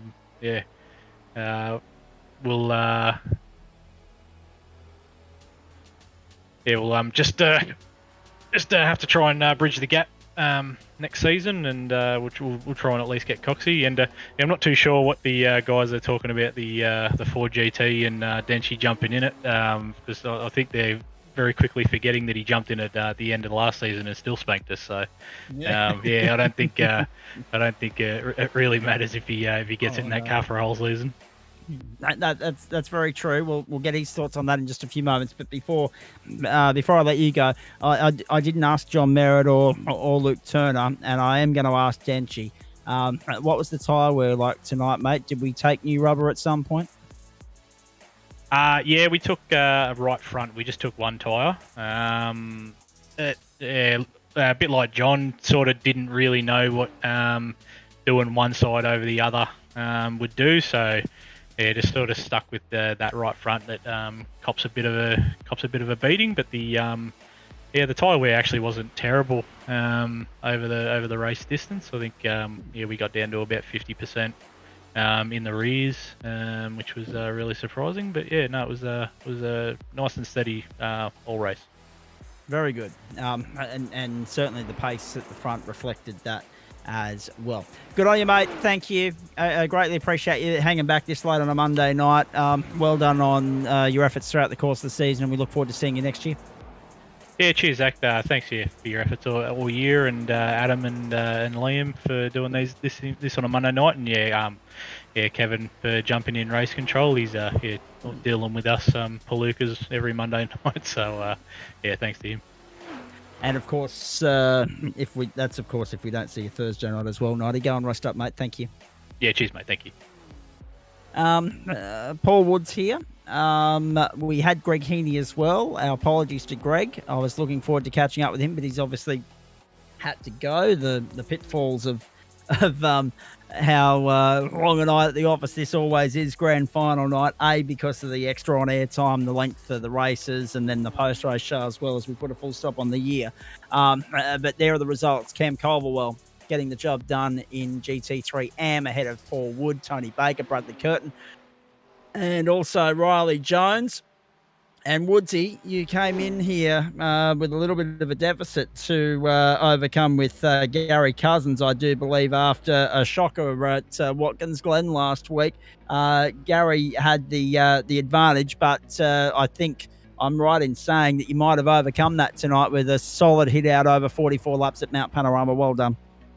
Yeah, thanks, Zach. The Bailey Ferrari was a very good car to race tonight. It was comfortable from start to finish, and very happy with it, although it wasn't the fastest in a straight line. But no, it was a good battle, and yeah, just managed to pip Gazza at the post, which unfortunately, I thought he had it in the bag, but unfortunately he had a few bad run-ins in the race that cost him some positions. So it was a close, good battle, but at least together we managed to take out the team's championship, so we're quite happy with that. But yeah, overall I think it would have been I was looking forward to a good battle for first place, but some lap traffic managed to just break us up a little bit, enough of a gap that I couldn't quite close the gap onto the leader there, as we were basically pacing at the same speed the whole way around there. But I knew I just had to keep the car clean, so I didn't want to push too hard because he was a newcomer to the league, so I needed all the points I could get, which thankfully I had a good race. So all in all, quite happy. Disappointed Gazza didn't get it. Would have been his first championship to get, but yeah,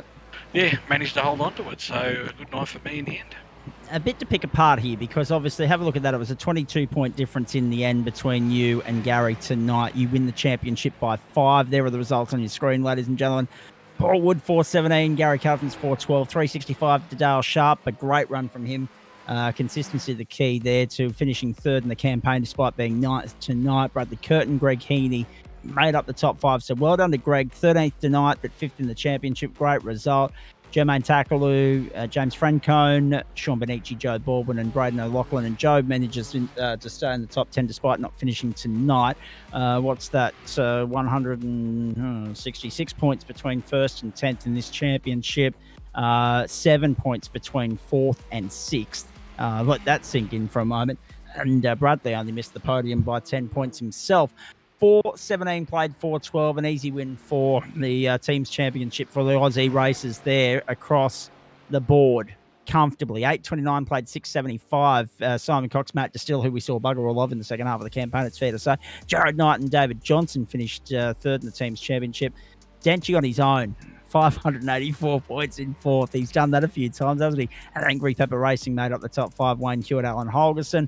The next best of the AM split was the Frog Leap Juiced Racing entry of Sean Benici and Braden O'Loughlin in 6th place there. And we'll come back to the to the pro results in just a moment, Adam, but let's pick this apart with Woodsy.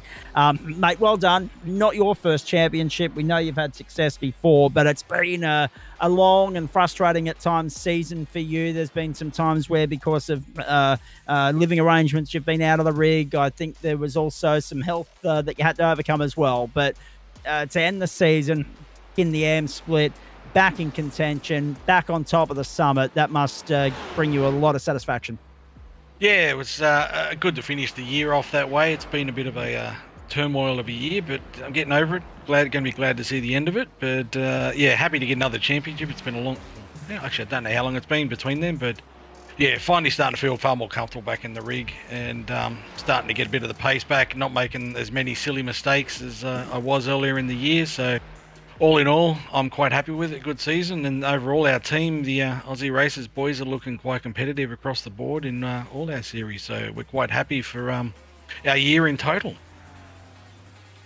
Indeed, and as Nick Fodiatis said, I mean, the Bailey Ladders boys, you're quite achievers. You go about your business as best you can, sometimes with great success, sometimes without. He had a frustrating run in the finale of the Super 2 tonight, but this is just reward to the entire team to at least have one championship secured for the season. I mean, there's still some more grand finales to come this week. There's 2. There is, yes. There's 2.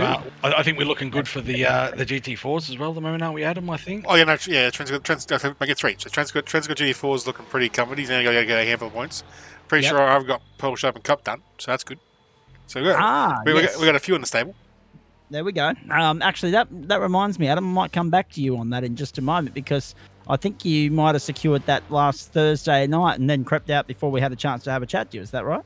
Yeah, it opened on Friday last week, so yes. All right. So we'll have to have a chat to you this Thursday, absolutely. But we'll see if we get time tonight to just quickly cover that off as well. So the stables had a relatively good season, Paul, and I mean, at the end of the day, for a few mates that, I mean, for you, Gary Cousins and Nick, you've been there since the outset. You've had Mikey Hammond come along, Pete Matson. You've had some come and go as well. You've got the 2 Lavis boys on board. You've got Trucker as well.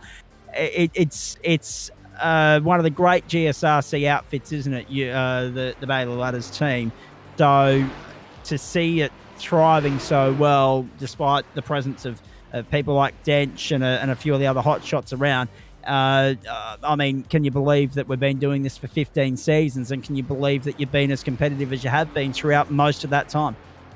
Yeah, it's and we're getting older by each year as well, so the old reflexes are getting a bit slower as well, so it's getting harder and harder. But yeah, we just keep slugging away and keep pushing, and especially like in the AM split, it was good to see the championship go right to the end. There was no one run away with it and that sort of thing, so it was a good battle. And coming in tonight, there was really a couple of people who, if luck had gone their way, could have taken the championship. But yeah, happy to see that the team come away with some results, and let's see if we can keep it going for next year, and yeah, get some more championships under our belt. It'll be good. What's next for you, please? At this stage, I believe GT4s on Wednesday will be my next one. So yeah, looking forward to that one. We're doing well as a team in that overall. I think we've got 4 or 5 in the top 10, so we're looking quite comfortable there. But yeah, hopefully the Lavis boys will do well again, and Trent, I think, will hopefully bring it home without any major issues. So on to Wednesday and see how we go. And just a reminder, I still need that file so I can get that livery for him. Yes. Yes. Send me a message and I'll pop that to you tomorrow. Yes. All right. Hey, Woodsy, we won't hold up any more of your time. We've got Denchi standing by, and we want to get out of here by about 11:30. So well done. Good luck for the rest of the week, and hopefully we'll get a chance to catch up with you on Wednesday night and find out what's to come for 2024, mate. All the best. No worries. Thanks, guys, and congrats, matey, on the championship. So Paul Wood wins in the GT3 AM split, and it's a Ferrari double, because in GT3 Pro it goes to Matt Dench. Actually, Adam Lavis before we get to analyse that and just have a look at the margin, 119 points, ladies and gentlemen, didn't get a chance to cover off Super 3 earlier and who won there. So if we can do that. There we go. Bradley Curtin got it done easily in the end. 57 points over Aaron Bryan. Well done to Schultze in third place on countback. That's how close it was on countback. Locked level on points for second, but loses out on countback. That was a small change at the end of the day, wasn't it? I'm not sure if there's any countback in there. They're currently equal second, so we went to see whether they just get 2 second or silver places or whatever.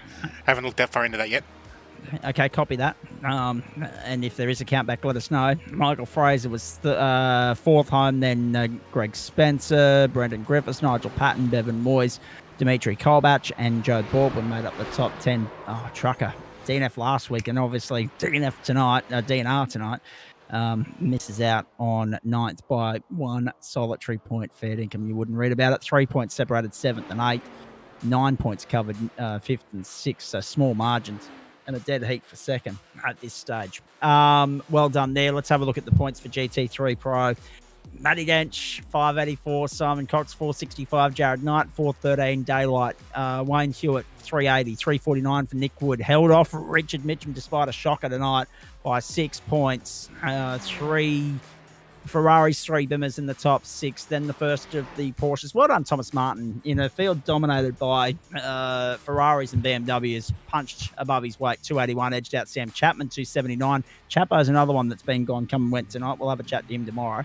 And then Matt just still on 210 points despite, excuse me, not racing tonight. And then Alan Holgerson in 10th place on 199 points. I've got a frog in the throat right now.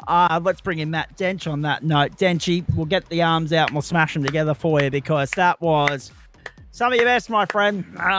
2 minutes, 0.8 on the last lap. You already had the fastest lap secured, but you just added insult to injury. You bided your time, you waited for your moment, and about half race distance, you pounced and you didn't look back, mate. Title number 8 in the kitty. It was already in the kitty, but you just came out and cemented it tonight, and that was brilliant. The Ferrari becomes the 6th manufacturer in which you've claimed a championship with. Just 2 to go. BMW and Ford, we can't wait. We'll see what you do there. But tonight, that was one hell of a way to finish the season and put the full stop on it and wipe us out 2 years on the trot, 8 championships across 2 years. You're the dominant force of GT3 racing. Well done. Yeah, thanks, Zach. The night started off with the car felt really good in practice, and then we actually saw how far off the pace of Merritt and Turner the car was. So end of qualifying, we shot Luke a message there and asked him what wing he was running. They said 5. I was like, all right, 8 is too much. So looking at the grid timer, we've smacked that wing down a button over a bunch of times, and then we spent the good part of the first half of that stint in the first bit of race there trying to learn to drive the car, but we got our head around, and it was absolutely flying by the end. Banksy, I'm going to let you chime in here and throw a few questions the way at Denchy, because the first point that's worth noting is the camaraderie of Luke and John of the boys at Pulse when they say to Denchy, look, we're running this. Why would you give your fiercest opposition a leg up like that? I mean, that just, again, highlights that we are a gentleman sim racing club. We live by the name, we die by the name. I mean, it's on in earnest once they get out there, but these guys are mates and comrades off the circuit as well. Absolutely, and I think everybody wants to win in as even a competition as they can. I think, a lot of people they really enjoy fixed setups because of that, right? Because they know everything's even though in an open setup, and obviously getting the setup right is part of the equation to winning a championship like this and to getting victories and podiums. They still wanted to beat Denchy on as much merit as they can. So when Denchy asks, of course they're going to let him know because it's all good fun and everybody wants to have a good race. If that meant a better race at the end of it, then that was what they got, right? Because like you said, Denchy, the pace was electric with the wing set to that. I did want to ask the question. Halfway through at that pit stop where Luke Turner got his penalty, What was going through your head at that point? Because you were in third place and it looked really, really close. Were you thinking, oh yeah, I know how I'm going to win this? Or were you thinking, ooh, I don't know if I can win this? Like, what was the head like at that point? Honestly, it's kind of disappointing to see someone grab a pit penalty like that. Yeah. It was looking like it was going to be a pretty close finish between the three of us, and then to have someone fall back from pit shenanigans is never a good thing. And more than that, they also tripped themselves up by taking 3 tyres instead of 2 or 4, Denchi. So they've gifted you a little bit of an advantage there as well. Yeah, I didn't take any tyres at all the whole race. The car felt absolutely planted. That was my next question. Banksy. Yeah, but let's ignore that penalty. Do you reckon you would have won? I know you said it would have been close, but do you think you would have won, or do you think that track advantage would have been really hard to overcome? I think it would have been harder to pull that gap away from Merritt after that last stop if Luke was right behind him, pushing him down the straights as well. So like, I think it would have come down. It's hard to say because like Merritt took 3 tyres, so he kind of killed his pace in that last stint. But maybe if Luke was there, he might have been able to run me down. So yeah, it's good finish gone to waste. Absolutely.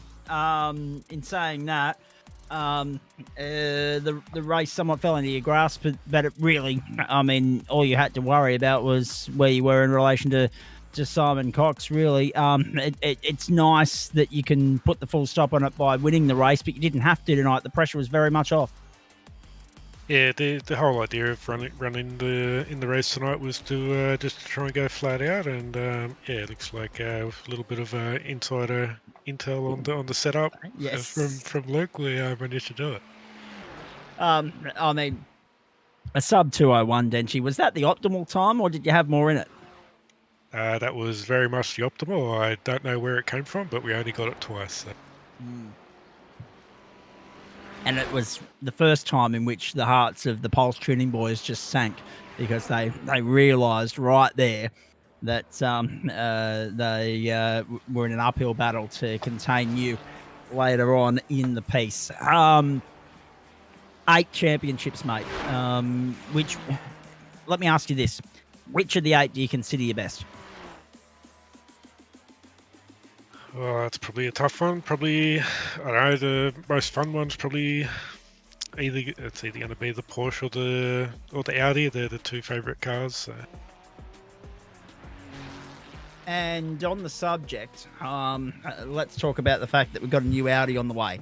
But you haven't entertained the BMW yet. We're all hanging for you to have a crack at the Ford. Where does Matt Dench steer? Which manufacturer does he hop behind the wheel of for the start of season 2024? I'll be honest, I've been trying to G myself up to jump in this BMW, but with that news of the Audi, mate, it's looks like it's possible the BMW gets pushed back a season maybe. So we'll have to see how fast this Audi is. If it's crazy fast, like some of the cars seem to be when they first released, and we might just have to play that hand. Otherwise, it's going to be a big struggle in something that's not up to pace. So. And he's not even entertaining the Ford yet, Banksy, either. And I think we should all be concerned by that. There is a mindset going around the club that we should hold off releasing. If a Mustang GT3 comes along, we can't release it into our servers until such time as you've had a crack in the original Ford. Yeah, I'll be honest with you. That Ford, when I drove it that last... Was it the last season? Last season, yep. On that last round, like, yeah, I won with it, but it was not a fun car to drive. It was not very enjoyable. So, like, I honestly can't see myself like sticking with it for a whole season. So. I love it. I absolutely love it. Righto. So, interesting that you didn't take tyres tonight. You had good fuel mileage. You ticked all the boxes, hit all your markers. what's next for you? Is it I mean, obviously we've got the Porsche on Thursday night, and we'll get to that in a moment. But what happens after that, mate? Because we'll have 8 or 9 weeks before we reconvene and do this again. Yeah, we'll jump in the Porsches and try and run flat out there, and we've got to try and keep out of trouble. We need to gather up some points there. Yes. It's championship on the line, so as much as we tried to kind of try and hand it away and keep it close, it's just kind of get to the point where we're just going to try and wrap that one up. But yeah, I mean, if we've got eight weeks, we might try and make the push in the officials for that 8,000 I rating and see how close we can get that. Do you take any time off the sim rig over Christmas and the New Year, mate, or not? I don't plan to. It'll still be getting used pretty frequently, I think. There you go. A man of his trade. There's no doubt about that. Hell bent on continuing this dominance, this excellence for a little while yet, and continuing to ply his trade whilst everyone puts tools down and picks up the cold ones for Christmas and watches some cricket. And that's certainly what I intend to do. Any more questions from you, Banksy, for the champion here? No, nothing more from me. Just congratulations on another phenomenal season. Probably the most dominant season I've watched of yours yet, which is saying something. So congratulations. Yeah, thanks. I was looking at the race wins there. Out of 14 starts, we've managed to nail 12 first places, so it's a pretty good effort, I think. And let's not talk about Lebanon. Oh, that was dear. that was really fun track, except I didn't make the start finish line for race 2. Oh dear. That's the only way to contain him. Put him on a racetrack where the track gets blocked and he's got nowhere to go on the opening lap. That's about the only way they can stop him at the moment. Mate, tip of the hat to you. Well done. Congratulations. 8 championships on the hop.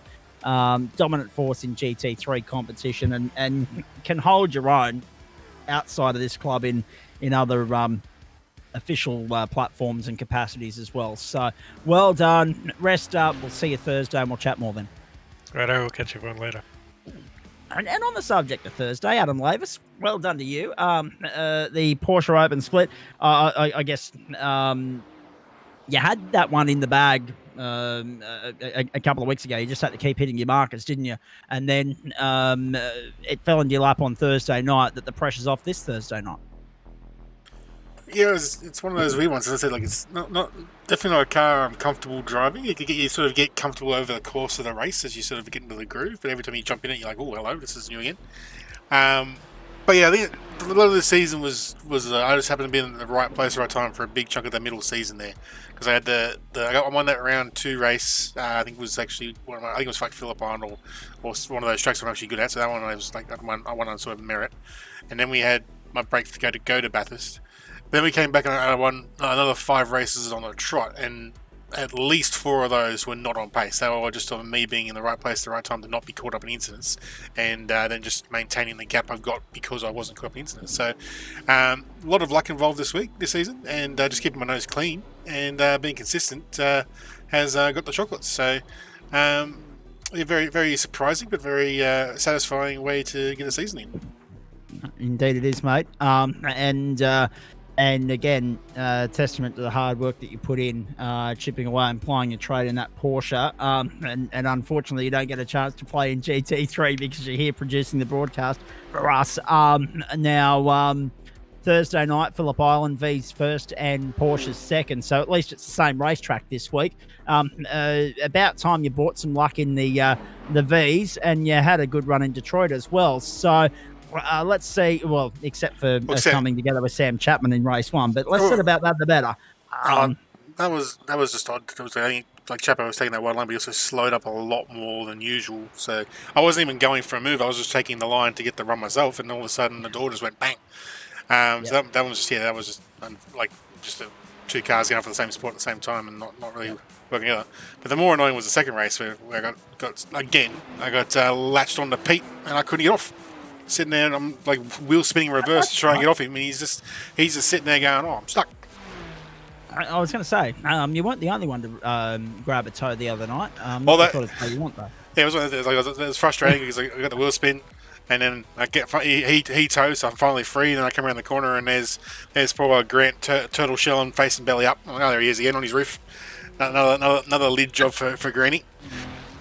He's become rather good. Yeah, basically the same thing, because he got through the incident, but then he got neck coated on someone else's wheel, and it basically launched him. Like he shouldn't have been on his lid at all. He just got neck coated onto his lid. Basically, it was very unfair for him. But yeah, this Thursday, Phillip Island, as fun as it looks on the broadcast, and in some ways it is fun on track, but it is also very stressful because there is a lot of cars trying to go for the same bit of track. So, and you can only see so much in a sim rig. So you're really putting your trust into where other people are and hoping you don't get taken out. So when you get to the end of the race, it's like, oh, right, no, I've got 2 more races to go. Oh no! So it's sort of going to be. I think the Porsche race is probably going to be a bit more of a relief once we get to the Porsche, because it should be a little bit less stressful. Indeed, although fraught with danger in that second race because of the invert situation as well, and we're looking forward to it immensely. Adam, well done, and that's not just based on the results on track this season. I know you've got Wednesday night to look forward to as well, and probably Friday night too with the open wheelers from the Brickyard. But from Banksy and I, thanks for being here most Monday nights throughout the course of the season. And if you haven't been, Grant Gill has been. Punching the buttons, providing the images, providing the soundtrack to everybody else, and their enjoyment of our broadcast throughout the course of the season at home, and giving us the easy side of it by making our job easier by not just obviously providing the graphics and the camera angles and everything else, but obviously with the points updates and everything else you do for the club. There's a reason he's a life member of the GSRC, ladies and gentlemen. So thanks for that, mate. Yeah, and also thank you as well. Doing your 2 to 3 nights a week with us, and being one of the keystone voices of the club makes it good for everyone to have those familiar voices and enjoy the replays. So it's good to have you on board as well. It's been great. In fact, Banksy, as we thank you for your involvement in this season as well on a Monday night, and wish you well for your racing for the rest of the week. I shared the post across to the broadcast across to my personal Facebook tonight. This has been for me one of the good things to come out of COVID. Although if it had said to me at the start of 2020 that I'd be doing 15 seasons of sim racing in the next 4 years, and that it would become my mainstay involvement in motorsport, I would have told you were kidding yourself. But it's nice that we've got a platform on a Monday night, and it's nice that we've got a following. Yeah, it is really, really nice. I always enjoy when we get confirmation that people are watching. It always seems a little bit it takes just one comment. Yeah, it always gives you that warm fuzzy feeling, and it's easy to put a good production together when you've got, you know, someone like Adam on the pots and pans who knows what they're doing and gives us some like beautiful camera angles, and is generally pretty good at getting the cameras onto the right bits of action at the right time and following the narratives we're trying to talk about. But also you know, when you're commentating alongside like yourself, who's obviously very, very skilled and got a lot of experience, makes it a lot easier. And then, you know, when on the Sunday endurance races, which we still got one more for the season, by the way, coming on the 17th of December, I believe, for the 6 hours of second. How did yesterday go, by the way, just while we think of it? Really good race. Really enjoyable. The LMDHs got paced out very early on, so they were kind of over as soon as they began, but the GT3s had some really good battles going on. So it's quite a fun call, particularly the first hour. I think the first hour we called was some of my best work. I was really proud with that first hour, and yeah, and then I was actually really happy with my stint that I did as well. I joined the last minute races with Plonus and Michael Plonus, and that was good fun, and I was really happy with my pace. But I did get a drive through for a failed overtake at trying to unlap myself on someone. So yeah, that was a bit of a downer, but otherwise, yeah, it was really good. And yeah, it's been an absolute pleasure calling the season with yourself, and I'm looking forward to whatever we end up pulling together next season, because I'm sure there'll be something, hopefully still Monday nights. I hope so. Thank you, gentlemen. Appreciate that. Thanks to Trucker Joe and Grant Gill and everybody else that's contributed here on a Monday night throughout the course of the season. Those that have sat in the chair with Banksy or Adam when I've been unavailable, and there's been a couple of those throughout the course of the year, especially when, I've been away on real-world motorsport assignments or attending a Delta Goodrem concert or going down with appendicitis. It's been one hell of a bloody year, but we couldn't do it without the people that sit in here when we're not here. Yep, we are the mainstay, Plan A on a Monday night, but we can't do it without the ability to step aside if we need to for other commitments, or if we go down with the flu, we need someone to be there to step up to the plate, and everyone's more than willing to chime in and help out. So we do appreciate that, particularly Grant and Joe, and as I said, a few others as well, like Chapo and Aidan Schultz and Daniel Correa-Sar. So a big thanks to all those guys, and a big thanks to all of our crew in race control. It's a thankless job at times, but they do a magnificent job, and the credibility of the club and the professionalism of the club is very much assisted by the work those guys do in adjudicating tough and fair racing. Big thanks to the committee behind the scenes, because basically without them it doesn't happen. The work that they do behind the scenes is tireless. It's almost a full-time job in some instances. It's worn a few presidents down. It'll wear a few more down, but it's nice that we've got people behind the scenes that are passionate about what we do. Thanks to those of you at home that tune in each and every Monday night, and also Tuesdays, Wednesdays and Thursdays, and more of that still to come. We're just putting a full stop on this as far as Monday nights are concerned tonight, because, again, we've got an audience then. If you don't tune in, what's the bloody point of us being here? Big thanks to all the drivers, the stars of the show, because, again, without them, there's nothing to commentate. And a big thanks to all the sponsors, who I want to give a tip of the hat to now, scrolling across the bottom of your screen, because without them, the wheels don't turn in motion for the club at all. So a big thanks to Waste Options, to Sprayton Siders, to Orbic Australia, to Login Systems, to Player One Sim Gear, to Lobesy Racing, to M-Wave Australia, and to Flash Graphics. Some mainstay sponsors there of a very long period of time, and some returning sponsors as well. It is great to have them on board. Let's have a look ahead on the platforms of the Gentleman Sim Racing Club. Tomorrow night, now we need to alert or bring your attention to this here, ladies and gentlemen. And the Up and Comers series is getting a broadcast tomorrow night. There'll be 3 by 30-minute races from Elkhart Lake, Wisconsin. Adam Lavis and I, at this stage, will be with you. I'm being drafted in as Plan B because nobody else has signed up for it. But yes, I'll try and get in when I can. Good on you, Banksy. Thank you. But yes, we'll be here tomorrow night. Race 1 in the MX-5, race 2 in the 86, race 3 in the FIA Formula 4, 30 minutes apiece around Road America tomorrow night, and that has pushed the GT1 Civil War Grand Finale back to 8:40 Eastern Daylight Time on the 5th of December, next Tuesday night. I'll have just completed the 8-hour trip to Cessnock by then for Christmas. 95 minutes of the journey, Daytona International Speedway Road Course, the venue. So week 11, night 2 for GT1 Civil War Grand Finale, as opposed to finishing in week 10 like everybody else. They do a little bit of overtime this season. And then, of course, on Wednesday night, Schultzy and Daniel will be with you off to Road Atlanta for the for the Downforce Legends, for the GSRC Downforce Legends. That will be 7:45 Eastern Daylight Time, followed by the Orbit Australia GT4 Challenge, 60 minutes around here, the famed Mount Panorama Circuit from 9 p.m. Eastern Daylight Time. Thursday night, we head to the Gateway to Hypothermia. 6 races on the program for you, ladies and gentlemen. We can hardly wait for this. First up, Sprayton Cider Formula V. The usual 3-sprint race format there. Then the Super Sprint 3-race format for the Porsches to finish things off. And we're on air from 7:40 Eastern Daylight Time. Friday night, the IndyCar season wraps up. Sorry, the American Open Wheel season wraps up. And that will be the Indianapolis Motor Speedway, 8:30 Eastern Daylight Time. Mountain Men, Saturday night, 50 laps. Yep, they're adding an extra 100 kilometres onto the journey there, a little bit more than that. 50 laps, GT1. 8:30 p.m. Eastern Daylight Time, Saturday night, the final Mountain Men of the season. Banks has already mentioned it. The final round of the GSRC GT3 and Hypercar Endurance Championship comes up on the 17th of December. That's from the Circuit de la Sarthe, Le Mans, France. That's 6 hours, 4 times speed. So it'll be the 24-hour cycle by the time they get back to the finish line at the end of the day.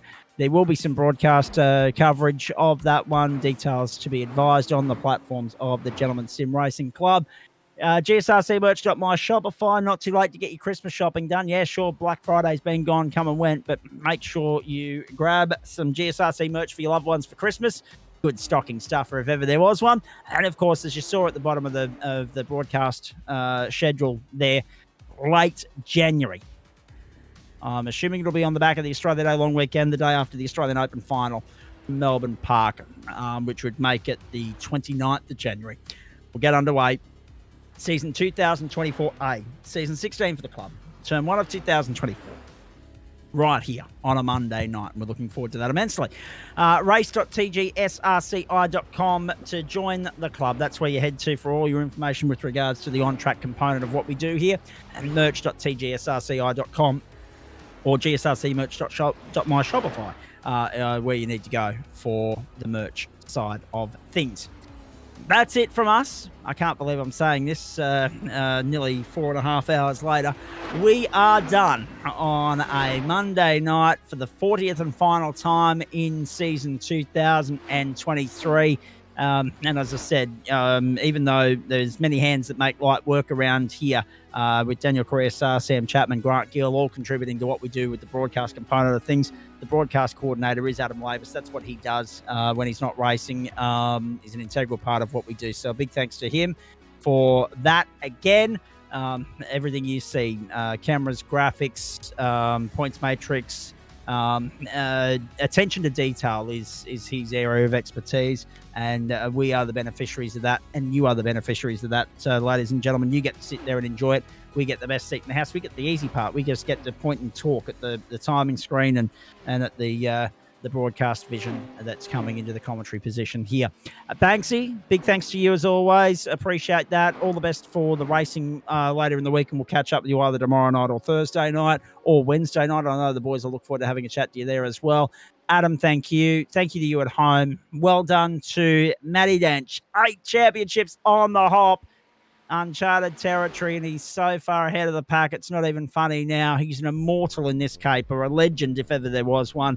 And I can't wait to see what he brings to the table when the next GSRC Race of Champions rolls around. That'll be announced in due course as well. We've got a couple of special things coming up throughout the off-season to keep you entertained, ladies and gentlemen. But as far as Monday Night Motorsport is concerned for 2023, night 1 of week 10 of term 4 for 2023, we are done. Hope you've enjoyed it from Mount Panorama, Bathurst. I'll see you tomorrow night with Adam Lavis from Road America, and then on Thursday with Daniel Correa from Phillip Island as Grand Final Week continues. The Grand Final Week of Grand Final Week 2023. Until we meet again, on behalf of Adam Lavis, Liam Banks, and the crew, have a great evening, everybody. Well, what's left of it anyway.